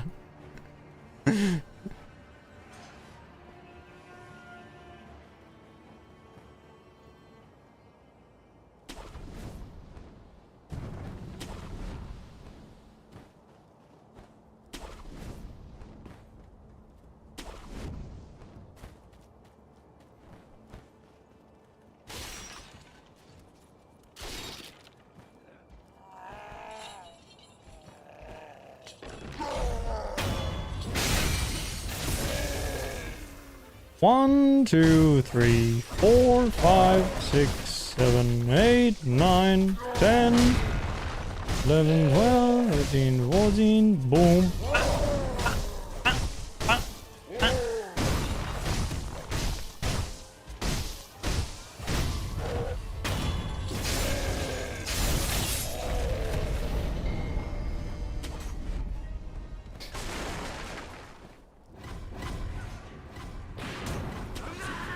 That was eine gute Ogre.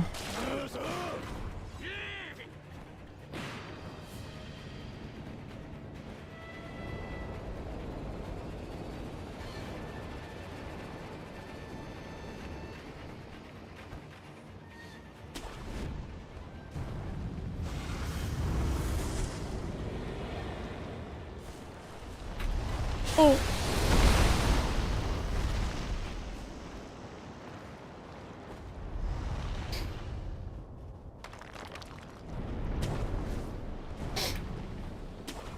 Okay, this run is not bad.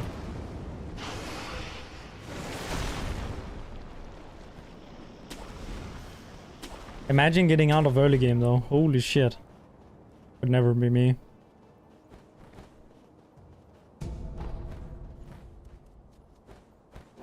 You missed 4 fucking hours? Yeah, that's unlucky. There was 1 hour left, so...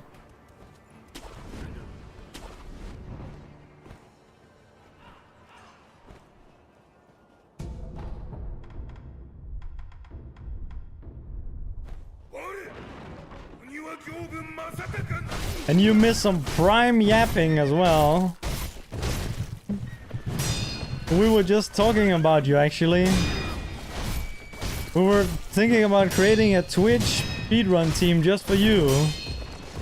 Called Speed Unks.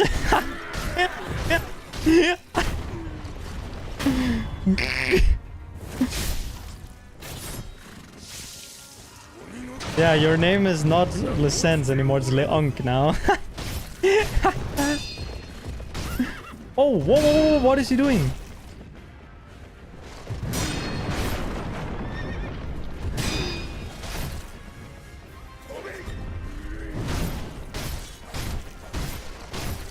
Kick.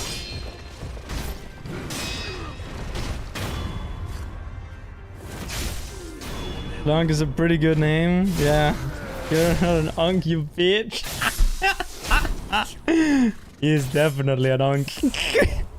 Oh.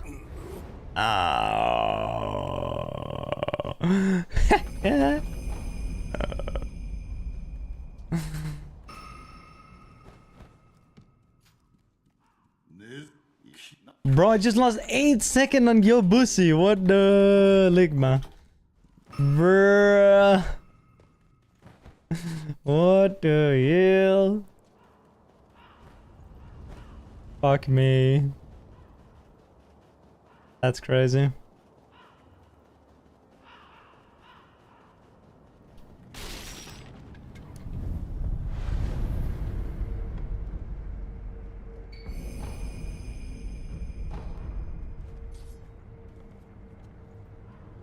Nine 629. That's like what I would get 2 years ago. Have I not become better at all in the 2 years that have passed? Apparently not.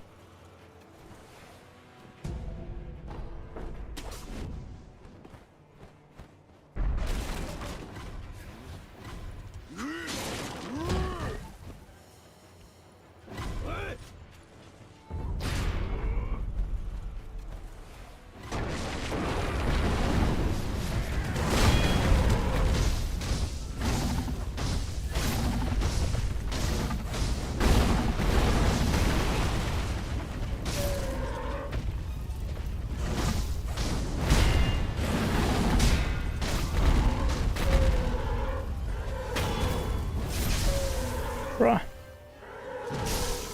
Oh!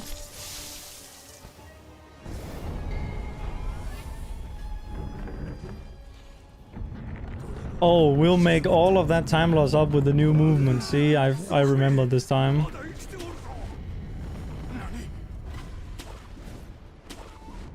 Wow! No! Fuck!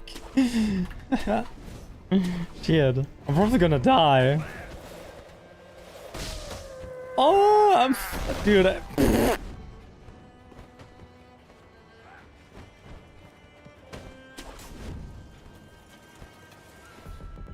I didn't even save time.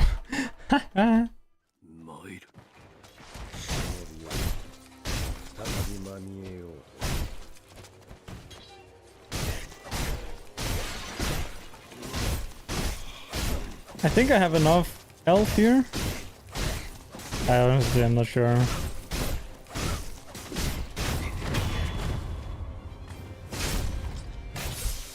Anyway.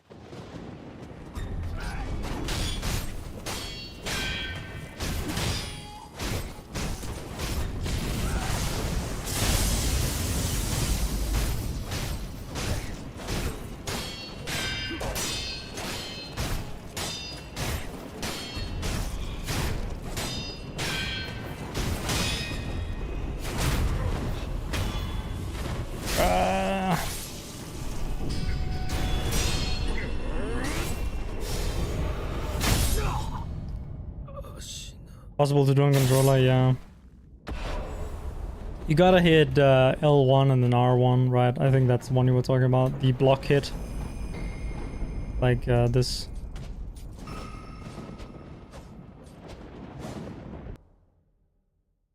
It's L1, R1, then back on the stick, then forward on the stick.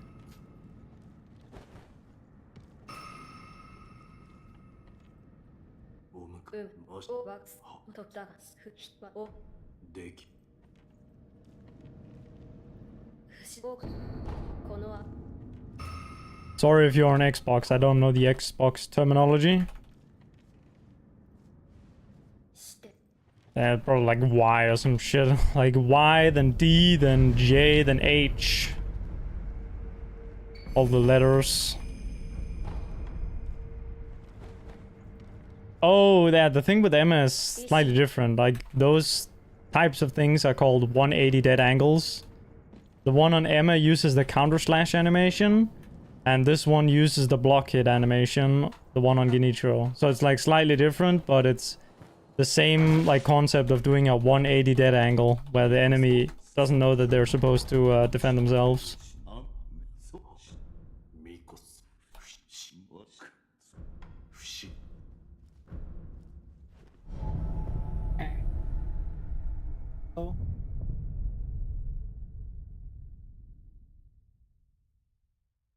Deflecting lightning actually kill you? Yeah. Yeah, it can.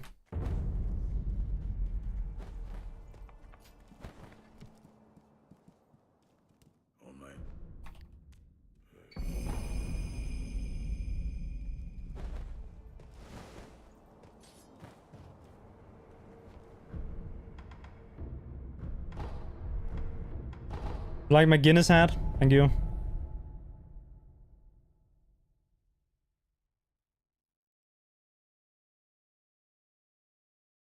Thank you. You know what the worst part is? This one is in black, right? Color of island is green. I looked all through the gift shop and I was like, okay, there isn't a green one with Guinness text and all this, so I'll get the black one. I buy it and then I walk 50 meters and then there is an actual dedicated Guinness gift shop where they have this exact one, except it's green instead of black. And I was mad. And I was not about to go and return this one or buy both.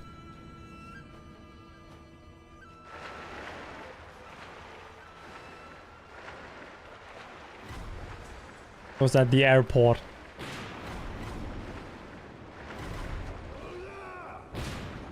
You would have bought both.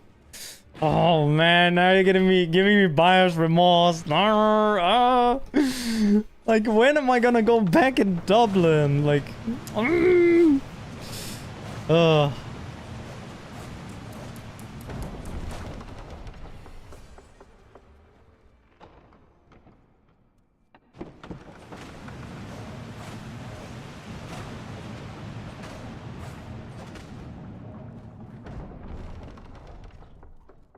the green one was so sick though.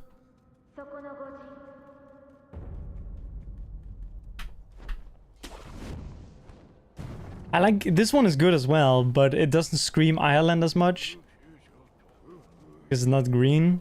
But maybe it's better that I have a black one. But also, actually, now that I'm thinking about it, who the fuck buys a black cap to wear in the summer? That is fucking suicide, man.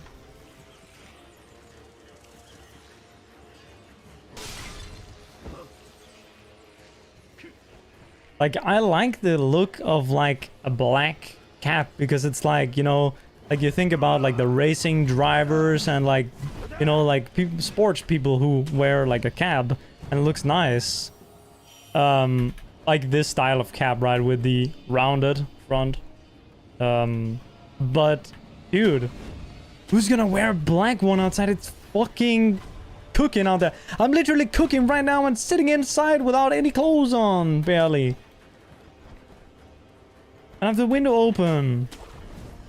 Like, brrr.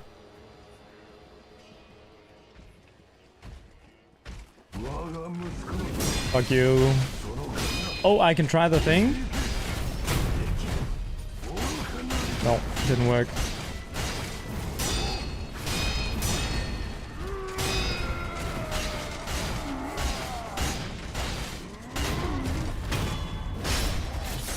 No clothes. I am actually wearing pants. Which is crazy.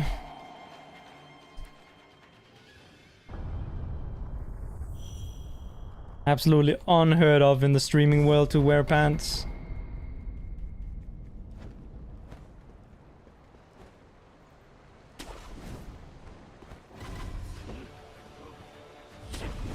Oh yeah, that is what I wanted to do, game. Yeah, yeah. Yeah.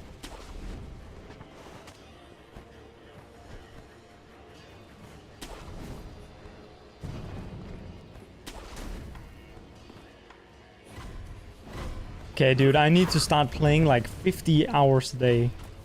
Holy shit, I am not playing well.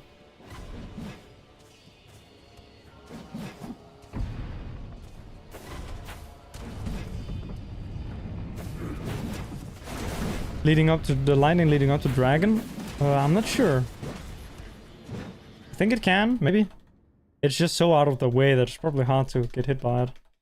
So it's something that could be pretty easily tested with like the position tool in Cheat Engine. Could like save your position there and then load back a save file and then teleport there before the lightning strikes. But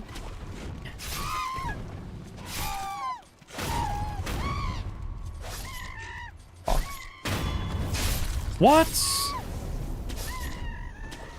Good fucking game, man.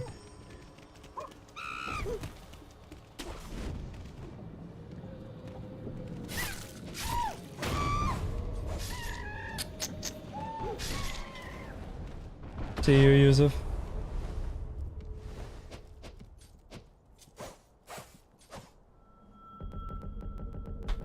I lost fucking 3 seconds doing that. Bullshit.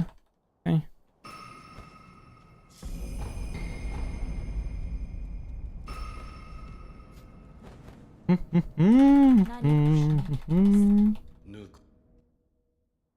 I am not cooking, I am only getting cooked.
Okay, that is quite unlucky.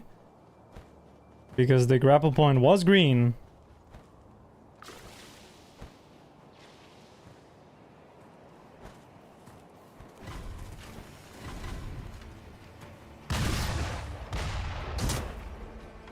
Okay. I'm literally fucking dead.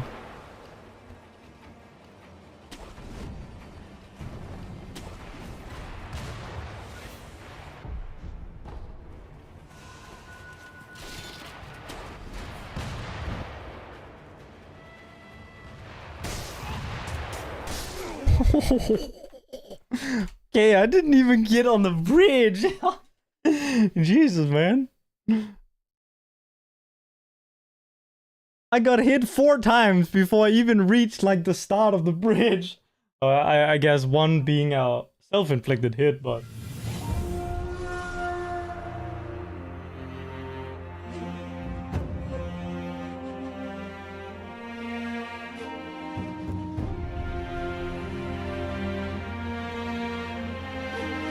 Jesus, man, I need to actually sacrifice my entire soul to play this category. Holy fuck.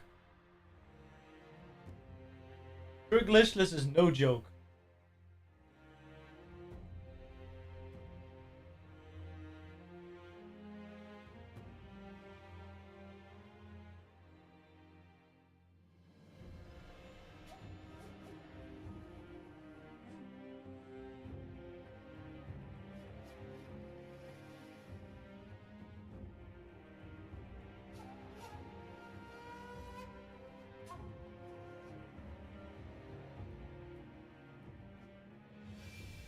In the Ishin fight, the static lighting, I'm not sure. I don't remember if you can get hit by it or not.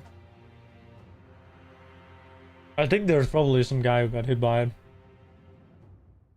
That's kind of like a classic no-hit moment. I know that on Gale, Dark Souls 3 boss, you can get hit by the lightning. Because I died to it on my first ever attempt on him. That's funny.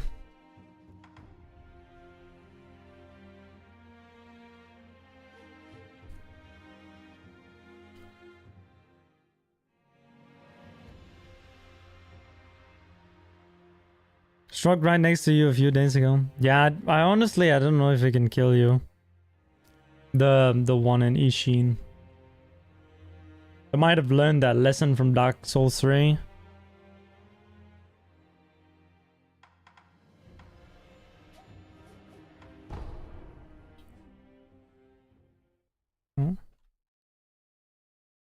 Need to finish the Ring City, yeah. I guess I'm gonna fucking practice Gyobu or some bullshit. No, Bull, actually. I need to practice Bull. I can't be losing time on Bull.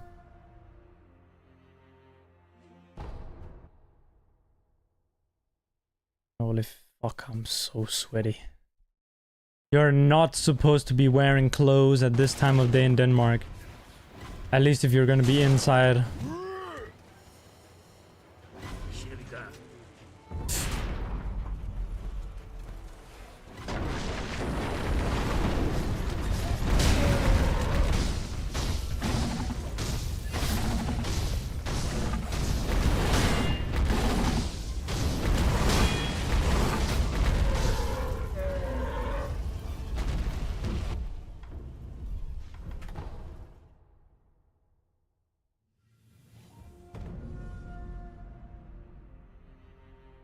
Man, I might have to do what I dread, which is practicing fucking dialogue, because I'm losing so much time on dialogue and menuing.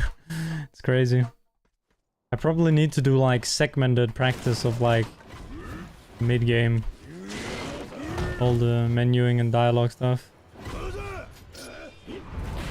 Oh, Denmark was cold? Nah, Denmark's not really that cold. Also, the house, but the houses are built like it's gonna be -40 outside.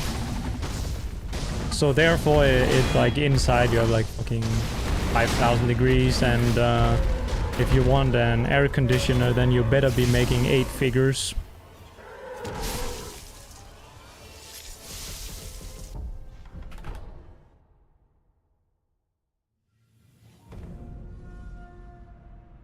You're frying me on dialogue, yeah, that's true. I'll just say that fucking control input method diff, controller diff.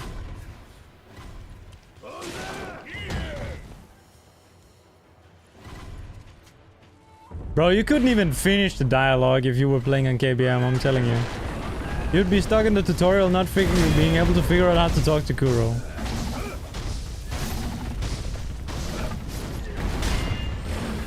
That's all I have to say. This is where you say he's not wrong.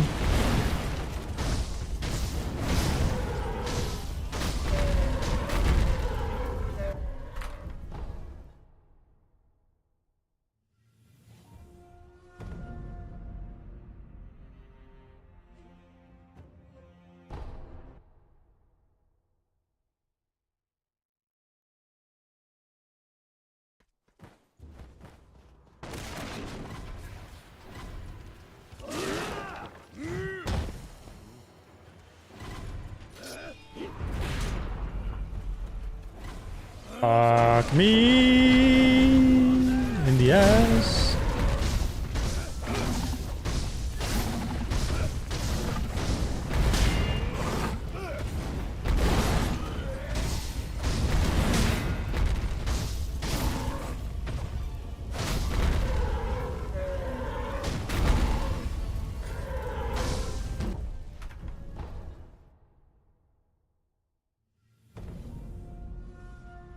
I don't know why I'm losing time on this guy. I mean, these fights aren't actually even good, though.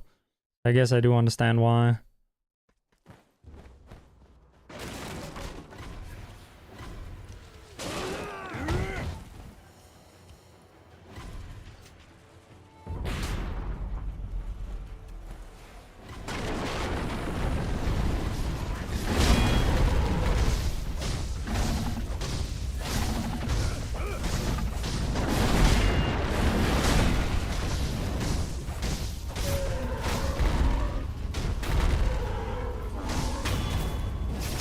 That was good.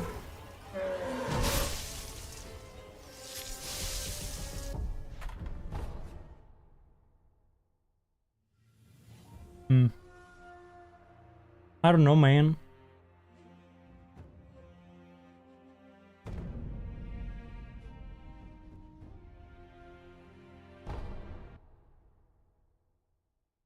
I guess it's just fucking Gyobu where I'm losing a fuck ton of time, maybe.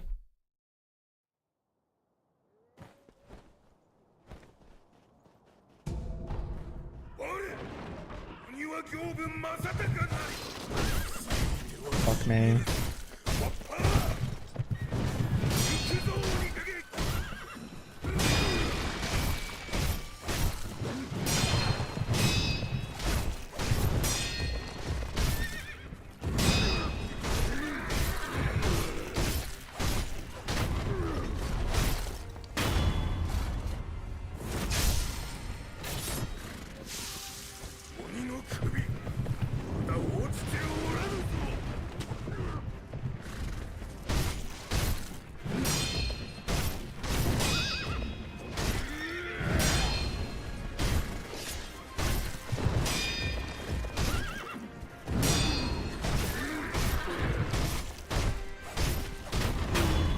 That was good. Oh, well, it wasn't, but it was a good headshot.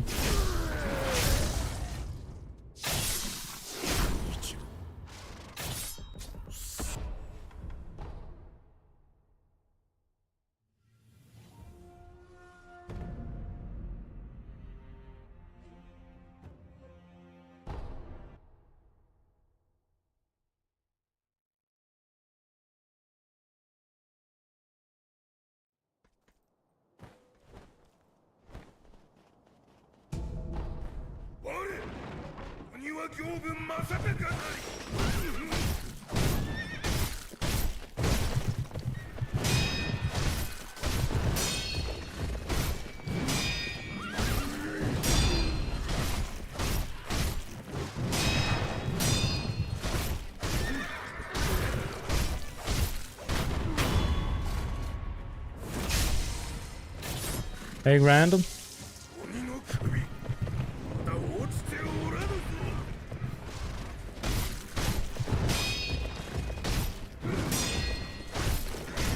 Nah.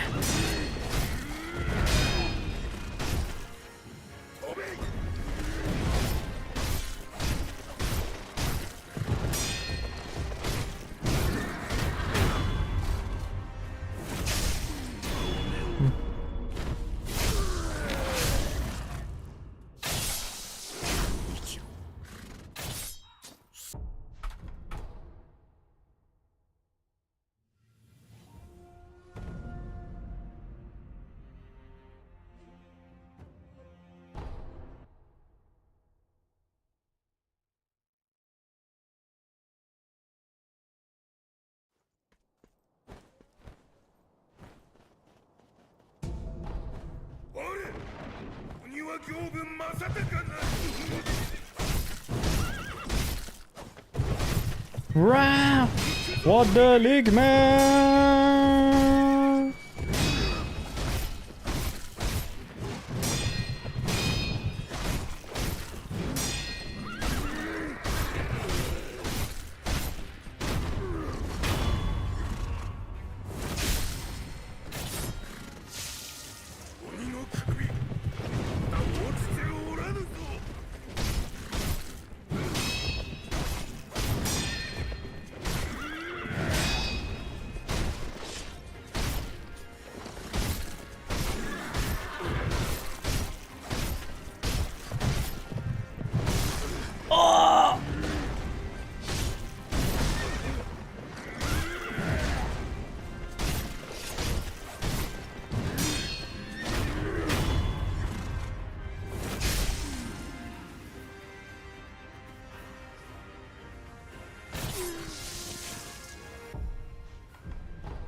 Oh, right, okay.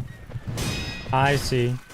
I'm actually attacking at the timing for if I had opened the menu. I don't know if that makes sense, but like typically there I would menu, which slows me down a little bit. So that would actually be the right timing to attack, I think, or closer to the right timing to attack. A normal run for me, but...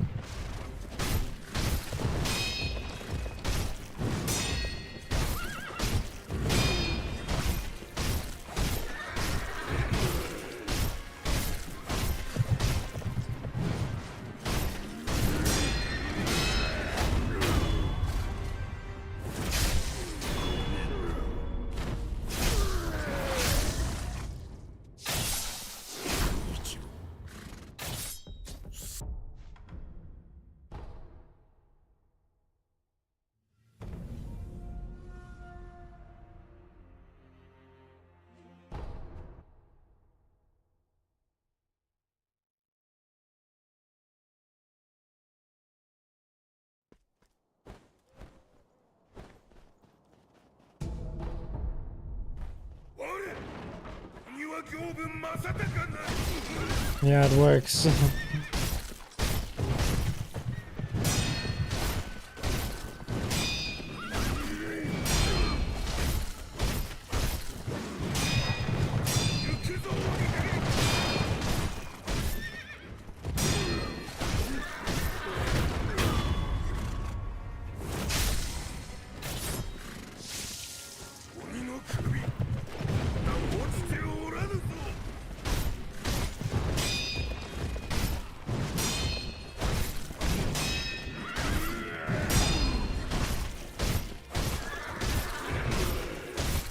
No!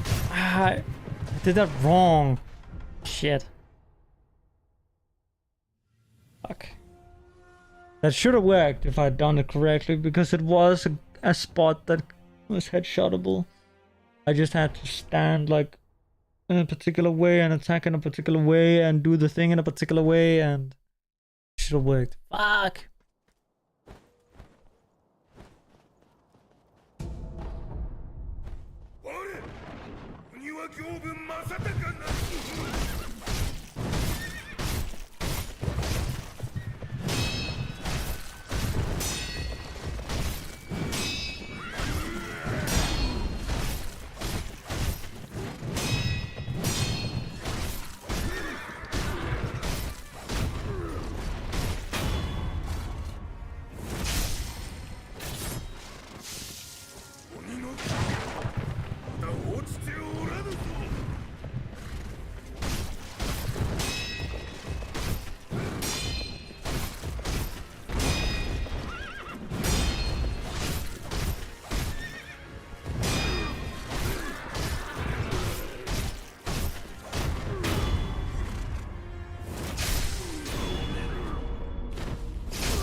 Ooh.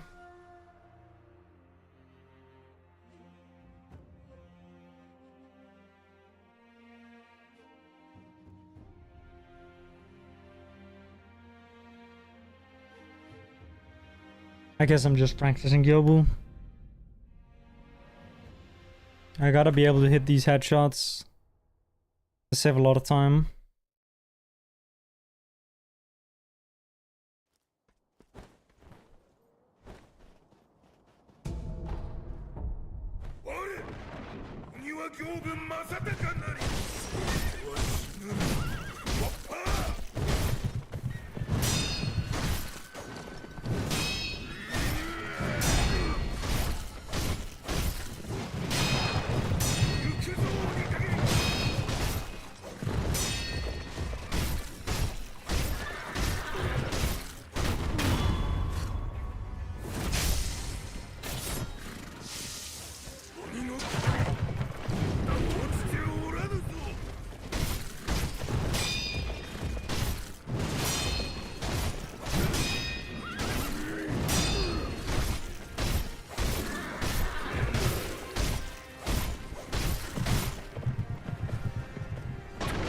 Man, come on.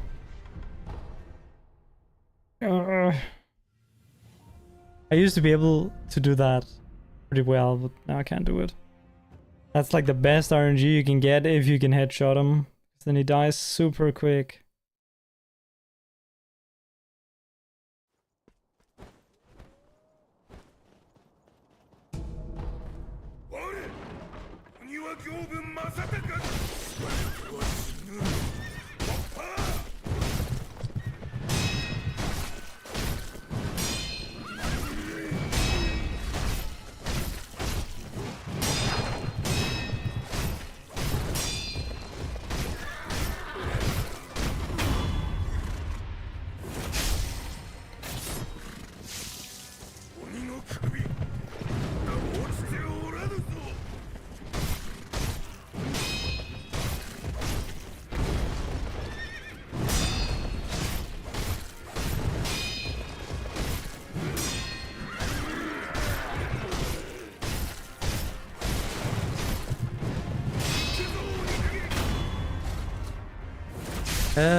Right. Fuck! These headshots are hard.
Okay. I need more practice and need to do more runs and stuff. But I'm gonna end here. Need to have some dinner. And I don't feel like playing anymore. But 5 hours, so of which approximately 4 hours is just like speaking about random bullshit. Yeah. Okay. Let's see, who's on? Whoa, Cadrill is on. P4, Juzo trying for, oh, okay, he's on starting soon, so I won't raid him. Just raid, C4 is going for the world record in this category. He has a 28:20, so he's quite close, but he's been going for quite a long time. He's been playing this category for like 2 years straight. He's pretty fucking good at it.